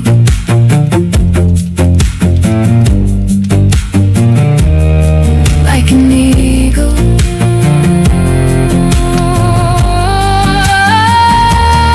I was a whisper in a crowded silence. You were the chorus that pulled me through. Now every doubt dissolves in daylight when your breath says I'm enough. I knew higher, higher on your wings. I learned to fly higher, higher, leaving every broken night. You lift me up, like an eagle, wings of gold. You carry me higher. You show me skies I forgot existed. You lift me up like an eagle, like an eagle. No more heavy anchors holding, only open blue and truth to find. You lift me up,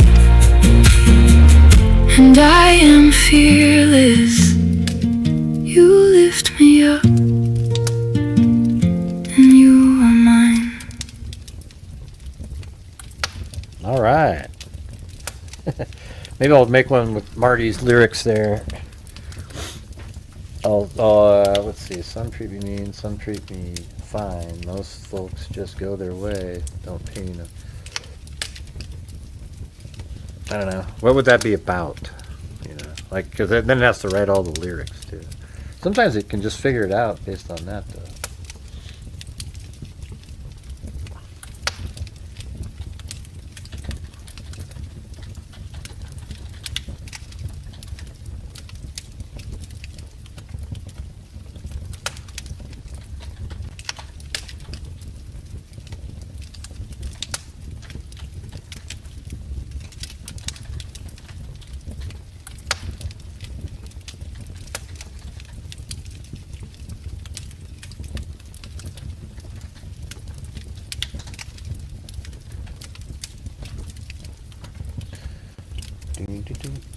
Oh, wait, there it is.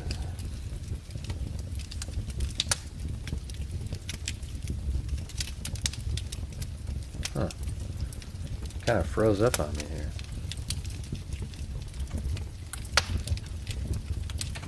Oh, there you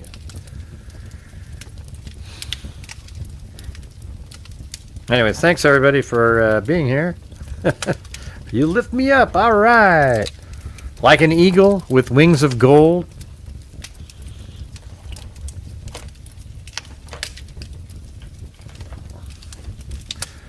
Anyways, thanks everybody for being here. I know, it wasn't. It was weird though, because it was more fun, even though there wasn't like the greatest support in the world tonight.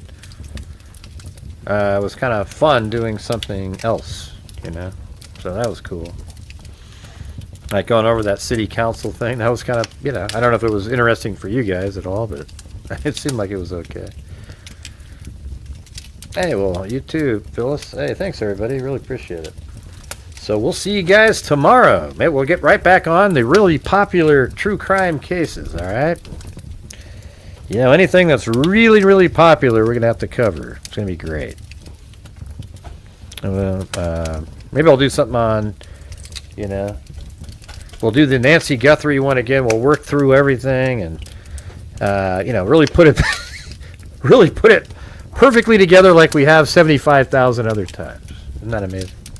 Anyways, all right. Thanks, everybody. Yeah, the first show I did today was like 10 minutes long. It was maybe 15, 20 minutes. It was ridiculous. 80 people. Nobody was chatting. Zero support.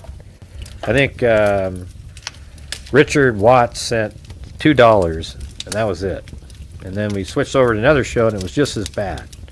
But I hung in there and got some, some of you guys actually supported the channel, so we didn't do terribly.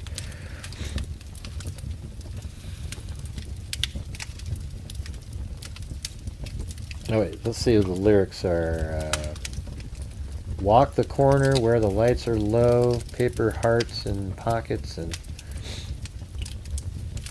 I'll tell you what. I'm gonna just let me just render this sucker for Marty and see if what it turned out, because the chorus is the part where it says, "Some folks treat me mean, some treat me fine. Most folks just go their own way, don't pay me no mind." And then they added something to it. It says, I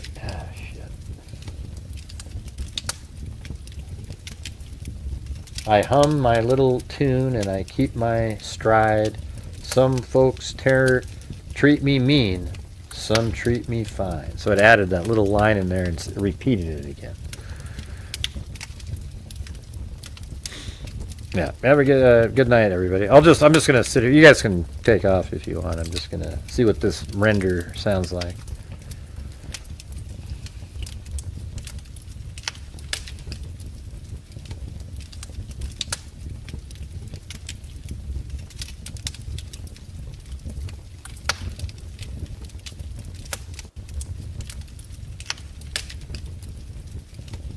Nice, well, right. Miraculous. Been a long one, right? No. Oh yeah. Well, there's nothing else to talk about, Lisa. I did pay. I have access to all the Koberger files, and but I just paid for it, so I haven't got the folder yet. But apparently, there's all those new documents that have been released out there.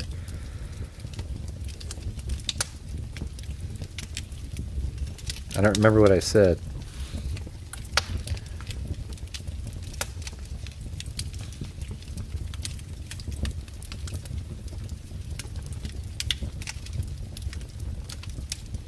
I was thinking of making like an igloo scene out in the snow with an igloo. And it's sort of a little light coming from the igloo and the stars in the background. I think that'd be kind of cool. What do you think?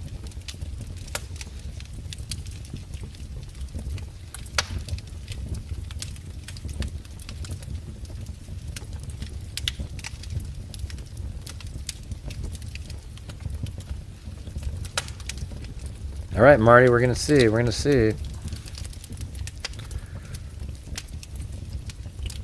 I did the same melancholic Penelope, as Jim likes to call her.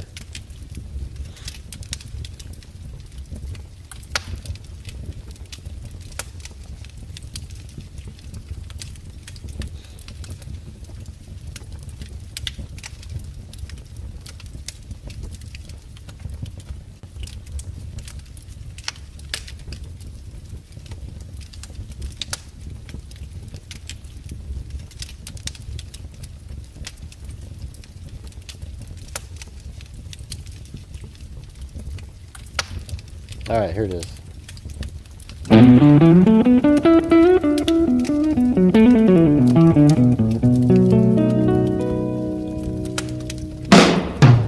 Oh, Jesus. I didn't put any drums in it. Let's see what it sounds like, though.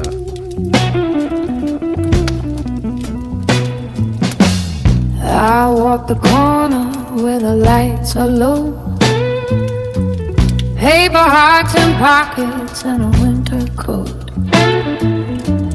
Faces like windows that I can't read. Some eyes warm, some eyes don't need. Some folks treat me mean, some treat me fine. Most folks just go their way, don't pay me any mind.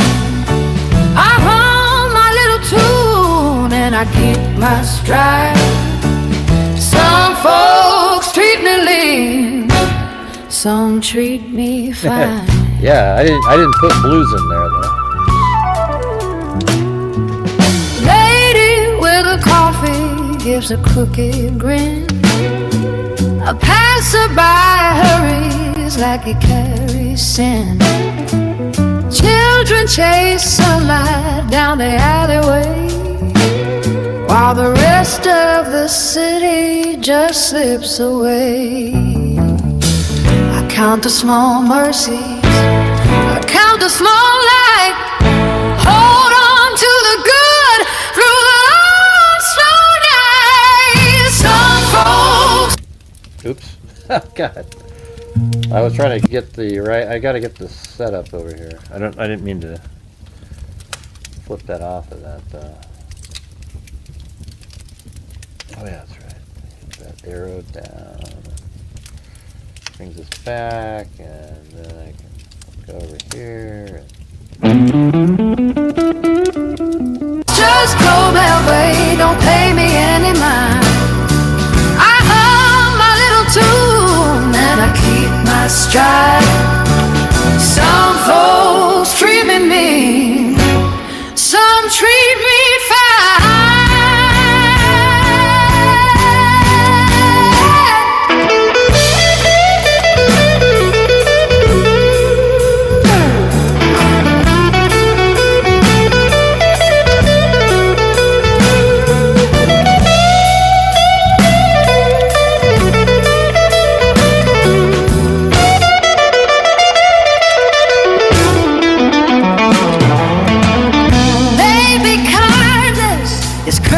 No one spends.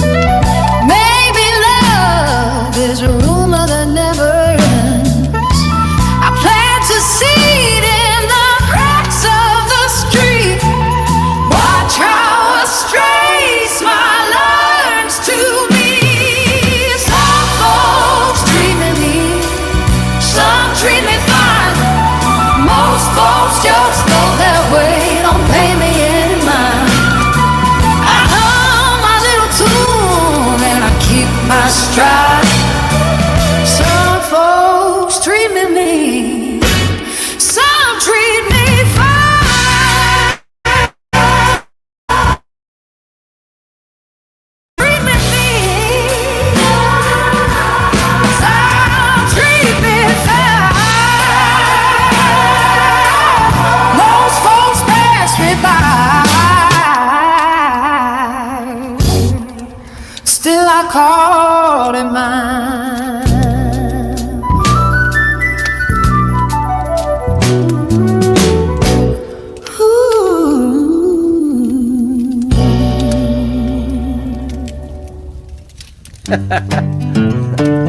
Diddle-dee-doo.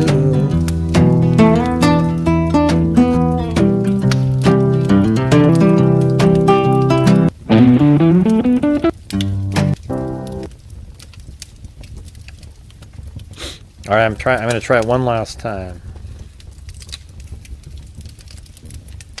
I changed the lyric to badly instead of mean.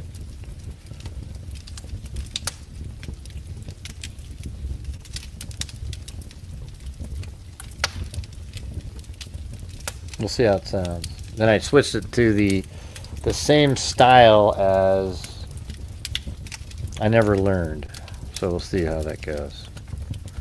I know it's getting. I shouldn't be still sitting here right now, but yeah. Ah, shit.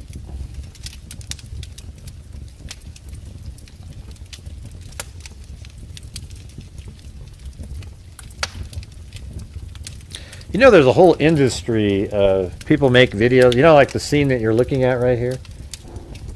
It like loops for 10 hours and it just sits there on YouTube and people sit there and they watch it for hours and hours and hours and hours. I don't think you can put ads on it though. That would kind of defeat the purpose of like trying to fall asleep. Or I guess you could put an ad like every 2 hours. Hopefully somebody fell asleep. Of course you'd probably have an ad for monster trucks. You know, so somebody's like, you got this nice beautiful rain scene and they're asleep, and all of a sudden, this is PIR, Portland International Raceway with a... Oh my God, just wake them right up out of their sleep.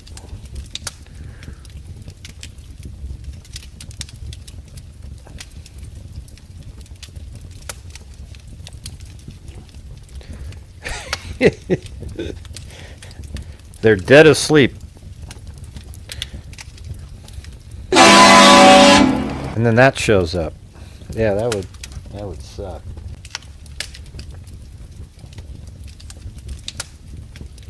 I watched the video on how this other guy does fire using this other CapCut or some program. That looks like a pretty cool little program. Is that free? Or?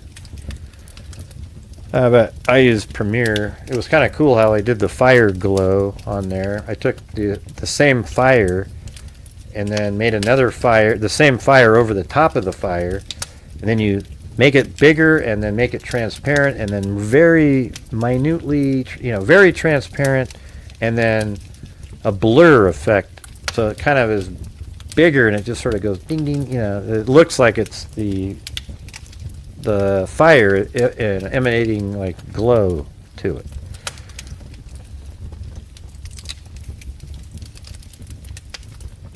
Did it work? Let's see.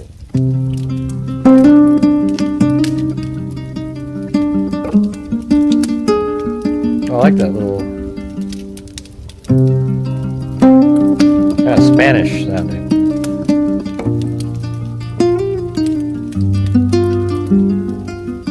I walk the corner where the street lights glow. Paper hearts in pockets when her coat pull low. Faces like windows with curtains I can't read. Some eyes warm and open, some look past my need. Some folks treat me badly, some treat me fine. Most just pass their way, don't spare a single line. I hum my little tune and keep my steady stride. Some folks treat me mean, some treat me fine. I guess I should have named that badly too.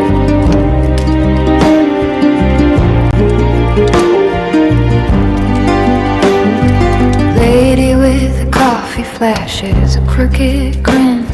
A passerby rushes like he's hauling all his sin. Children chase the sunlight down the alleyway, while the rest of the city folds its hands and slips away. I count the small mercies, the lights that stay bright. Hold the warm ones close through the long, slow night. Some folks treat me badly, some treat me fine. Most just pass their way, don't spare a single line. I hum my little tune and keep my steady stride. Some folks treat me mean, some treat me fine.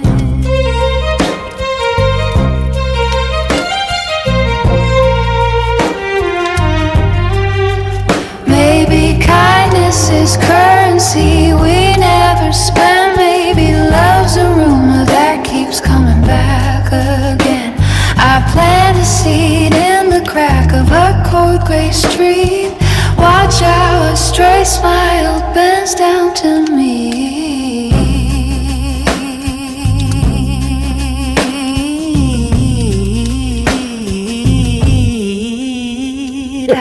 Some folks treat me badly, some treat me fine. Most just pass their way, don't pay me no never mind. Don't pay me no never mind. That's what I put in there. Keep my steady stride. Some folks treat me mean, some treat me no fine. Some folks treat me. I had it say no, because I had a shop teacher who said, "That ain't my project. Don't pay me no never mind." So I switched it to "Don't pay me no never mind." In there that one time. Some treat fine, some folks treat most walk on by, but still I call it mine.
Yeah.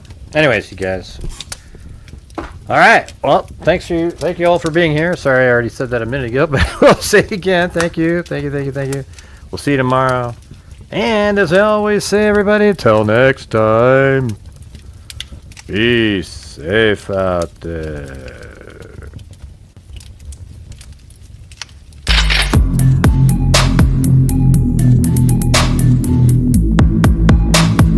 The ticket girl at the drive.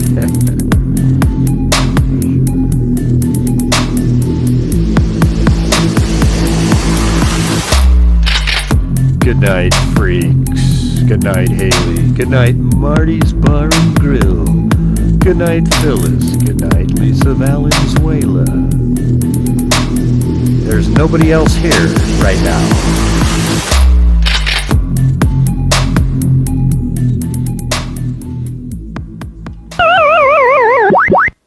Evil can never be dead enough. And some of you, you make shit up.